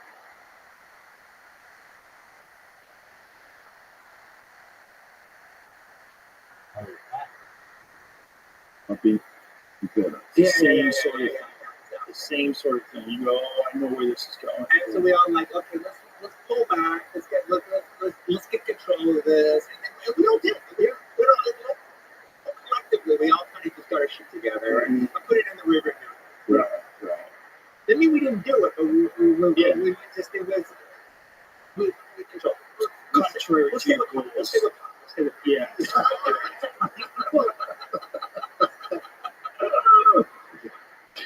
When I was growing up, a bunch of people that I knew got hooked on coke, and that's what kept me from ever doing coke. What stopped?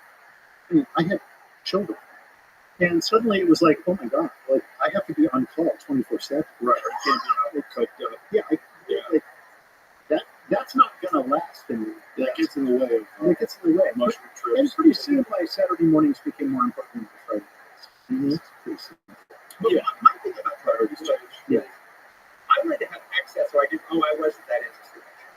Yeah, you want to take it to 12. No, I wanted to have a 11, and we're doing it all fucking night. Yeah. That's like this is gone. Until the straw is bloody. Yeah. Yeah, okay, I'm stopping now. The straw got bloody. It's like some people don't have the ability to only do that once. Like for whatever reason, some people they have that thing and they do coke a little bit and they just want to keep doing coke. That's scary. It is scary That's scary. because you're captured by a demon. Yeah. You know, And it's literally, and I think it's literally, yeah. no, I think in the classic gin sense, Sure. it's whispering into your ear. Well, in a sense, it does all the things a demon would do. You know, you could say the demons are real, okay, but they might be real. Look, they've I been think there's around pretty good for. evidence.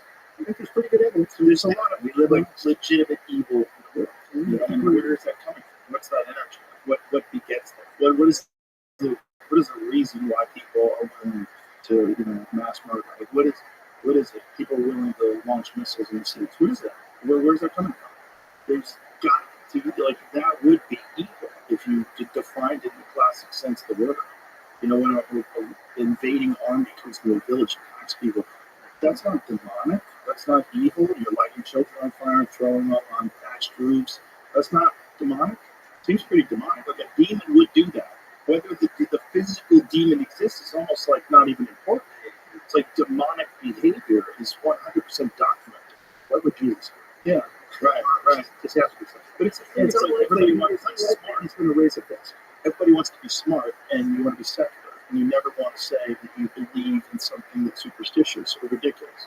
So you don't believe in religion, you're either agnostic, or you're atheist, that's how you get respect. And it's like this weird thing where you're not willing to consider, like, okay, well, what are the actions? What are the actions of good and the actions of evil? Because the actions are real, right? And we all know in our heart, in our soul, when you do a good thing, how you feel, versus when you do a bad thing, how you feel. Like, so what are those forces? When Brando's Kurtz tells the story of going into the village and inoculating the children in the village, shooting their arm with flu shots or something like that. Inoculating. And then the soldiers came in and then hacked off all the kids' arms. And then there's a full pile of arms. And Kurt said, so we did all that, and we came back to the version. Next thing was a little pile of all the little arms. And now they have them. And I cried like a baby. I started Chinese because these are not monsters. They're not demons. These are men. They're a job. And they have the force of will to take the job and take it to its logical conclusion of what they have to do. But, I'm not condoning what Kurtz is saying. Kurtz is a fucking crazy person. But I'm interested in his perspective. But of course that would be Kurtz's perspective. Speaking about true power, where he's a god. He's a god. He worshipped by the natives. Yeah. Clearly lost his fucking mind. The fought war. It's completely lost. And but he's talking like he's calm. yeah, exactly. They're all talk. Yeah. But this is the thing where you're suspicious of power. Like why are you suspicious? Well, you should be.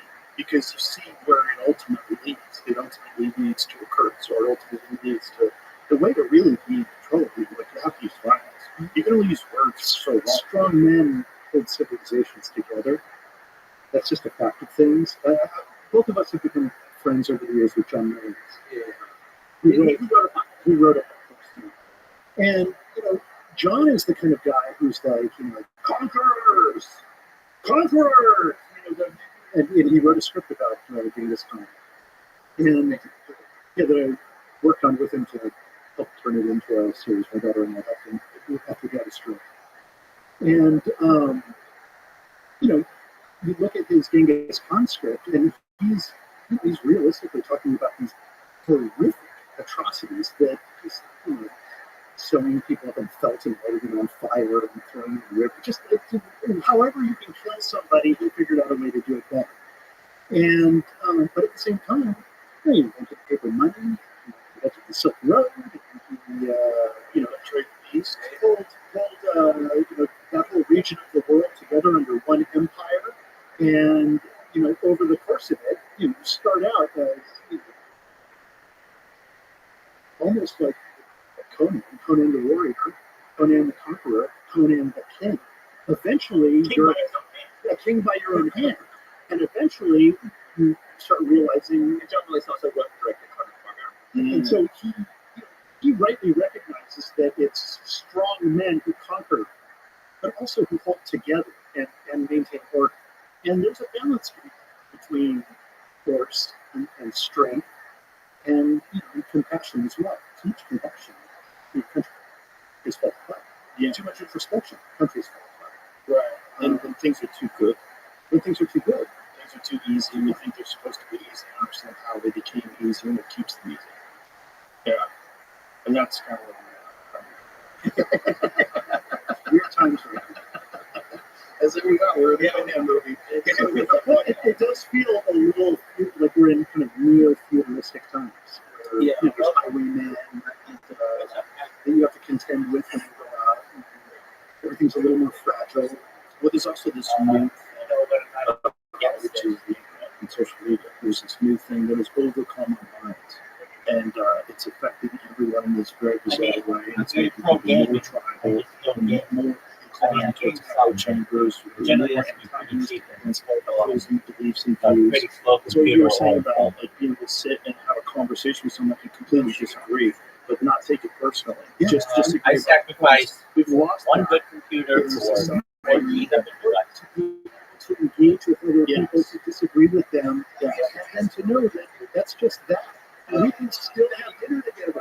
We can still eat I haven't called that before. I go on a show and I said that I like. Yeah. Joke Every day, or two. yeah. Honestly, I like. I was outside earlier today. Now there's 150 articles that come out on all these cannibalized articles. Sometimes I pick I bet people who visit me are fans and like will go have a picnic And then in you the read park the or comments. something. Yeah, who's the Why fuck do you so we fucking asshole for saying that. Why am I a fucking asshole? That doesn't make any sense. That makes me a fucking I wouldn't be doing this. crazy. You either like the movie or you don't, all right? My friend, data is Earth's #1 resource. What? It's like, oh, it-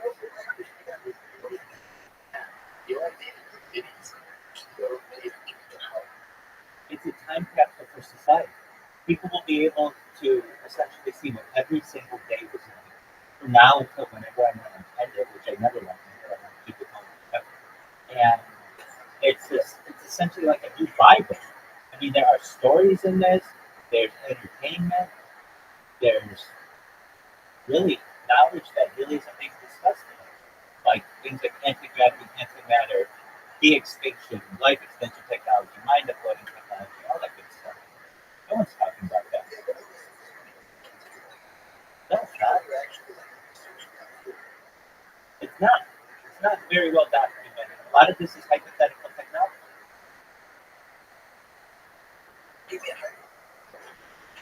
Things like female sperm and male eggs. That's hypothetical. It's not a realistic technology currently. But in the future, women may be able to produce their own sperm, and men may be able to produce their own eggs. And when that happens, you might be able to self-replicate. No one's talking about that.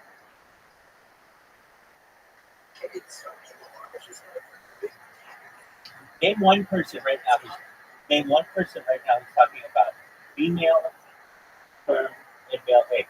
Oh wait. Of all of the creators you know, hold on. Of all the creators you know, of all of them, all the celebrities you know, all the podcasts, all the movies, all the books, all of the songs, none of them are talking about that. That's just one example.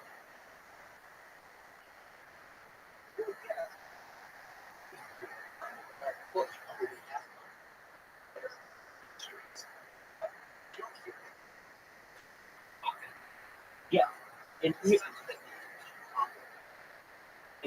not. It could eventually become quite common amongst all people that you no longer reproduce with someone of the opposite sex, you self reproduce. Or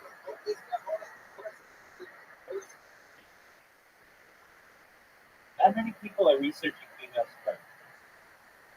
Of all of the doctors and all of the nurses and all of the scientists, less than 1% might even think it's a reality that it could happen, let alone people who are actually paid to study this. Really not. Not very common at all.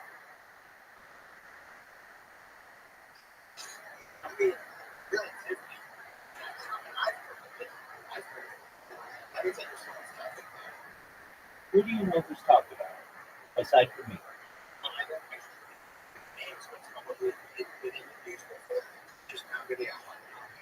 I've never heard of it. I can tell you that it has a Wikipedia page that isn't very thorough, but it does just talk about it as a hypothetical technology. I mean, that's just one of many different things that we talk about. Let's talk about mega projects. What about, now this one is talked about, but not very much in the mainstream. A Bering Strait tunnel.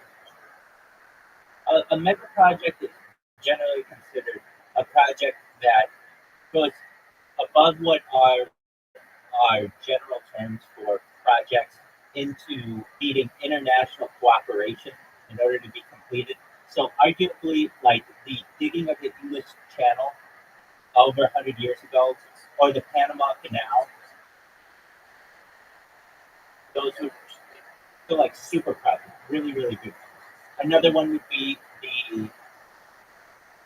perhaps the Suez Canal, certainly would be, and then maybe thousands of years ago, you would consider the pyramids to be a mega project. But what I'm talking about is a straight tunnel, and I talk about a lot of things when it comes to mega projects. But basically, I'm a huge advocate for building the tunnel. It's only 51 miles that needs to be done between Asia and North America, and then you could take a car from Los Angeles to London or New York to Cape Town. You could drive. That's a really exciting opportunity. That will unite the world much better than many of the things that currently make up the news cycle that divide us.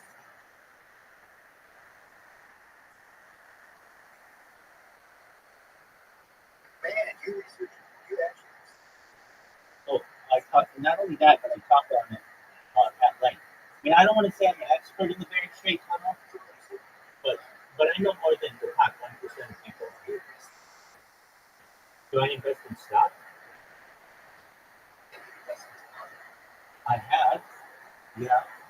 So, like the first stock, perhaps, I mean, like one of the first stocks that I ever.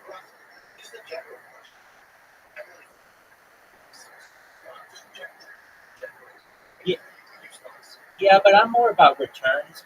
You don't get as good as returns on stocks as you do on cryptocurrency.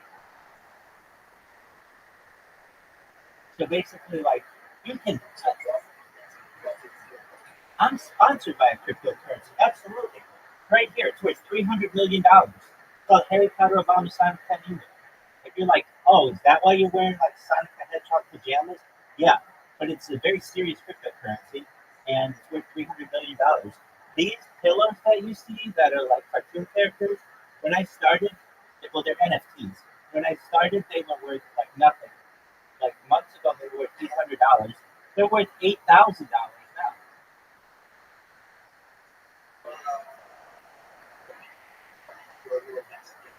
No, but I can tell you that when I go viral, that I'll be able to give you more money than you can ever count. That you'll be able to have so much money that you'll be able to help all your friends and start your own charity. I have more data than any person. Essentially, I'm sitting on a gold mine, and just little by little, people start to find out about me from any different. Go ahead.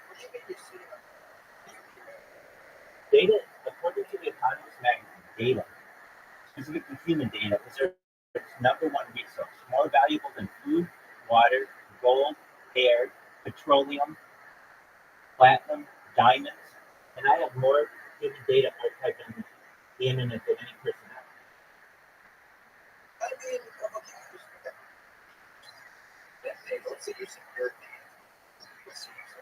Well, essentially, you could follow somebody's life back, every single moment of their life back, more than 3.5 years. Imagine in 20 or 30 or 40 years when we have that much data that we can just essentially delve into someone's life now. That's just from a two-dimensional perspective. Hey, I want a cool story. Let's follow the rabbi. There are many other aspects of this that are much more important as well. As technology advances, things like being able to know a lot about my body, what my breaths per minute are, my eating schedule, my sleeping schedule, my behavior patterns, knowing what my blinks per minute are, knowing what my heartbeat per minute is, knowing what the humidity is, knowing the temperature is. All of these things will be seen and you'll be able to essentially track with augmented reality.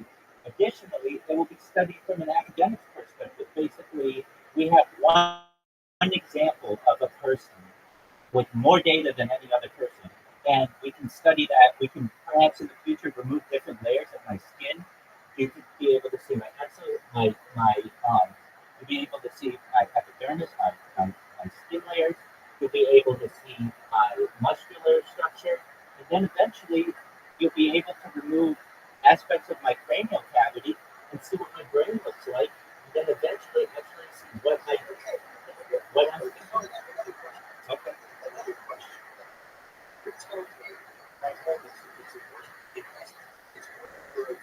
Hundred percent. 100%.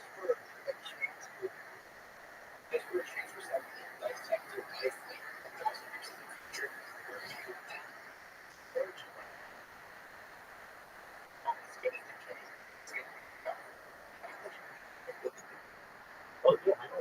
A lot of mine has been related. That doesn't mean that I just can't win. Yeah, but that doesn't mean I can't win in a deal with them when I'm a famous person and just say, hey, give me these accounts back, and they will, because that's a newsworthy event. When things are a newsworthy event, they drop all of their policies because the newsworthiness of it makes it more important than anything. So all they have to do is say, hey, we have somebody who's been live streaming your life. Did you ever see the movie The Truman Show? Okay, so it stars Jim Carrey, and it's basically a very similar story, except we have my consent in this story, and in that movie they did not have his consent. But essentially, the entire world becomes fascinated with one single individual whose life is always on camera. And people start to want to dress like that person, want to have the same interests as that person. They want to really mimic them in every way possible, or mirror them in any way possible. That's fine for me. All I care about is no more war. Somebody's got to start the discussion of world peace. Right? Mhm.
in the movie, I'm not doing anything. All right, just like I like it. Who gives a fuck what I like? Right. What do you care what the fuck I like? Right. And also, I'll say I didn't see something. well, he's a fucking asshole. What the fuck I see what I don't see. But there's no one in front of him to say that. He's an idiot alone with his phone. If he just said it out loud amongst reasonable people, they would turn to him, what the fuck are you talking about? But he doesn't get that check. Which is also part of the problem with social media. One of the someone says that like, no, I think it's fucking interesting. Well, he doesn't like my shit. I can see that you're missing out on. I don't care if you miss out. Also, you have to be missing out. Otherwise, you don't have a life. Yeah. How much information do you think you can absorb in a day? How much things do you watch? Yeah, for a movie today. Yeah, that's a lot of time, man. You have to miss out. There's going to be shit you miss out. But the other thing is, if you're a film fan today, you're not just dealing with today's film. You're dealing with this insane archive that goes back to Rock. Yeah, goes back to on the waterfront, goes back to the play. Good Lord, man. There's so many films to watch.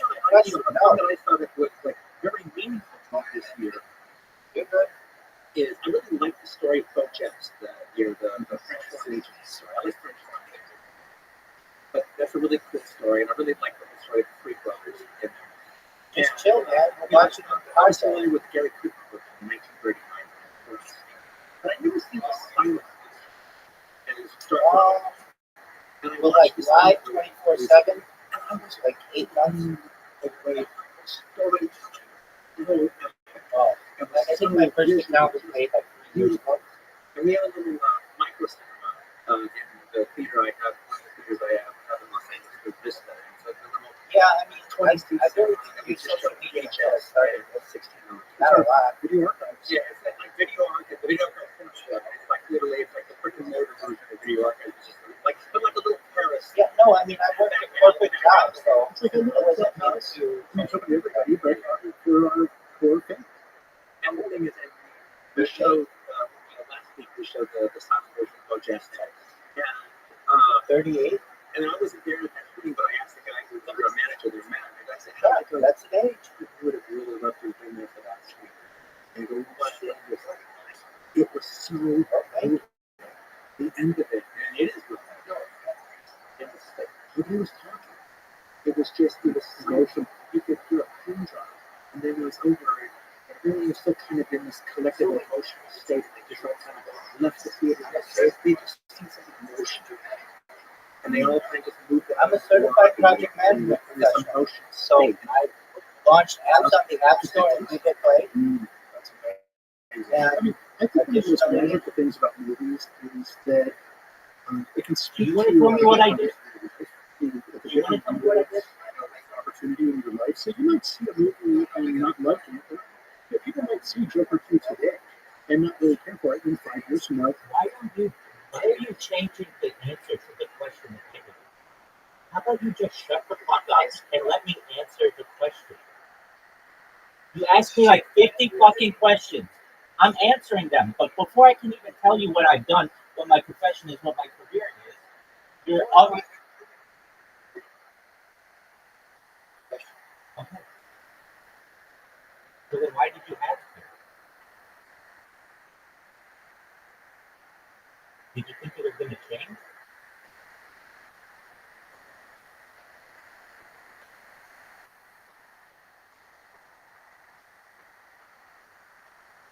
Then why did you tell me? As I have been a professional with a certified project management. I've launched apps on the App Store and Google Play. I've worked for Fortune 500 companies. If someone has a project and they need assistance with completing it, I'm your man. Okay, question with that. Revisit it.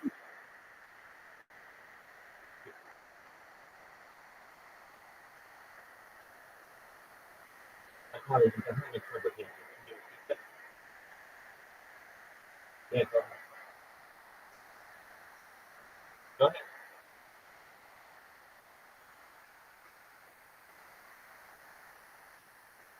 my youth, I went to graduate school, I graduated from college, I graduated from high school.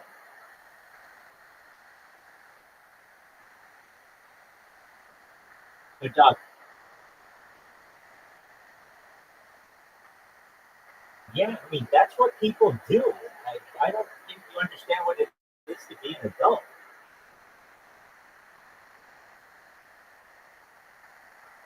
You DoorDash, you smoke weed, and you basically live a simple life. I get that. Those of us who shot for the stars had careers, had the ability to change careers if they needed, had different types of careers, big goals. I'm not saying you can't do that, but like you're basically interrupting my life to be like, hey, what have you done with your life? It's like, dog, what, why, what's with all the questions about me? Look at yourself. You could be doing exactly what I'm doing. I make money right now at the stream. Not a lot, but enough. You could do this. Why don't you stream your life?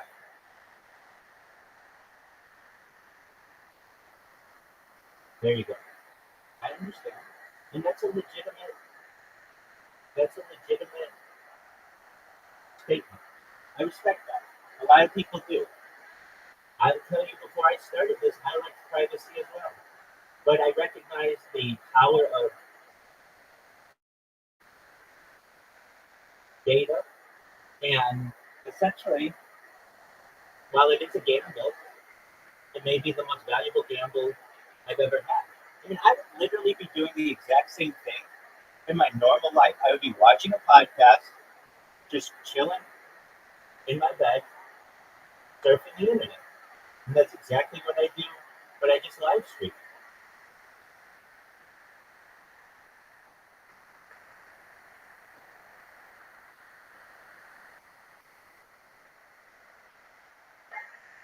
I do.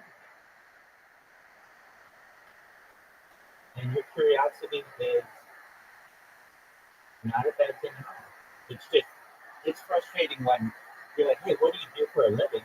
And I'm telling you, and then you're already interrupting me for the next thing. It's like, you know, you don't even care about what my answers are.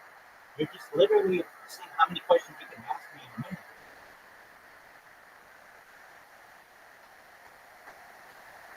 I know, but then you ask me again, what's your career? I told you, and then you interrupted me.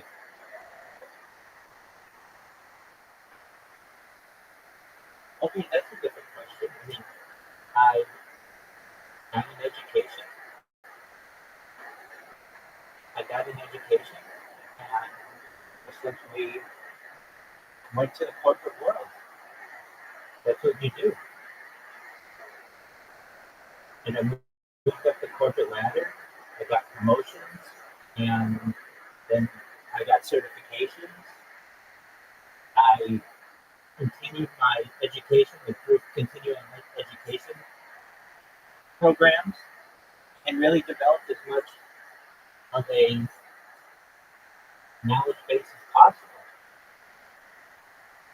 And you can do it too. You don't necessarily need a college degree to be able to make six figures.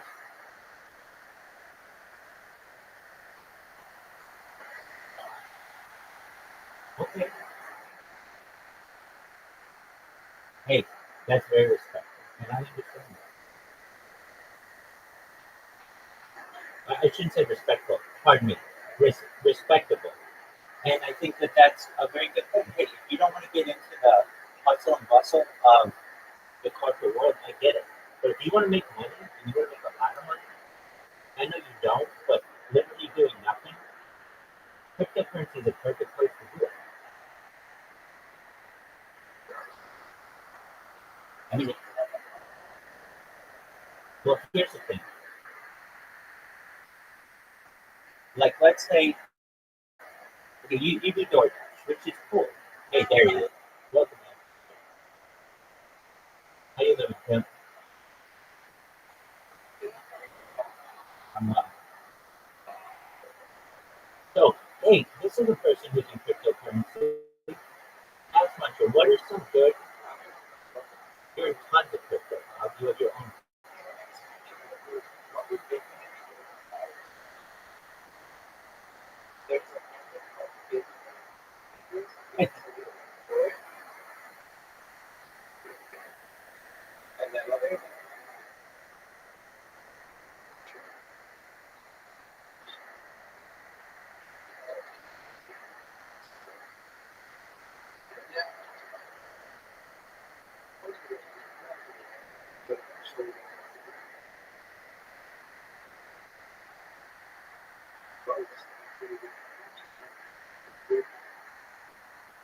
And Aslan's is right about that. But look, if you just are doing Uber, or Uber Eats, or DoorDash, or something like that, if you were to say, look, I'm just going to take one tip, like whatever, somebody tips you $5, one tip per time that you do Uber Eats and put it in cryptocurrency, within a year, you'll have perhaps thousands of dollars.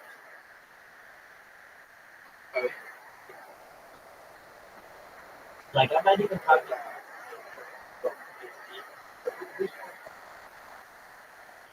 Ask Muncher.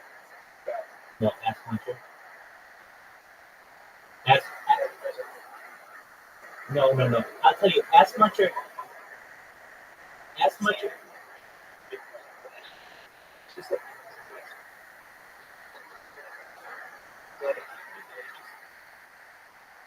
But it's not.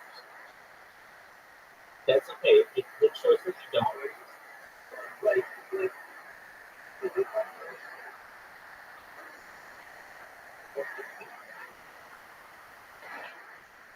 No, no, no, no, no, no. So at times you've been able to buy Teslas with Bitcoin. You can use it to buy things online without ever transferring it into US. And you have to understand. Let's talk about USD for a second. Okay, so we're talking about the United States dollar, Federal Reserve notes, the things that people have in their wallet. That has lost 99% of its purchasing power since it was brought into effect December 23rd, 1950. 99%. So what does that mean? That today's $100 bill in 1913 was just a dollar bill. Okay, that's known as inflation. Basically, practices that weaken an economy, that weaken a currency. With cryptocurrency, it is essentially an insurance against inflation. Like, let's say currently inflation every year is about 2%. In bad years, it's 6%. That means that in 2023, if you had a dollar, today that dollar is worth 98 cents. And it could be as low as 94 cents or so. That means next year it's going to be 96 cents. And the year after that, it's 94 cents. Now you look at basically any cryptocurrency that has some larger holders and isn't just a small shit coin or meme coin or something. Given time, these things have not just 1x, meaning essentially increasing, but 2x, 3x, 4x, 5x. Then you get into 10x, 20x, 50x, 100x, 1,000x. What am I saying? I'm saying 1,000 times whatever your initial investment was, you can make on this. So what am I saying? Let's just say we take $5 every time that you make a delivery. Not just every time you make a delivery. I'm not saying that. Every time you have a session that you go, let's just say on Uber Eats or something like that, you take $5 of that and you say, I'm going to just buy cryptocurrency, whatever one I want. It could be a very popular one or it could be a new one. That $5 in a year has the opportunity to be $50,000 pretty easily. And you may make 50 different investments like this and they all don't pay off for you, but 50 times $5 is only $250 that you would have invested when the opportunity for it to essentially candle, as we call it in the community, but for it to have long-term economic and fiscal success is a reality. Meaning, if you take that dollar, the United States dollar, and you just say, I'm going to put it in my bank account, it's going to lose 2% this year, it'll lose 2% next year, it'll lose 2%. With cryptocurrencies, there is a chance that you can lose them, but there's also the opportunity that they can explode. It's like, it's similar to the lottery. I mean, it's a risk like anything, but very rarely do you have the opportunity to have like 1,000x opportunity on something. So, for instance, if you have like, it's like a stock. Let's say you like Xbox, so Microsoft. Let's say Microsoft stock is $100 per share. So the chances are that it turns into $200 within a year are very low. It's not necessarily going to double. But the chances of a cryptocurrency doing the same are much higher. Let me give you an example. This coin, Harry Potter Obama Sonic 10, when I started with it, it was worth less than $1. Now, it's worth $300 million. This coin has made millionaires out of just random people who work in the job who just were in early. And if you really want to know how to do it, if you really want to know this,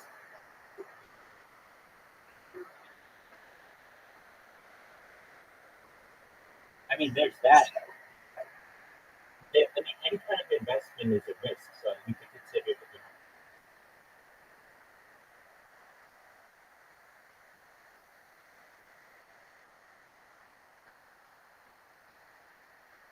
What I'm telling you, though, is that if you really want to make a lot of money and put in very little effort, all you have to do is listen to Twitter Spaces. On Twitter, every single day. Do you know what Twitter Spaces are? Okay. Well, you're familiar with Twitter. Do you know what Twitter Spaces are? Okay, so it's like an audio format. All you have to do is go into those and listen to people who have good plans for their cryptocurrency and then invest in it. Will all of them pay out for you? No. But there are very few things in the modern age that give you 100x. Like you could go and bet on a sporting team and you're only going to make 2x if you win on your money.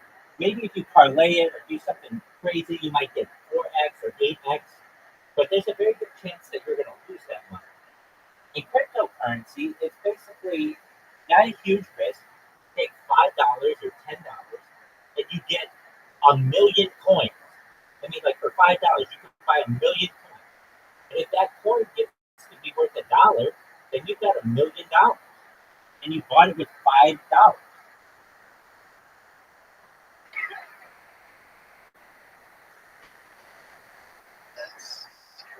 It is, and it seems like it should be illegal.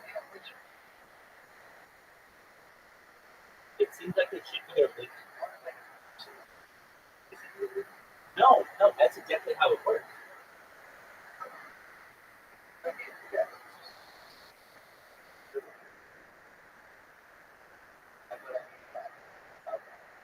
Exactly. You can't buy stock with $5. You can't even pay the fees on stock with $5. But you can buy 1,000,000 of a certain coin with $5.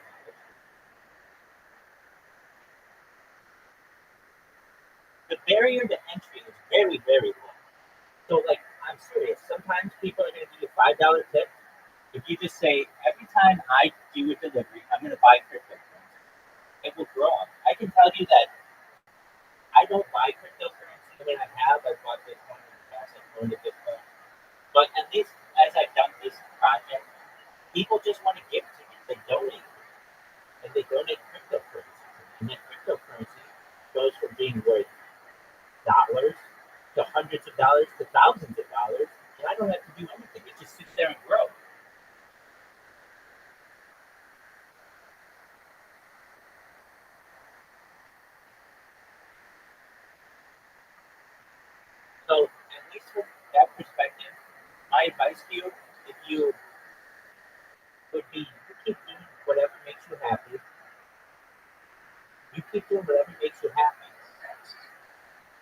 just take $5 every time you choose to work and invest it in a cryptocurrency, whatever cryptocurrency you want.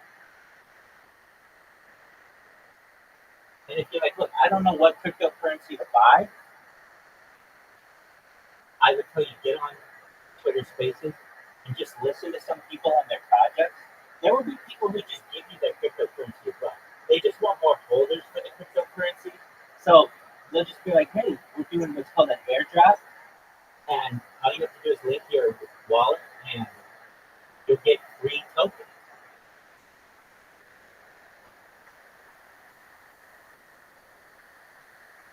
Now, if you're like, well, why isn't everybody doing this? Well, the thing is, a lot of people are, especially in the last few years, and you just don't really recognize it, or maybe not you, but people don't recognize it. But the other big issue is you have to be very careful the links that you press because people can drain your wallet, and you don't want that to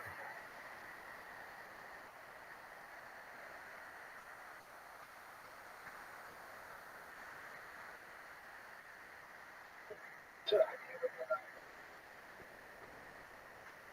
Well, no. I mean, I don't. I've never sold any cryptocurrency ever, so I'm what's called a diamond hand investor. Basically, I just hold the whole time, and that's the best kind of investor anybody wants. So I've never pulled out my money. But most I've ever done, I'm in a cryptocurrency, and in order to join the fantasy football league of the cryptocurrency, you had to pay like $50 in the cryptocurrency to join the fantasy football, and I've done that, but I've never spent money on cryptocurrency. I just hold it. It's basically like a retirement fund for me that just keeps growing.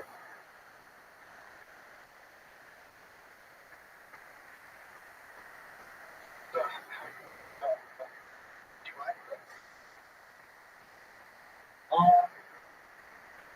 well, without getting into specifics, I can tell you this. I've seen like a 30x on the donations that people have given to me. So let's say somebody has given me $100, that has turned into $3,000 without me having to do anything. I mean, literally, I just sit and people recognize the value of cryptocurrency and the value of me being a holder. I mean, even though, like, I mean, just the coin that I talk about all the time, that merchandise, that has seen like a 50x over the course of its lifespan, and it's only like a year and a half old.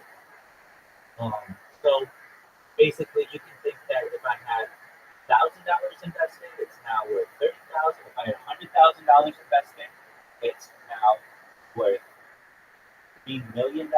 But I've basically seen a 30x return, and because I don't sell it, it just keeps growing for me. And that's not even how I make money. But in addition to that, I make people, I get paid to stream from different platforms. So literally, me just being here talking to you, I make money on it.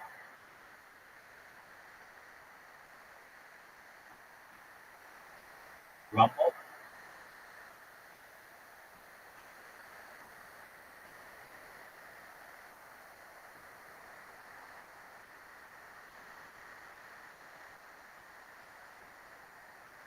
And I mean, that's what everybody wants. They want to be able to just sit, hang out with their friends, play games, and get paid for it. And I'm telling you, there's a way for you to do that.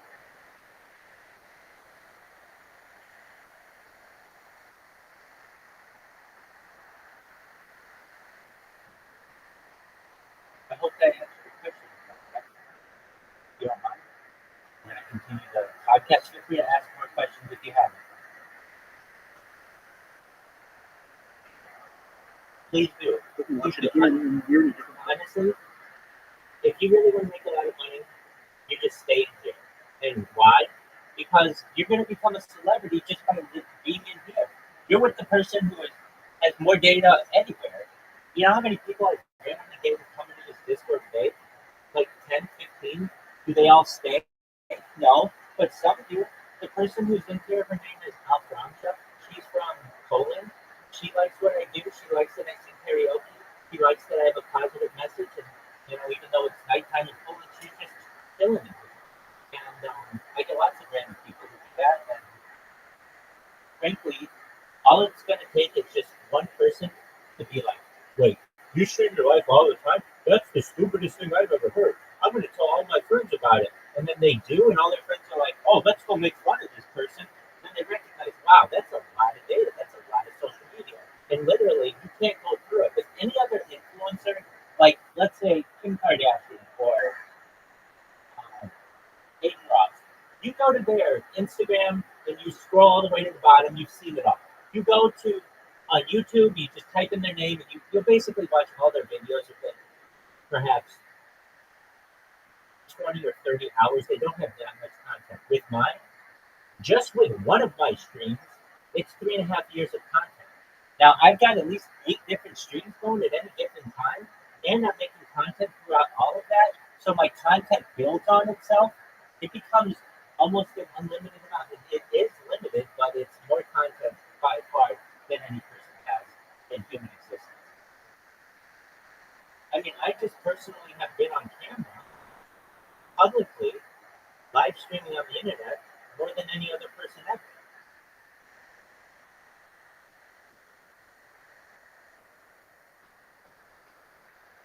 Good question. You're good. Chill, man. Just chill. Get high, chill, and be cozy. When you have a different perspective on the movie, maybe you like the movie. I hated the movie when it first came out. Did not like the film. I thought it was awful. Awful. Like, boring.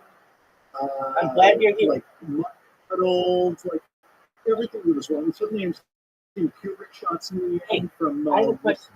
So when you made your name, like, you didn't know that I was the king of BBC on TikTok? Wow, no, I recognize it, but that's wild. I mean, I have 1,000 different TikTok accounts, one of which is exactly the same name that you have in this list. I just think that's wild.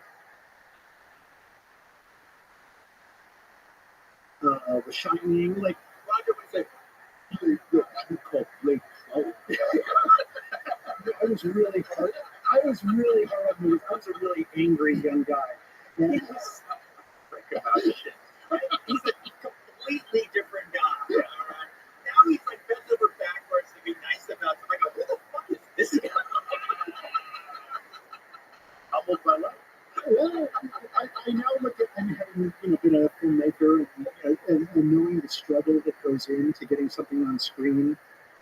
Look, I know how hard it is sometimes to get what you have up here on the screen. It doesn't always work. And sometimes you're faking it by the time it gets to the cut. But it's not an easy. It's not. So when I watch a movie now, I'm applying my life experience to it, and I'm like, okay, this movie may not be the greatest movie, but this is somebody's vision, and I'm going to give that, I'm going to value it and give myself to it and try to find in it what I like about it. And so I always give every movie a shot. What's happening with our show that I think is really cool, again, for the fans that follow it and everything, is in our first season, we ended up covering about 70 movies. All together. We mentioned a zillion movies was of the show, but we covered about 70 movies altogether.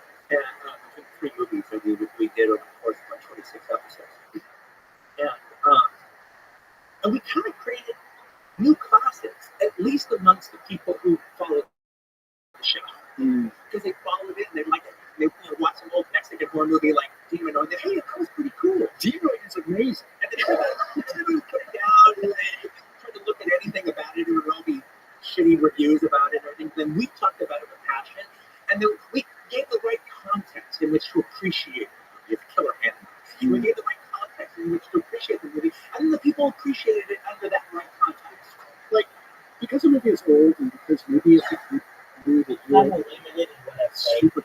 And I feel like if I get really into any game, it will take away from my streaming. I play Fortnite. I play chess. I play mini golf. I have played FIFA and Madden. I really like the game Civilization, Sid Meier's Civilization. So I play that. I don't know if you can get that. I play Rome Total, or all the Total War games. Pardon me?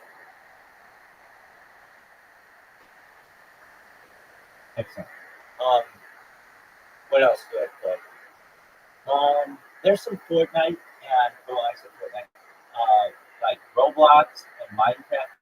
I have accounts for those. Just I don't want to get too into a game because if I do, it'll take up all my time and I have to do other things.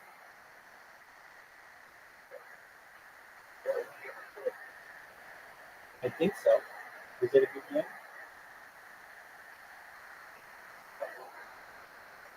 That's baller as fuck, man. Okay, I'm gonna look it up. Hearts of Fire. Hearts of Fire. Beautiful. I'm gonna read all about it right now.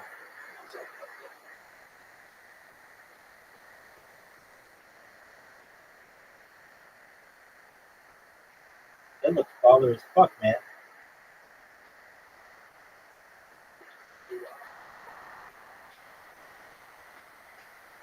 Looks good.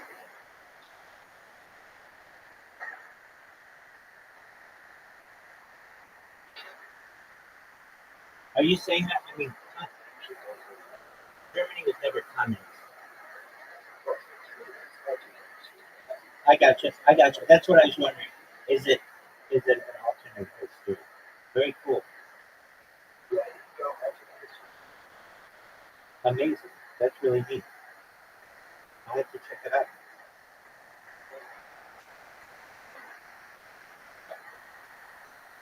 There you go. Do you find success?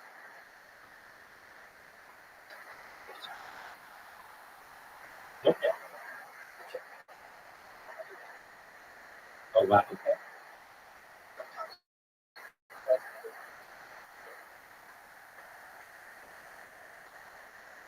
Right.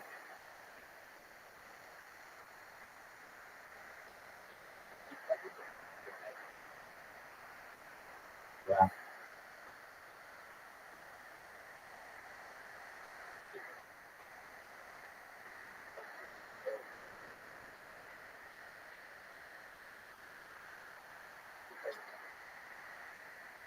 Oh wow. That's really cool.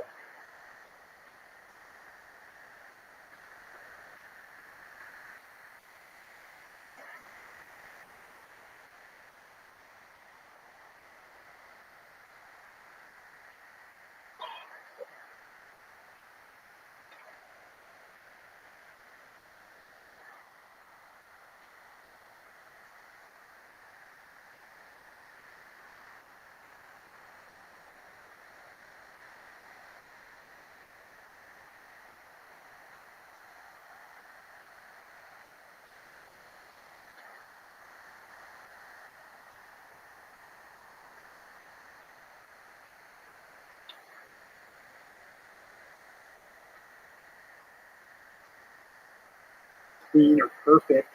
Actually, that's the best kind of effective. Well, yeah, that movie in particular is actually a tough one because it's is this game? Yeah. It's a killer hand that looks like you up. And I think this is the best like hand on the loose movie. It's a Mexploitation movie. Okay, a Mexican exploitation movie. But the one that's great about it, one, she's fantastic, and it's Samantha. I agree. She's not one of our heroes. I love Smith. But the singing is hilarious. But what's really cool about the Mexican horror genre is they take their tacky horror very seriously. It's tacky horror, but they take it really seriously, and you appreciate the seriousness that they're delivering their payload. and I know how hard it is to do some of the things that they do. This is like pre-computer graphics. They have a limited budget, but their vision is so big, and you're watching, you're like, oh my god, this is, if you just, like, if you try not to judge it on what a movie looks like today. No, but not only just that, but what's interesting is when you see some of the effects, there's a couple of effects, well, how did they do that? Yeah. Because it's all practical. And then some of it, it's like, oh, wow, I can see how they did that. Oh my god, that's so fucking clever. They figured out how to do it in such a clever way. I can see how they did it, but that's so neat. Because they just figured out how to do it on camera in a way that sells it. Yeah. And it's a crazy movie also. That's great. It's like you're inside of some sort of crazy Mexican's head making a horror movie. It's fantastic. Well, the horror genre is hard to do to not make ridiculous. Yeah. Yeah. Well, the best thing about the horror genre and science fiction is that they're the best vehicles to kind of study culture and sociological issues, because you have that abstraction layer that, you know, makes people think, oh, I'm just watching a science fiction movie, or I'm just watching a horror movie. Right. Like you watch Dawn of the Dead, and yeah, you're watching a movie about zombies in a shopping mall, or are you watching a movie about the vanishing middle class being drawn to the consumer temple because it's what they remembered from their lives? It was an important place to them.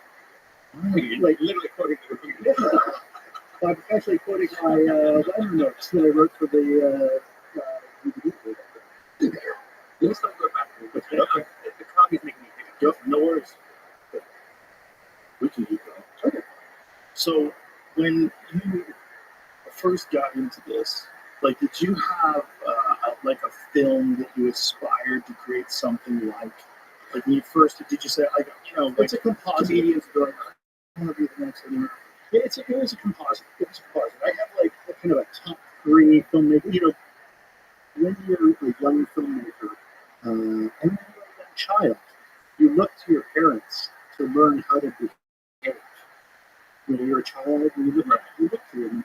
They teach you how to be. Sure. And so, at the beginning of your life, you're copying your parents, and because that's who you love, and that's what you're copying. When you're a young filmmaker, very frequently you kind of copy your parents, your cinematic parents.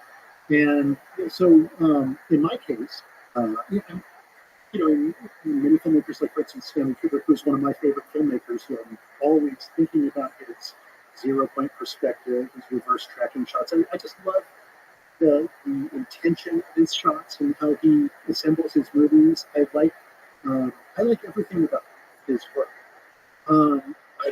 Kubrick, if you love Fritz Lang, you can see that Kubrick that's how he felt about Fritz Lang. Like when I watch, I can see the Kubrick shots. There's Fritz Lang Metropolis. Yeah, he did Metropolis. He did some of the greatest. Metropolis is super, super powerful and kind of important movie that's exactly talking about everything that's going on today. People should see. The movie I was thinking about was M, which is his movie of Peter Lorre about the pedophile who's, the movie's made in just before the Nazis took power. And so he's making a movie that's really about like, kind of the rise of Hitlerian fascism in Europe, and he's doing it through this movie about a pedophile. And it's Peter Lorre is fantastic, and it's actually his first sound movie. Like Fritz Lang hadn't made a sound movie, so every single shot in the film is based on sound. So he'll have shadows talking, the backs of people's heads talking, or even the device of the movie is Peter Lorre whistling to a giant, That becomes like the device by which they find the killer. So the whole movie is about sound. So as a young filmmaker, if you want to learn how to use sound in a movie, that's the movie to see. Yeah, because every single shot, like it used to be, you would show an empty frame and it would just be a shot of nothing. But now Fritz Lang is able to juxtapose the woman who's lost her daughter. She's calling for her daughter. And so she's looking for her daughter. Elsa! Elsa! And they cut to an empty shot of a stairwell, and you hear her, Elsa! And they cut to an empty playground. Elsa! And then you see the balloon that she was carrying trapped in something, like whipping in the wind. Elsa! And it's super, super intense. And all he's doing is he's using sound juxtaposed with images, which he couldn't do before. Crazy, they just called it. Yeah, and for murder. And this is an amazing movie. So Kubrick, that's a Kubrickian shot. That's it. This is what you see. Elsa, or Elsa.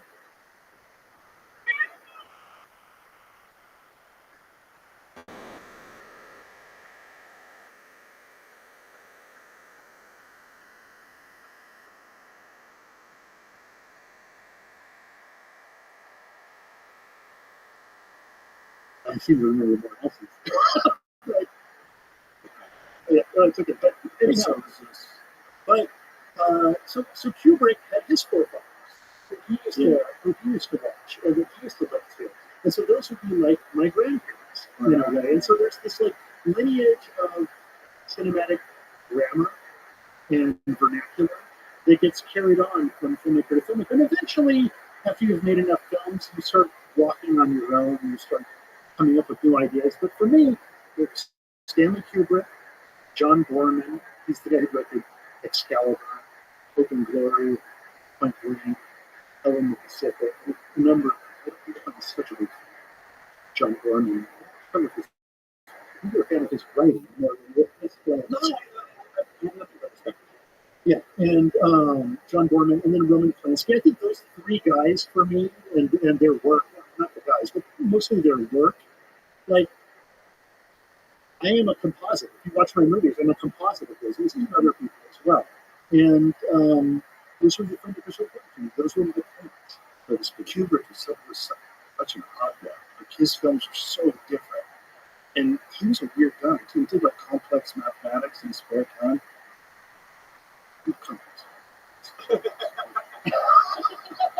Nothing wrong with that. No, yeah, he's a weird guy, but he's also, I think, thinking 3 steps ahead of everybody at any kind of given moment. I mean, to be honest, I was just thinking, I just pulled my script from Eyes Wide Shut. I had a script that was from set, and I was reading it over the weekend, and I saw that it has this, I've known this for a long time, but I started really thinking about it, and it's missing a narration. It's missing a third person narration. That it was original in the movie. That's because the movie was recut and changed after his death. And they will deny it, but as a student of Kubrick, I'm watching the movie and I'm like, oh, Kubrick wouldn't do that. Kubrick wouldn't do that either. Kubrick would have trimmed this scene. I didn't know they recut it after his death. Okay, so apparently They finished. well, that's the party line, but I think that they changed the notes, the close-up, the inserts of the notes. I think those are changed. It's missing a narration. It's definitely missing a narration. The third-person narration. It seems he sees the prostitute who's died, who's at the morgue, and he's looking at her. He's like leaning over her. It's a bad for narration. There's this whole thing. What they do instead is they couldn't say that Kubrick finished the movie because they hadn't done the recording of the narrator yet. And so maybe they just kind of clutched it together, except there's an entire thread that's kind of been squashed in that film, and that's the 2 men that are throughout the movie that are constantly in the background of the film, who eventually, in the final shots of the film, you see like Tom Cruise and Nicole Kidman in that final scene in the toy store when she's looking at the Rosemary's Baby bassinet, which is totally Kubrick saying something. And they never take their eyes off their daughter until the moment they take their eyes off and the final line of the movie is coming up. You see those 2 guys walking off with the daughter. And they're taking her away. They've given their daughter to the pedo cult. That's what's happened at the end of the movie. And there's an incident where when they first screened the movie in England, people who were outside, apparently, this is all second hand. There were people who were outside of the theater who could hear inside the theater Kubrick yelling at all the executives and saying, you can't cut it. Like, you can't fucking cut my film. Blah, blah, blah, blah. Big argument going on. Then he dies like 4 days later. Oh, jeez. So somebody went in and finished the movie, but I think when they finished the movie, they they hit the movie got changed into something else, and I would love it. I'm like many times. I've thought about it, and reading the script over the weekend, I started seriously thinking about it. Like, somebody should recut this, or somebody should. So it'd just be a matter of recutting it with narration. Well, yes, and, there's obviously missing.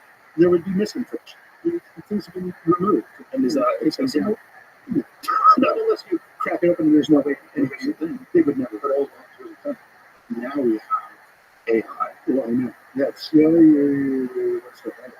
I don't know. I don't say I've actually been experimenting a lot with AI. The newer versions are pretty sad. I've been working on the runway, which is the curve is insane. Like the exponential curve of improvement. I literally, as I'm working on things, I'll be talking to the guys, and they're saying, "Well, it'd be nice to be able to move the thing." Okay, we got that tool on Tuesday. We're going to give it to you. And so it's like literally whatever you think you can't do, ask us because we probably will be able to do it in a couple of days. And so it's advancing so fast and so rapidly that I, without technically pointing, I made a little claymation version of it, and I haven't talked to them. Kind of funny. But it's a claymation version of both you and me. How bizarre that something that would have cost like hundreds of millions of dollars. Like you want to do a film, like a pixel type, one of those crazy movies where you have all this like insane animation. That shit took forever. The best work that I've seen of it. Like, it was the first time I've been kind of ignoring AI. I know what it is. It's communication with visuals, and I understand. We'll see. But I will take time. I do. But I made Beowulf before the Syndicate. Okay. And like that was a big, video puppetry type CGI thing. My original plan for that movie, because I was going to direct it myself, was to make it like in Iceland, under $10 million, just really dirty. I wanted it to be like like an early Terry Gilliam film, like Jabberwocky. That was actually the Neil and I were thinking about Neil Gaiman, co-writer on that film. And the movie ended up getting made much bigger. Suddenly it was like whatever budget I had was probably a craft service budget. Nothing like a $100 million movie. Sushi every day, champagne, fly the plane to England. Whatever you want. It's like it's crazy, but that was definitely not the movie I planned on. However, when we made it, it turned into this big performance capture thing. It was fun. Like working with Zemeckis, and he's such an excited, full, creative genius. And even before you were able to do stuff like what he was doing in that film, he was constantly taking, when you make contact, take that eyebrow off of Jodie Foster. I like that eyebrow thing she does, and so put that on this kid. And so he was messing with her face and doing all sorts of performance stuff. And even when you go back to his earliest film, I want to hold your hand. I want to hold your hand is almost a visual trick.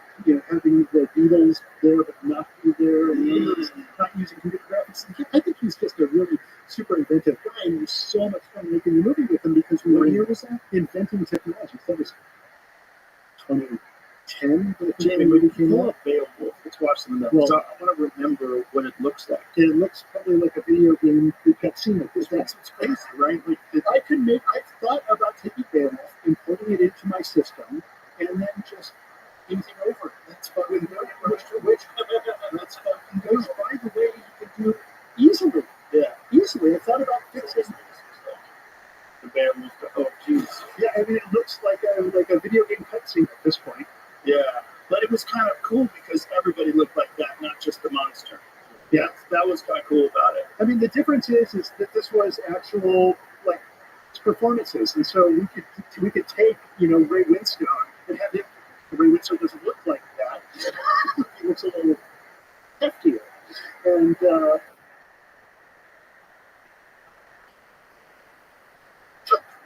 Cuts himself. cuts his own arm, cuts my arm off, cut my own arm off. It's funny because our original script was much more modest than this, but then Zemeckis was like, "Okay, boys, it costs $1 million a minute. Do whatever you want." Stabs the dragon in the heart. And, this movie is kind of it's a little, it's an interesting experience. What happens? You go. So I was going to make this movie myself. I had set it up initially at Image Movies with Zemeckis producing, and then it fell out, and the rights kind of reverted back to me. I had to cover the turnaround on it, but the rights reverted back to me, and I was going to go make the movie myself for nothing, and I was trying to set it up, and it was really, I was broke at the time. I was not going to. I had to cover the turnaround expenses myself on the film, which were considerable. But I wanted to make the movie really well. And I was working on Silent Hill, this other movie I wrote, and somebody started getting calls. And it was like the producer of Polar Express, this guy Steve Bing, wanted to buy the script. He's like, I want to buy it for Zemeckis. And I said, too little, too late. I'm making it. And I kept saying no. And I was working on this film in Canada and just trying to finish it. And every year I'm getting calls from agents at CEO who were like, Jack, it was Jack. What did you know it was Jack? Did I tell you that? Well, no, because he was Zemeckis' agent. That's right. That's right. And so I was getting He's the guy who gets shit done. yeah, he is the guy who gets shit done. Well, I was like, no, and no, I won't. I do it myself. No. And Steve Bing, and I said, if another agent calls me, I'm firing the agency. And you're like, will you at least meet with the producer? So I went ahead and meet with him, and he says, listen, if I don't make this film, I'm going to miss the moment. I'm going to lose the movie. It's going to be over. Just what's your price? Just tell me what's your price. And I said, okay. I don't work on it. He said, listen, everybody's got. He said, well, I may have you. I'm not going to tell you. He said, look, why don't you just discourage me? So I said, you want me to discourage you? So I started like making shit up. I need this, I need that. I tried to come up with how much money had anybody ever made on the script, and let's add some money to that. I went over the top. Oh, Richard, that is. And I grew a beard to make the movie, grew my hair long like a Viking to learn about why Vikings have beards, etc. All that kind of stuff. I'm making the movie. I'm a Viking. But, well, Richard, that is really discouraging. But we have a deal.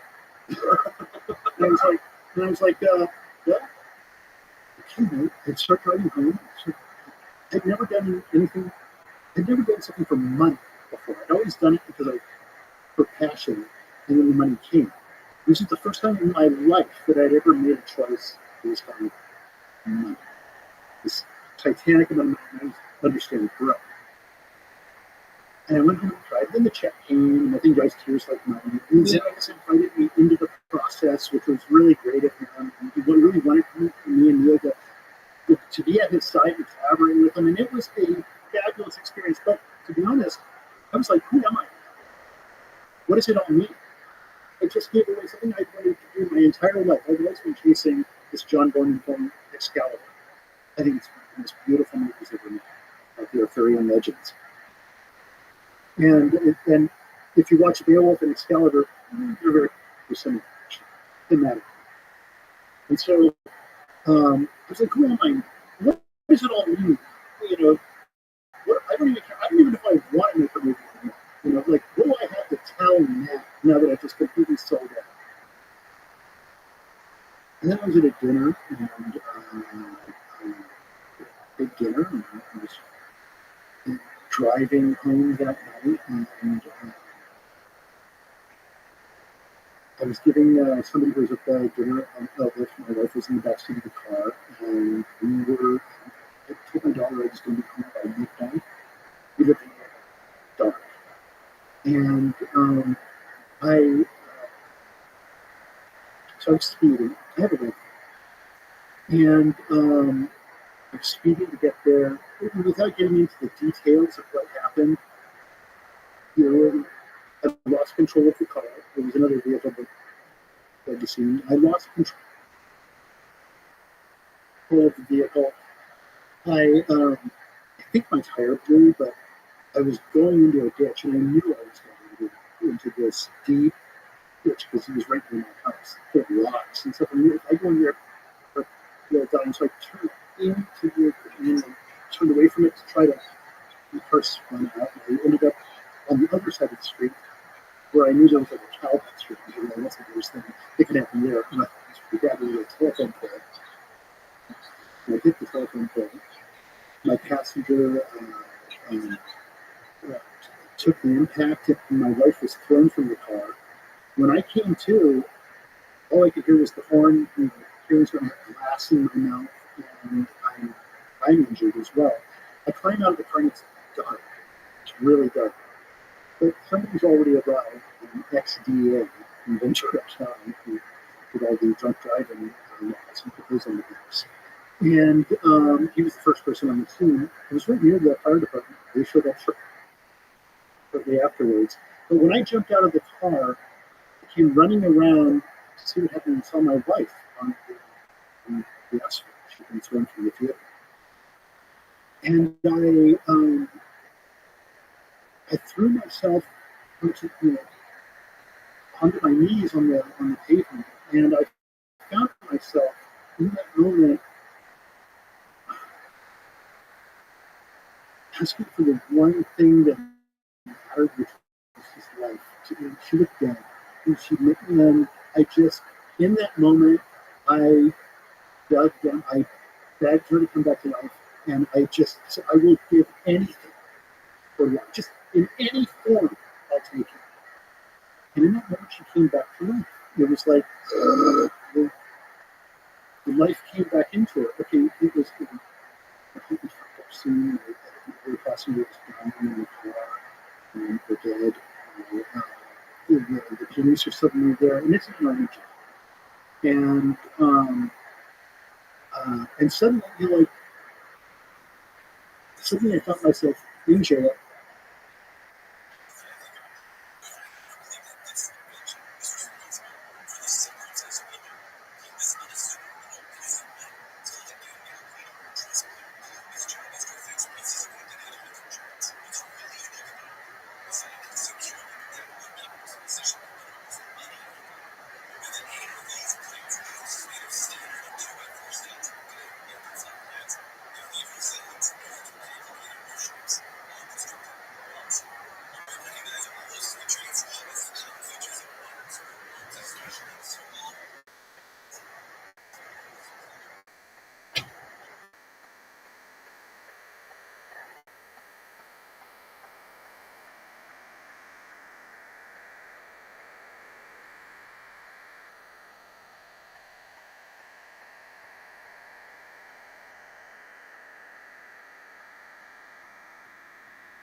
found myself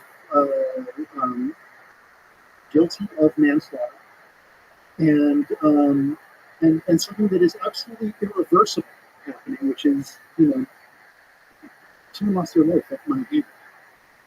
And so after that, I ended up finding myself in jail doing time, and suddenly everything that had come was gone. Like everything that I had made, gone. It all went gone. And all the money you made, all that to the settlement. It didn't have time to spend it. Didn't even have time to register that it was there, and it was gone. Because it doesn't. It was like it was not real. And then you find yourself in jail, and suddenly everything is gone. The career is gone. Everybody stops calling. There's you remember 2 hit films, doesn't matter. It's all over. In fact, it was right in the middle of the publicity. It was just toward the end of it, and it's the most horrible thing that has ever happened to me. And I found myself then alone in jail, incarcerated,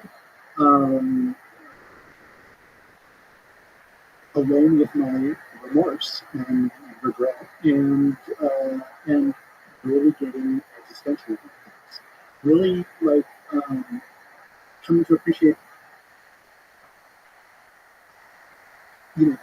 simple existence is the best that we there is.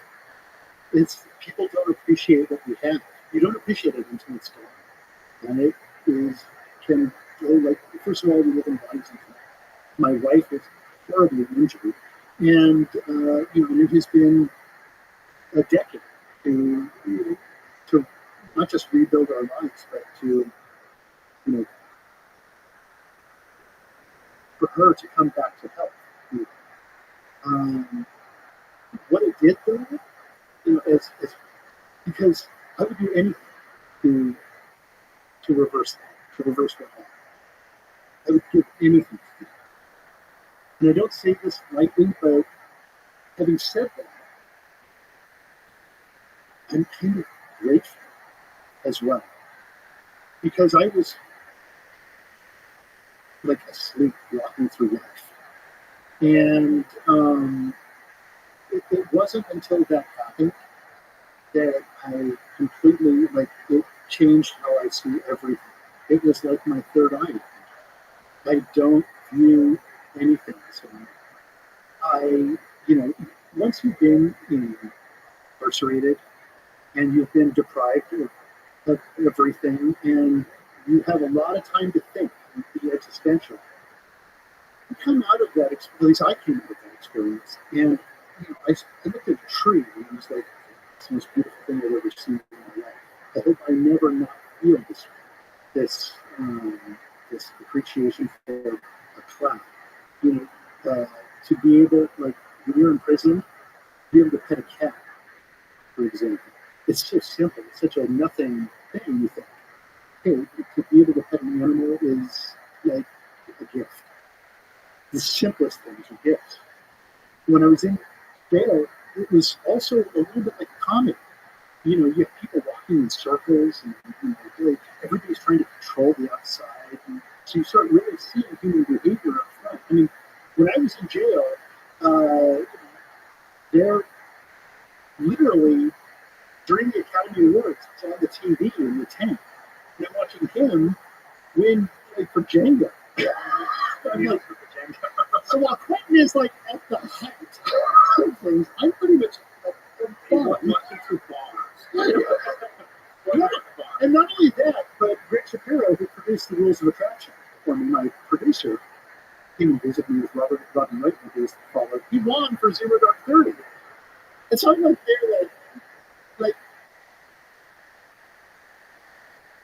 to be taken from one point where you feel like you're at the top, and you're like, oh, you think you understand things. No, you take you at the bottom. But let me tell you something. In that moment I was sitting on the asphalt and my life came back to life, I immediately knew what I had to say as a friend after that. it was like whatever whatever cynicism I'd had, you know, about the movie and not making it, it just went away. It evaporated. It evaporated. Um, and the ecstatic experiences, and they were ecstatic that I had in jail, were like, I mean, you see things kind of for real. When you see somebody, you know, get hanged by their cell in a cell, or when you know that, you know, that Salvadorian MS-13 hitman guy, he's going to kill it. That gay dude. He's going to kill it in the yard. I'll go lock myself in my cell. Literally, I'll go lock myself in because you know shit is going to go down.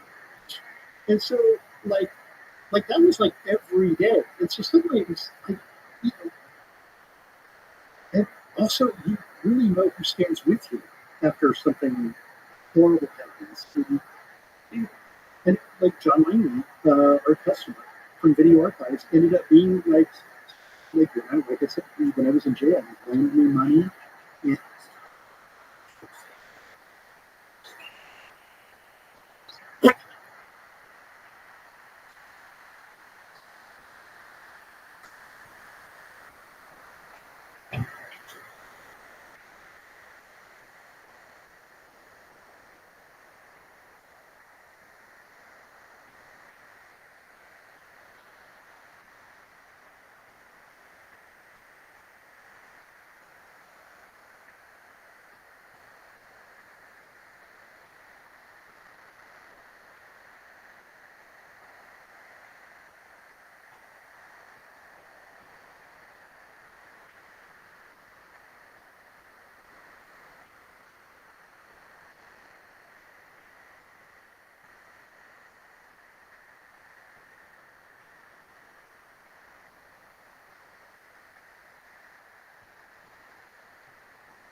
There we go. Thank you, Yo-Yo. Oh,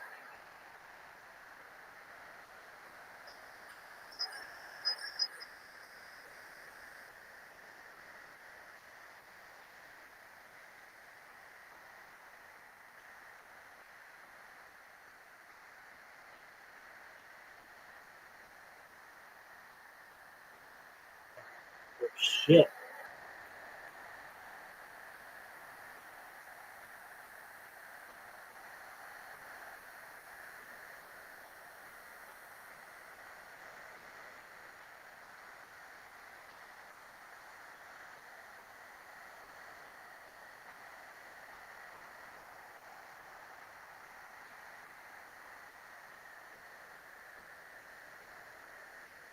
Oh, WTF happened here?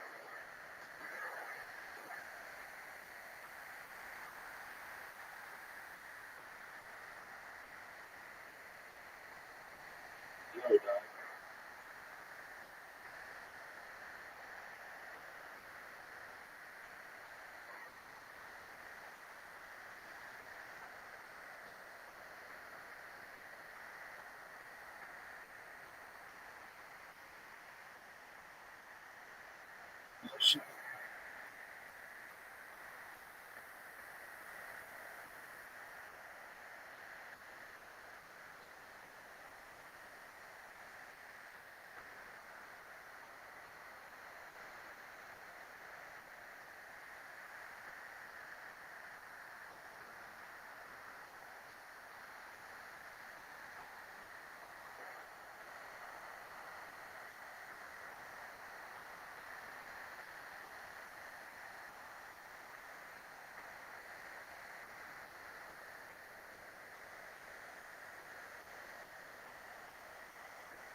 Me manage. Study memes. It's my nature. What?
Fuck it. This dick is a bomb, bro.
Yeah, and he gave me my first job when I got out.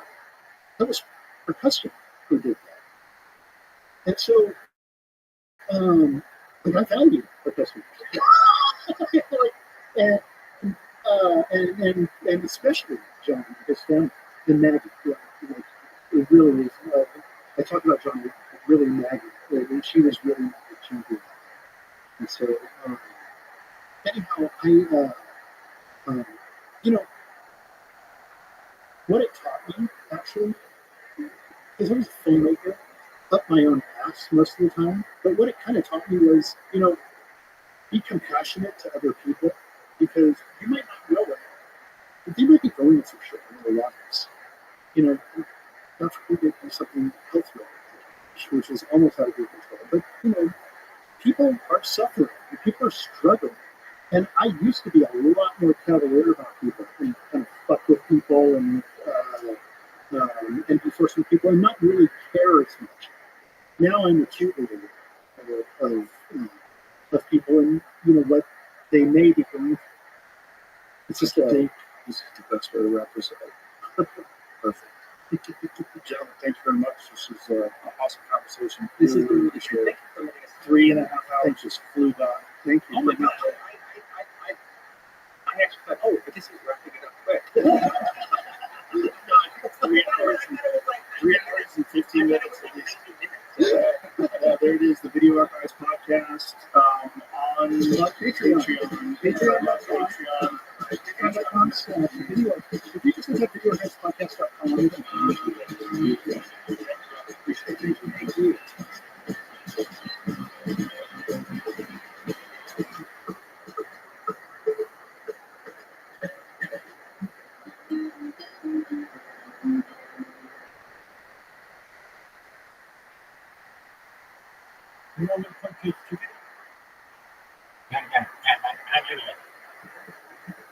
Chickadoo. Chickadoo. Check it out. The Joe Rogan experience. Check it out. Oh, man. What's going to be some loser? Sure. Probably some douchey fucking stupid guy. Probably. All that day? Or is it just all day? Beef?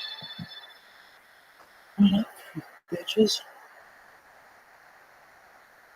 But it's foreign. Who's this? Maybe suck.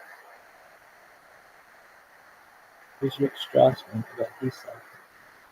Oh man, I gotta take a dump.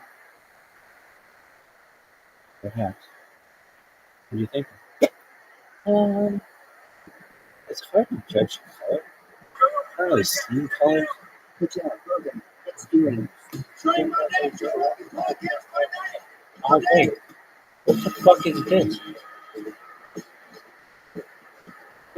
Good to see you, Joe. What's going on? Good to see you. Thank you very much for that extraordinary piece of athletic equipment you brought to the gym. Absolutely. Is there a photo of that so we can show people what it looks like? Yeah, it should be on the website X Factor. And what is it called? It's called the X Factor. Oh, it's called the X Factor. Go to the website. Sornex.com. Go to Sornex.com. Check it out. So yeah, it's actually pull it up, Jamie. Pull it up, Jamie. Yes. Yeah, It's I'm fun, telling man. you. It's big. So this is the machine. Yeah, it's actually Joe. It's here a minute ago. Yeah, it is a brilliant machine, man. The idea that you could push and pull rotational power machine. It really is a genius idea, man.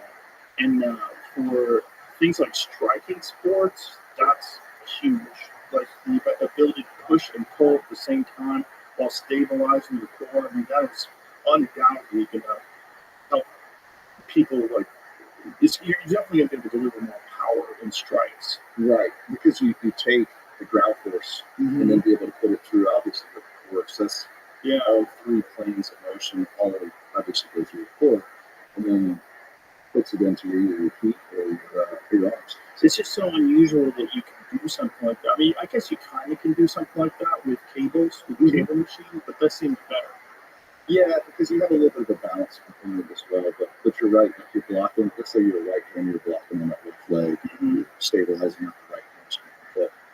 But yeah, especially when you get that little extra extension, I call it the riblets right there, your obliques, it just locks you. So I'm interested to see what you come up with. It's pretty dope. And you were telling me that this was originally, like, you came up with this idea from an older machine. Yeah. So we I've been in this industry a long time, as well as you have. But it's kind of taken a remastered series where we're taking all like the cool stuff that could have been our designs, but it could have been just old designs that just like kind of lost to the ages. And you're like, hey, that was a cool piece, but it sucked because you had to load it weird, or it was like maybe it wasn't as safe as it could have been. And so it's like let's break the whole thing apart, figure out what was good about it, and then that was like the eighth iteration. We just kept playing with it, and things like when you realize the double axis is what made the user experience cool. Yeah, it's badass. Yeah. I sent that video to you, and then a couple colleges already bought them, and then Ryan Krauser, world champion, and record holder shot. So yeah, like this is all rotational power and how we turn that on. Yeah, it's so cool today because there's so much social media and there's so many videos, YouTube videos of people using equipment. Like 15, 20 years ago, you had to go to a gym and go, oh, what is that? Oh, that's cool. Where'd you get that? How's that work? The big guy in the gym, you have to like, hey, what's the deal? I grew up in Southern Europe. We were going to gyms all the time, and there was a bunch of quacks telling you to do stuff. Always, yeah. And then you gross scientist. So the bro scientists, yeah, and then you just like, hey, if that guy's really good at something. Yeah. Back in the day, I would, after I compete, probably much like you, after I compete, I would get whoever was better than me, and I would offer to take them out to dinner. And then I would just go, hey, like, I feed them beers until they basically told me how they eat. I just like, well, how much are you cleaning? Or what are you doing? And then I would pick up some little idiosyncrasy of training. They're like, oh, we would do this contrast. And I'm like, what's that? You just keep digging and digging and digging and digging.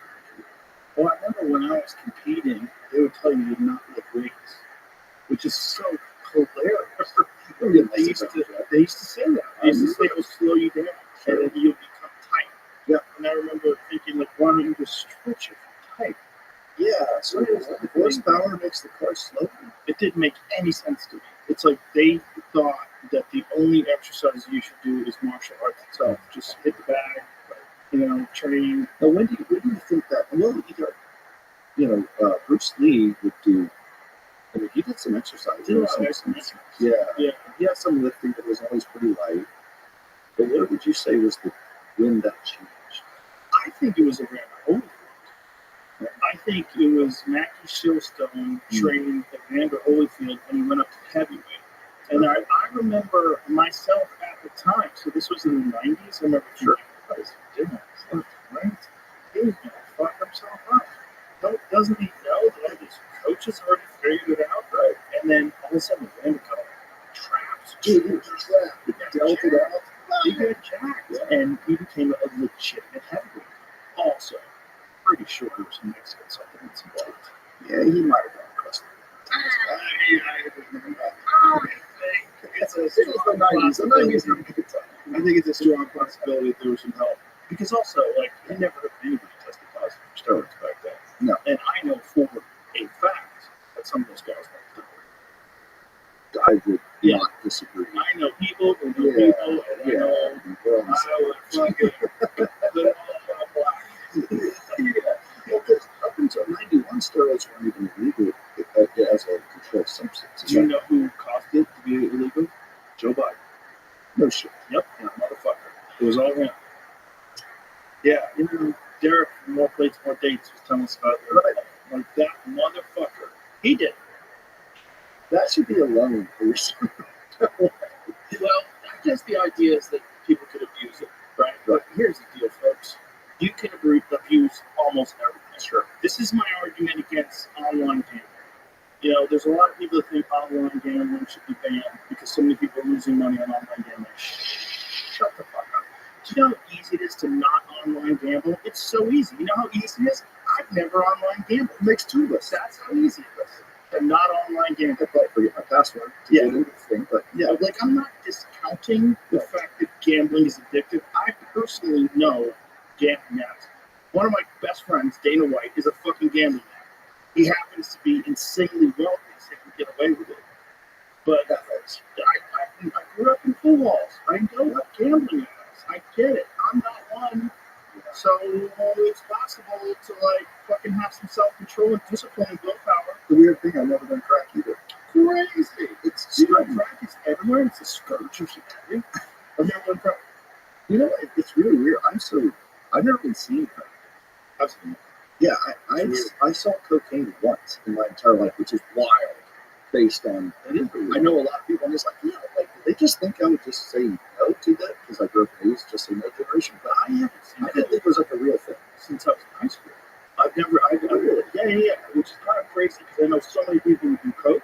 Yeah. But I was at a party in high school the last time I saw someone doing coke. No way. Yeah. In your world. Yeah, my world. Yeah. Well, I don't do anything. I don't ever fuck around. I've never thought of it. Never had a desire. Because I was around people that were abusing me when I was in high school. Sure. So I was like, okay. Do you think that? Oh, God. You very slow?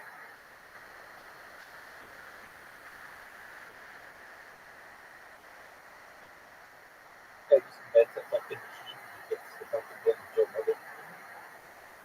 What else is it?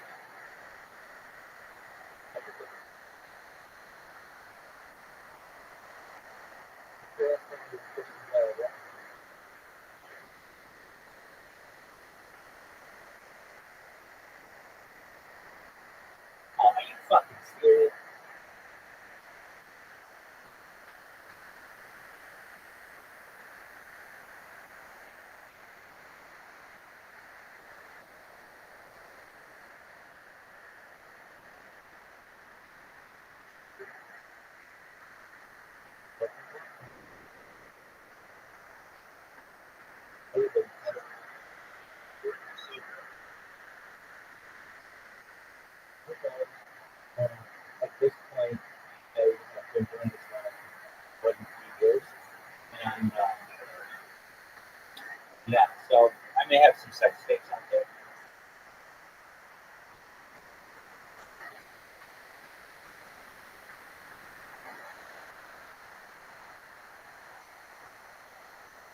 Okay.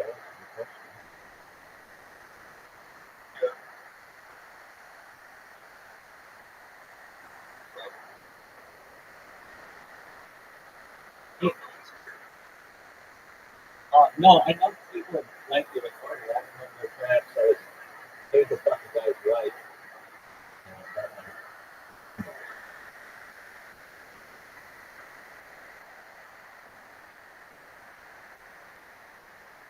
Hope that answers the question.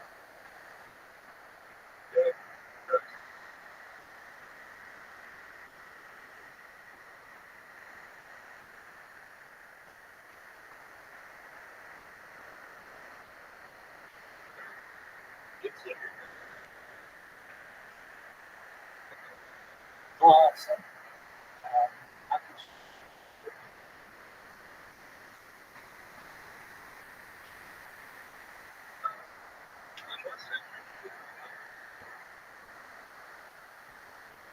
I heard Soren. Soren?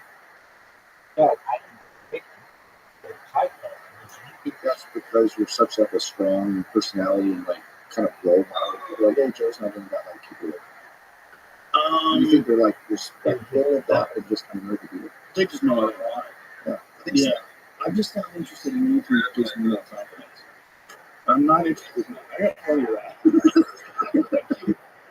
I'm like a baby builder. I don't like conflict boosters. I don't like anything that gives you a ridiculous sense of like your abilities. Like, I'm not. I'd rather be humble. Yeah, I'm not interested. delusion is a strong suit. Sometimes. Yeah, no, and it gets you wound up too. Definitely. I think it gets you pretty far, and then your fucking wheels come out. It's like when you're skateboarding when you're a kid and You see a guy on a motorcycle and you see when they do that, you're like, no! This episode is brought to you by the Farmer's Dog. Dogs are amazing. They're loyal. They're lovable. Like, just having Marshall around can make my day 10 times better. And I'm sure you love your dog just as much, and you want to do your best to help them live longer, healthier, happier lives. And a healthy life for your dog starts with healthy food, just like it does for us. There's a reason having a balanced diet is so important. So how do you know if your dog's food is as healthy and as safe as it can be? Well, Farmer's Dog gives you that peace of mind by making fresh, real food developed by board-certified nutritionists to provide all the nutrients your dog needs. And their food is human grade, which means it's made to the same quality and safety standards as human food. Very few pet foods are made to this strict standard. And let's be clear, human grade food doesn't mean the food is fancy. It just means it's safe and healthy. It's simple, real food from people who care about what goes into your dog's body. The Farmer's Dog makes it easy to help your dog live a long, healthy life by sending you fresh food that's pre-portioned just for your dog's needs. Because every dog is different. And I'm not just talking about breeds, from their size to their personality to their health. Every dog is unique. Plus, precise portions can help. like we were picking up.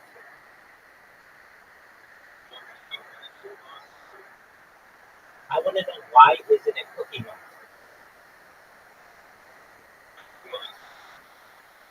No.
Okay. Have you ever had their? Have you ever had their mocha? Yeah.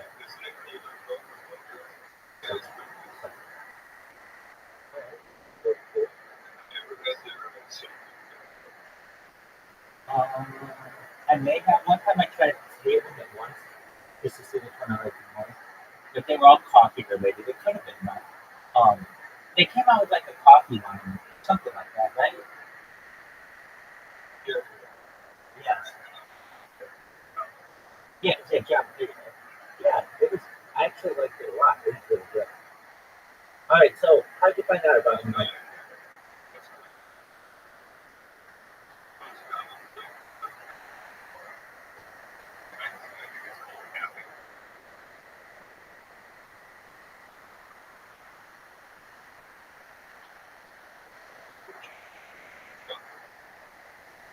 there you go.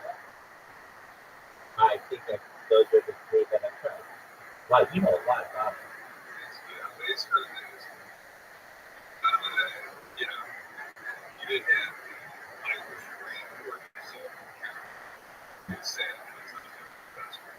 Okay, so if I ever have to try one, those are the ones you recommend.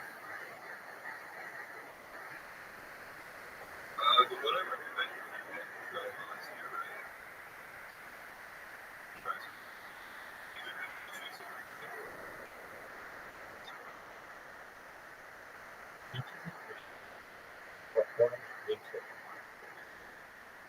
Okay. And why do you recommend those?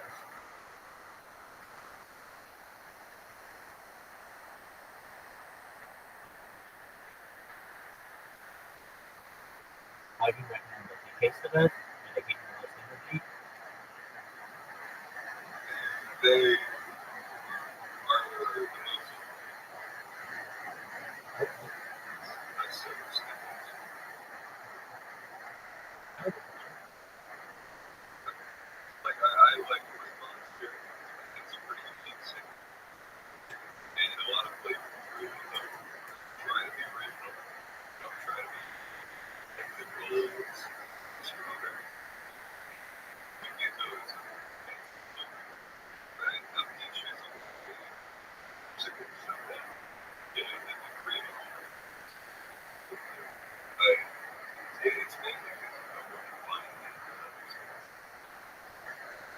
Yeah, I would say it's quite unique. All right, now, have you gone back to, or even thought about going back to Red Bull since you jumped on the Monster bandwagon?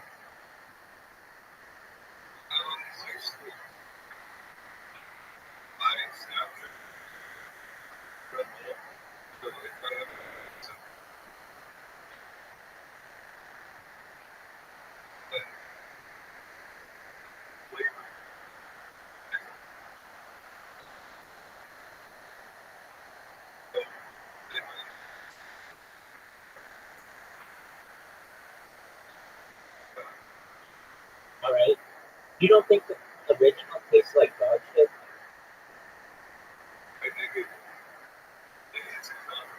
Yes, it is. I'm gonna give it. Okay. Yeah, I would say that it's not an entire. It's not delicious. I would say it kind of it's just like I don't know. It almost to me makes you want to drink it slow because it's not really good tasting, perhaps. Um, and other people may have disagreed.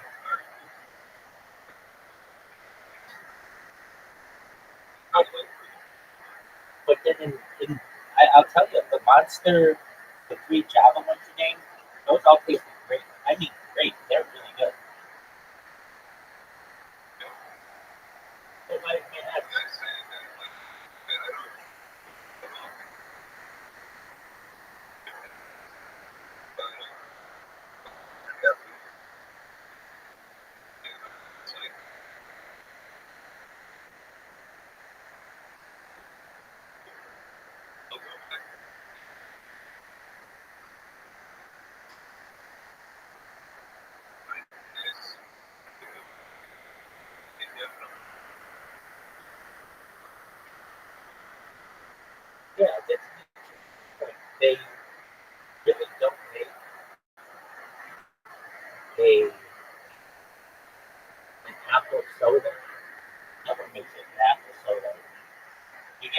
juice.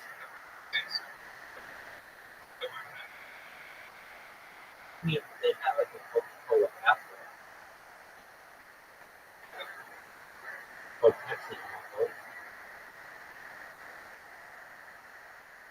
Like if you want something like that, then you get it from like Minute, which is like a subsidiary.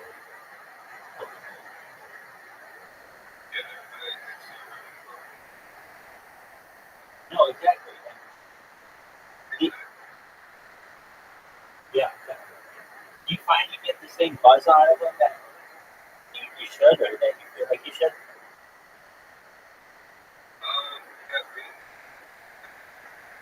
I would imagine. I mean, you're like an energy drink connoisseur. I really mean that. For you to be able to be like, there are 3 kinds of monster, yada yada yada. That's a connoisseur. So I imagine the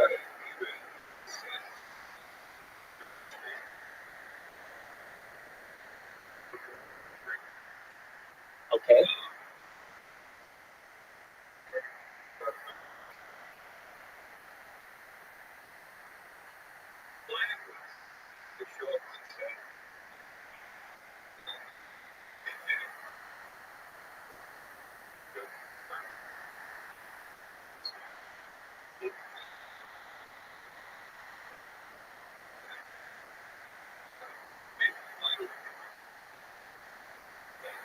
Right?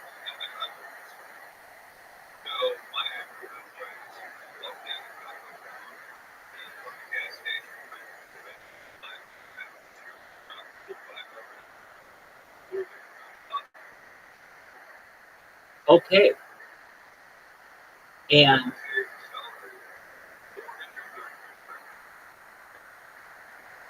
right. Just and that did the trick. I thought that was an amazing nap. Very cool. Excellent. Now, any other drinks that you like? Like, okay, all right. Talk to me about sweet tea. I don't know that much about it. I mean, I know it's like a southern thing. Uh, it's just like sweet iced tea, right? Okay, so then,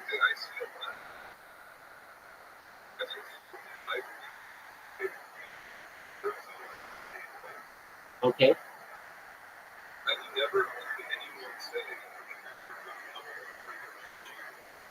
okay,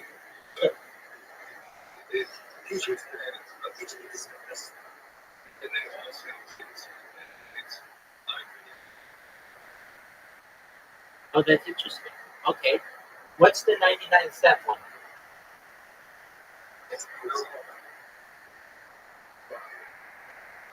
Oh no, okay, okay. So, they're all 99 cents.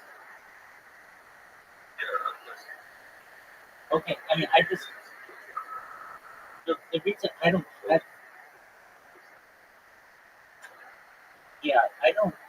drink it, but I can tell you at least the CEO seems pretty cool to me because he made it. He says like, yeah, we can charge more for it, but we don't, and we don't have plans to, which I think is baller.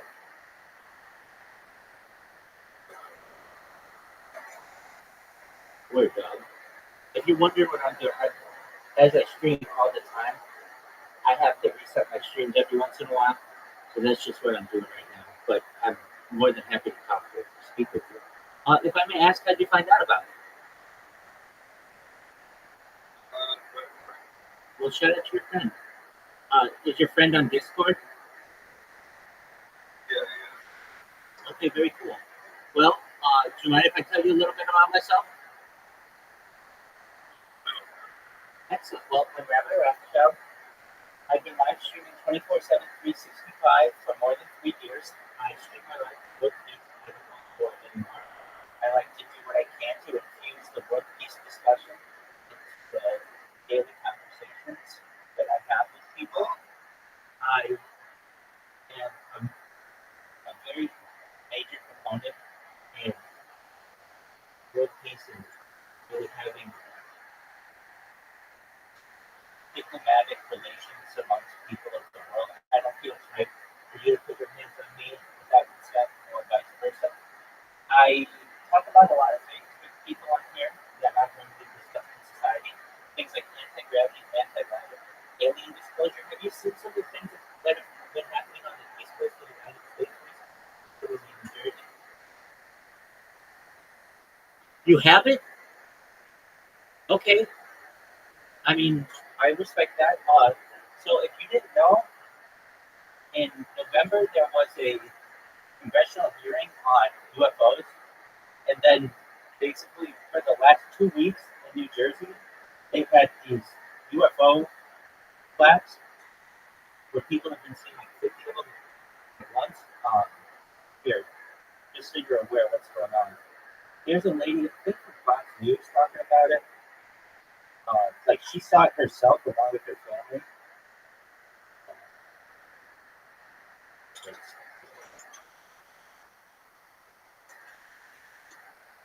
So this was 2 days ago. But basically, the government doesn't have answers for what these things are.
Basically, these things are showing up every single night.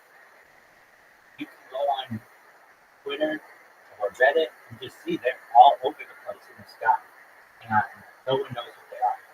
And basically, no one's telling people what they are. But it's quite interesting. So we talk about alien disclosure, de-extinction, the idea of like Jurassic Park making it a reality. And if you think that's science fiction, the first successful de-extinction took place. Absolutely, cloning. The first successful cloning took place in the 1990s. But we're talking about de-extinction, and the first successful de-extinction took place in 2003 with the Pyrenean ibex, which is like a goat that was located in northern Spain. Okay,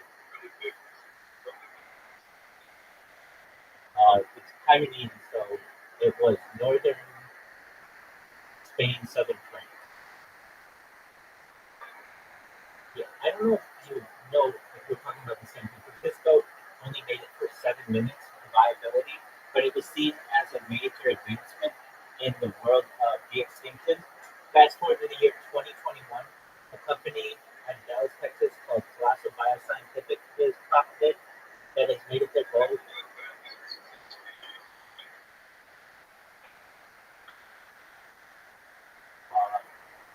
So that happened in 2003. What Colossal Bioscientific wants to do is reintroduce the woolly mammoth using a an African elephant or African elephants, basically create hybrids and reintroduce them into the Arctic Circle within the next 3 years by the year 2028. Being exciting as well. Following the woolly mammoth, they want to reintroduce the Tasmanian tiger and then the dodo bird, which is very cool. I mean, these are things that you may be able to see at a safari or a zoo or kind of similar type of environment. So those are some things that we talked about. We talked about life extension technology when you were born. original Monster fan.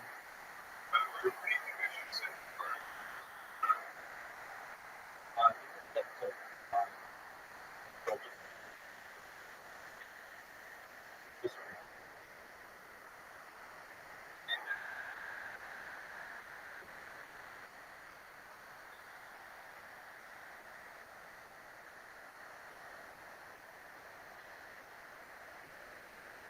I just have to request.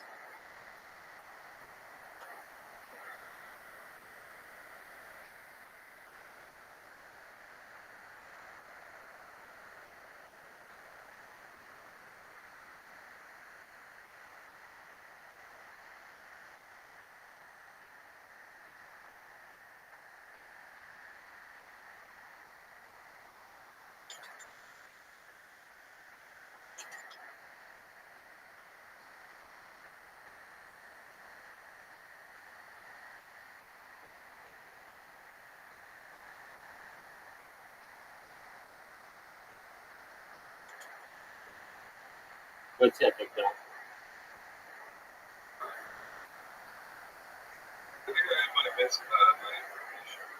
That's okay. It's okay.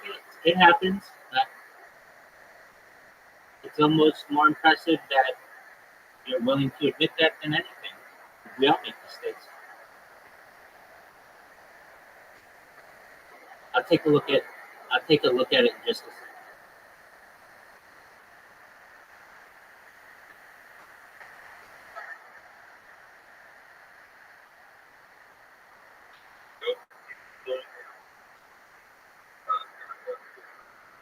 Okay, excellent. So was this a company or a person? Oh, okay.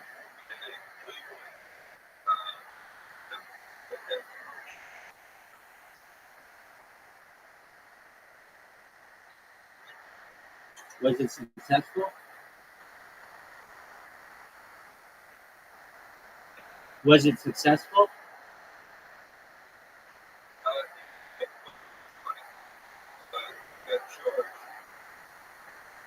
Okay, I was gonna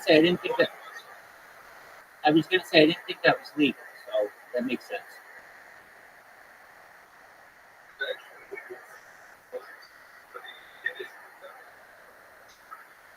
That's what I meant to say. You need, yeah, exactly. You have to be licensed to do it, certified.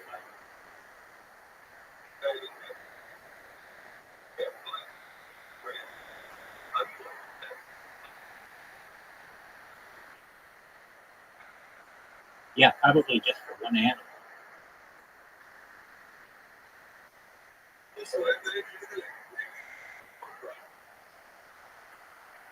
I'm in agreement with you.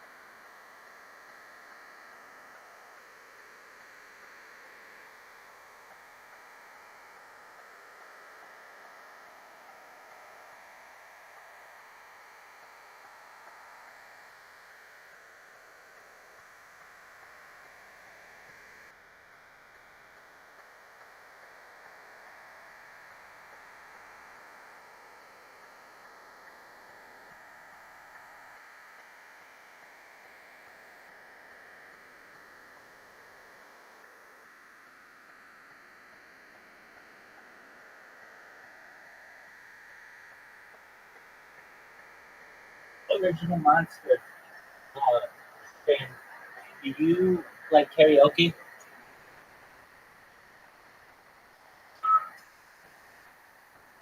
I sing it, but I wanted to know what karaoke you like.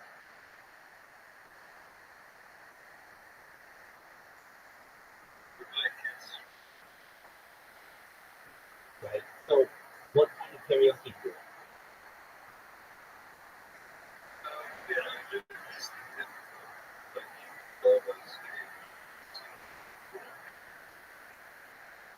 like? 100%, man. 100%. I get that. Okay.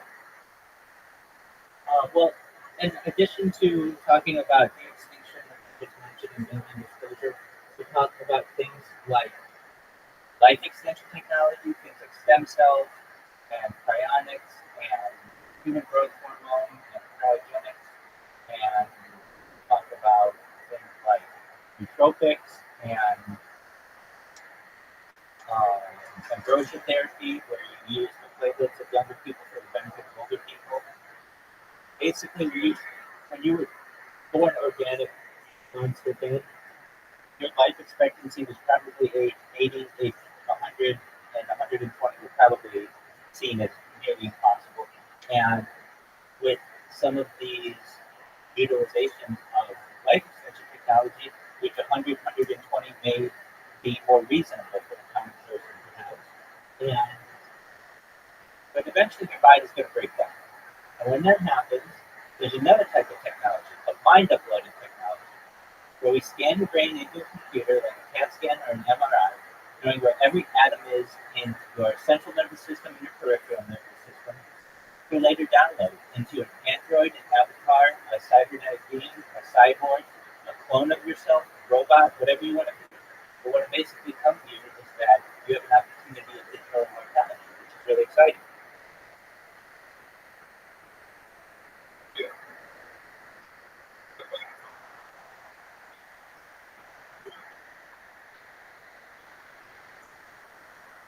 And every person should be entitled to their own decisions on that. There are some of us who never want to die, and that may become a reality for some people. Then there are people who just want to live a normal life and die at whatever age, and that may be you, and you should have that right as well. Just know, though, that we're basically creating breakaway civilization between the people who can live forever and the people who will just live a normal, Homo sapien life.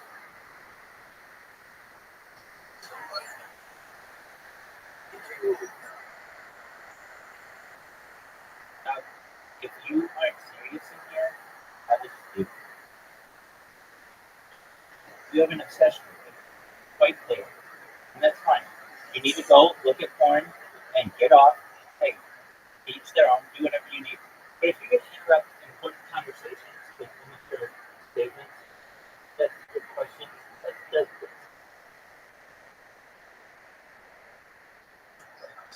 you're good. You're good. Well, it's not. Not at this current time. Maybe in the future, somehow, that would be seen as a very important question. But currently, it's the mind. And I'm entitled. But when it comes to the idea of living forever in a breakaway civilization, there's certainly the idea then that we may be able to travel extreme distances and not die, which could be very exciting for interspace travel, getting into interstellar travel, and then intergalactic travel.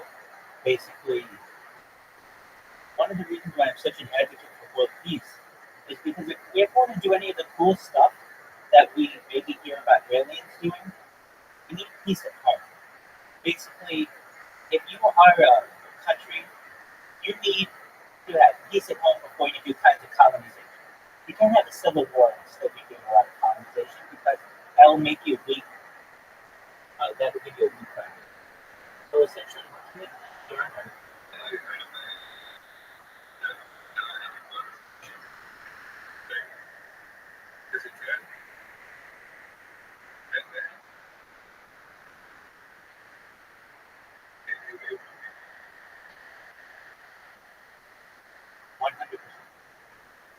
so basically, ensuring that we have peace on Earth will then give us the ability to start space exploration, space tourism, terraforming other planets like Mars and perhaps moons like Europa.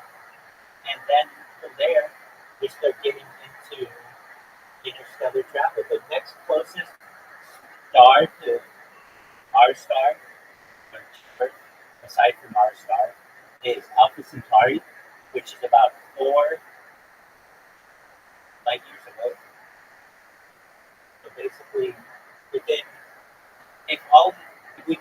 safe travel, safe space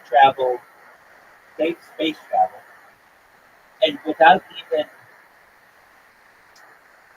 manipulating the current laws of physics, if we can travel near the speed of light, it would take about 4 years to get there and 4 years to get back. So you'd be able to basically have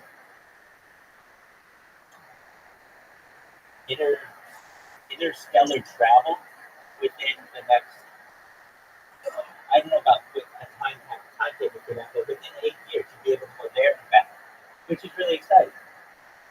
It's not that far away. So this is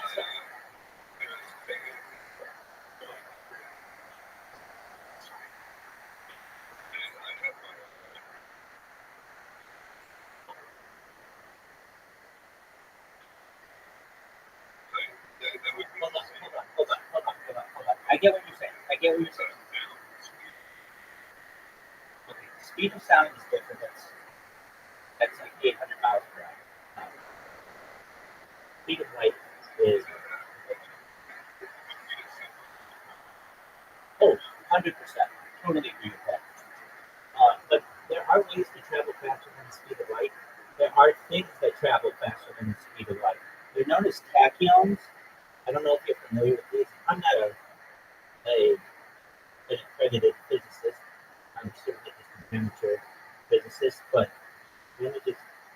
let's find out all about it. Yo, dog, can you please tell me about some types of things that are faster than the speed of light? Perhaps things like tachyons. And please provide it in a list from like 1 to 20, and even hypothetical things could be in there. And just give the name of it and then a little blurb about it. I usually get my level from this. So tachyons are number 1. Hypothetical particles that travel faster than light. In theory, they have imaginary mass, which makes them impossible to slow down to sublight speeds. They've never been observed, but they show up in certain models of physics. So, why haven't they been observed? Because they've been moving so fast that I don't know how we can capture them. But according to models,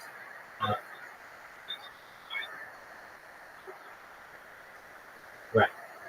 The next is warp drives, which are known as auxiliary drives. It's an idea based on general relativity, where space itself is contracted in front of the spacecraft and expanded behind it, allowing the ship to ride a wave of space-time faster than light without violating the laws of physics. This is essentially what, you know who Bob Lazar is? Okay, that's fine. Um, so Bob Lazar was a nuclear physicist at Los Alamos Laboratories in New Mexico and also Area 51, specifically Area S4. And one of his jobs, this is from the Joe Rogan, if you've ever, oh yeah, you know Joe Rogan, we're able to identify his. So it's excellent. So basically, the thought is that the UFOs that crash or have crashed, we've been able to reverse engineer them. And what is thought of is the way that they travel faster than the speed of light is using these types of warp drives. Essentially, they are able to create, using anti-gravity and specifically element 115, a force field around themselves, and then warp space-time in front of them so that they're able to travel incredible distances instantaneously. The next is quantum entanglement. Entanglement particles affect each other instantaneously, no matter the distance. While information can be transmitted faster than light in this case, the phenomenon itself seems to defy the speed limits in classical communication. The next are wormholes. A speculative feature of general relativity, wormholes are shortcuts through space-time, theoretically allowing faster than light travel between distant points. They're mostly theoretical and would require exotic matter to remain stable. Well, when we talk about exotic matter, we're talking about like element 115, which is known as scopium, also pentium. They're all the same name for the same thing. There are causality violations in certain warped models of space-time. You could have paths that allow an effect to precede its cause. These can lead to scenarios where information objects can travel faster than light. Closed time-like curves, theoretically, if you can bend space-time in a way that you loop back on yourself, as in time travel, you can travel faster than light in a closed loop. Though these kinds of solutions are speculative and riddled with paradoxes. Another is phase velocity. Wave theory, the phase velocity of a wave can exceed the speed of light. For instance, light waves in the supermedia are mathematical formulations of light behave in ways where their phase velocity might surpass c, or the speed of light. Though this doesn't allow for information transfer faster than light. Superluminal gravitational waves. Some models predict that gravitational waves might propagate at superluminal speeds under specific conditions, but this is very theoretical and doesn't suggest anything physically could actually travel faster than light. Axions, hypothetical particles proposed in some models of particle physics.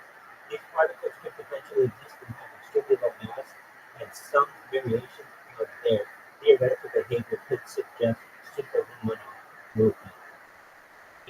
Just with AI, we were able to name like 10 of them. Now, let's say 9 of them fail. Okay, but if one of them works, that means that we may be able to travel massive distances very quickly, and that's very exciting. And it only makes sense that if we see these crafts in the air every single day, right now, if I go to Reddit, I'm going to tell you that there are people who are Twitter. Let's go to Twitter. There are people guaranteed right now, somewhere on the east coast of the United States, that are uploading UFO videos that are flying over their house. For just one moment, I will just type in UFO. I'm going to send you. I'll just go to latest.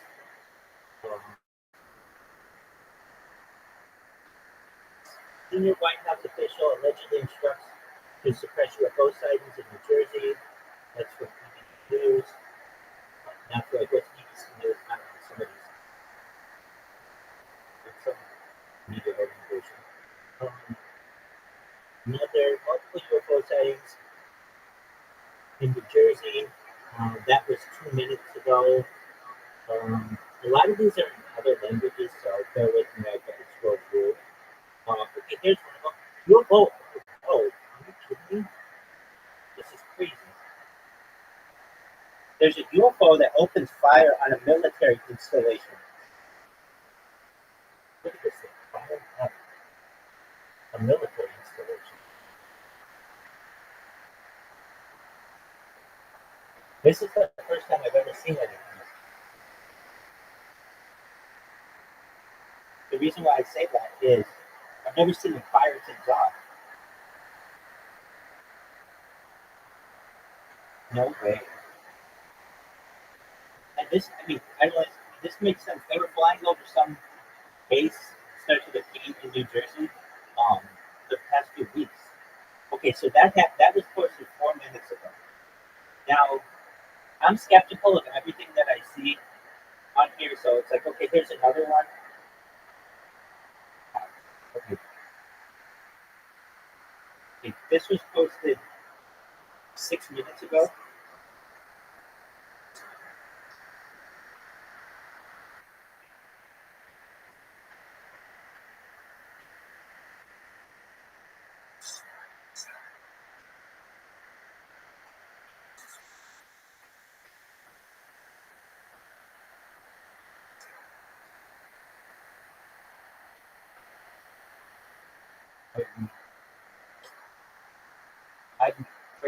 I've been studying UFOs for the better part of more than a decade every single day.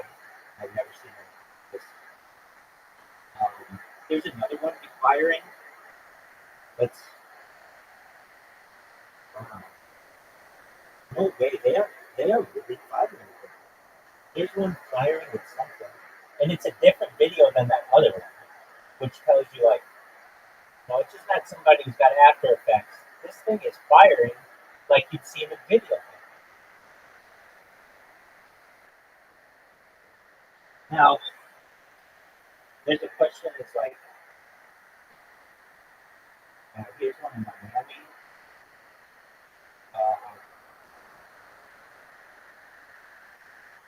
hundreds of UFOs drones have been seen flying over New York.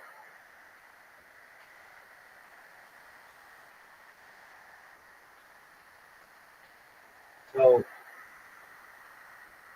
I mean, this isn't like being ignored. The government just isn't willing to say what they are. But, long story short, if those are extraterrestrial vehicles of some sort, which it seems like they are, the government has already said it's not a foreign government and they're not ours. She's like, okay, well, what else could it be? And they don't want to say. So with that being said, those things have advanced physics that we can't even basically comprehend. So the 10 things that we just read of ways to travel faster than the speed of light, these things could have 100, 1,000, perhaps more than that of ways to do it. Just a moment, I'm going to get off this phone. Help keep your dog at an ideal weight, which is one of the proven predict processed food. .com. Learn more. Offer applicable for new customers. Click and do. So that's there. So, I mean, that's just what's going on right now, which is really wild. So you don't really know anything about how bizarre. You just said nothing about it. Just one moment. Like, have you ever watched Joe Rogan? It's this one. I watch this thing multiple times a day with people. Just one moment.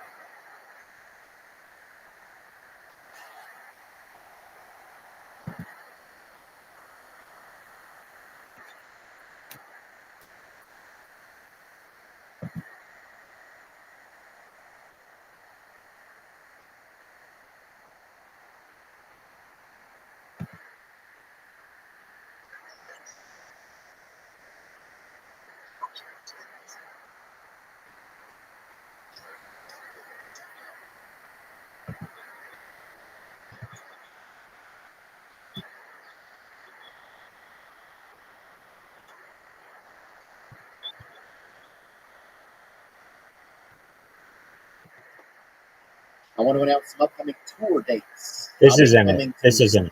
I mean, I'm pulling it up. With the Return of the Rat tour, October 12th in Wichita, Kansas.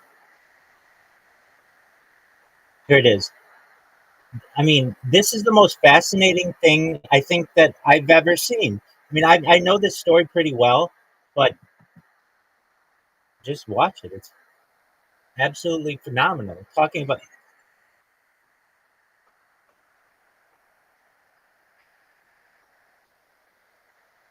I know if it's bothering you, just mute it yourself. First of all, cheers, gentlemen. Toast. Relax. Bob, thank you very much for doing this. I really appreciate it. I understand that you've told the story many, many times. You've been grilled many, many times, and it's very stressful for you, so I really, really appreciate it. For people who don't know the story, there is a documentary. Jeremy Corbell has a documentary out right now. It's called Bob Lazar, Eric. We're going to keep it going. I'm right here. I just have to adjust to, I just have to adjust my cameras here, so just bear with me.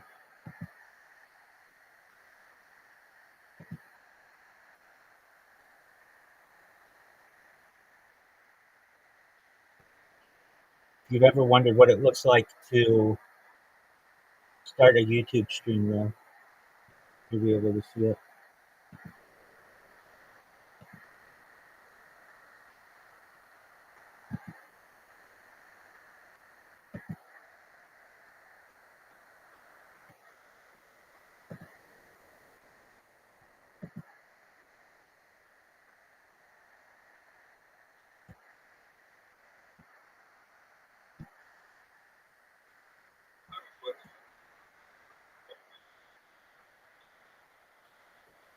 Oh, I got a bunch of ways. Just one moment, and I will go into that.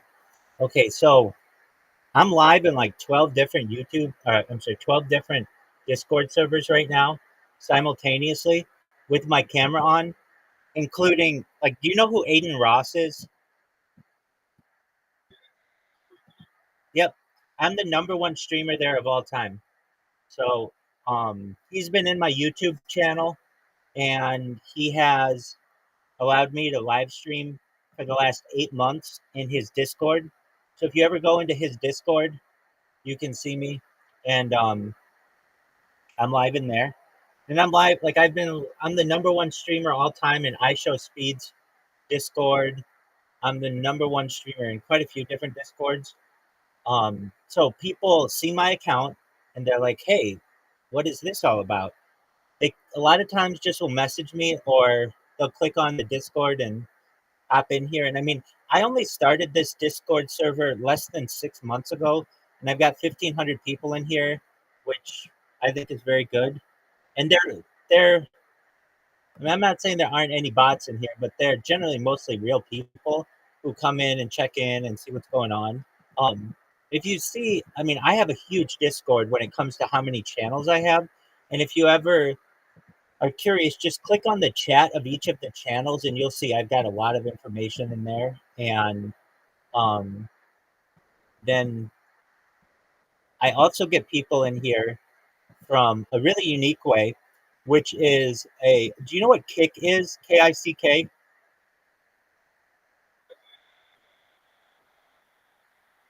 Yeah, so I did, but since they don't save your data, and I'm all about saving my data, it wasn't very attractive to me to stream on there, though I have. So what I do instead, I have over 100 YouTube accounts, over 200 Instagram accounts, over 300 Twitch accounts, over 1,000 TikTok accounts, over 2,000 Twitter accounts, and over 10,000 Kick accounts. So instead of having just one Kick account that on which I stream, which really wouldn't make a huge difference, I instead sacrificed that one account for a robot that I created that just spams people. It creates clips of people and puts my Discord in there, and it also um, it um, it follows people automatically. So what does this mean for me? Well, basically, what that does is at any given moment, anywhere in the world, my my robots are spamming, and that means um, everyone on Kick knows who I am, including the owner of Kick. His name is Eddie Craven. He and I are actually friends on Discord. Um, After he found out, like who I am, and I'm a real person, and I'm, a very serious individual about world peace.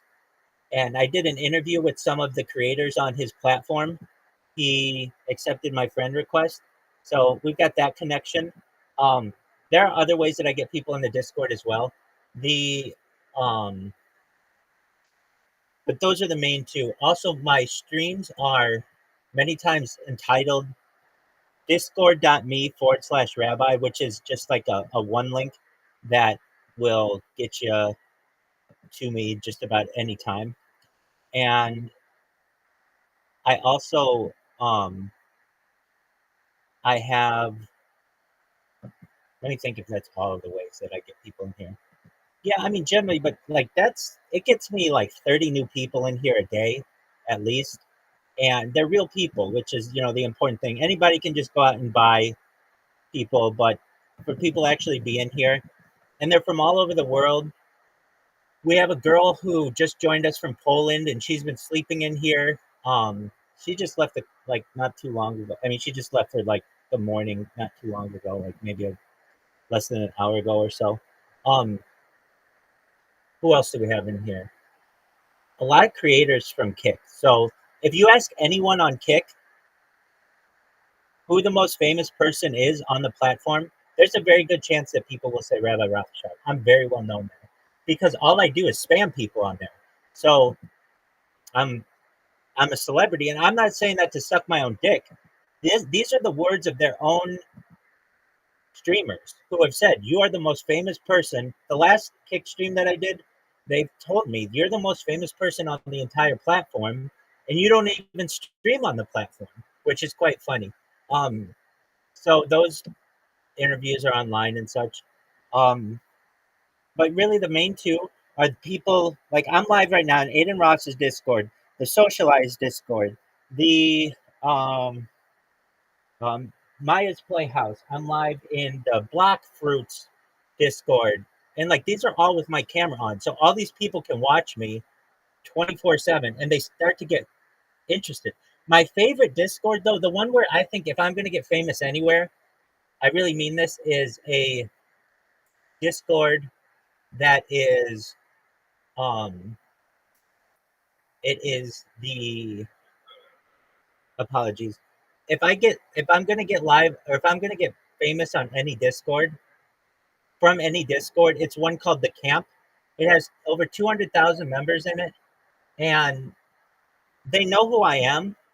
But even more importantly, I interact with them. I don't interact with many of the Discords just because it's too. There are a lot of trolls in there, and well, not just that. That's not the reason. I can take trolls all day. The reason why is you're not allowed to self promote, and I'm the king of self promotion. I mean, I'll I'll tell you all about my streams until you're blue in the face. And basically, if you do that, you'll get banned from most any other Discord. So I just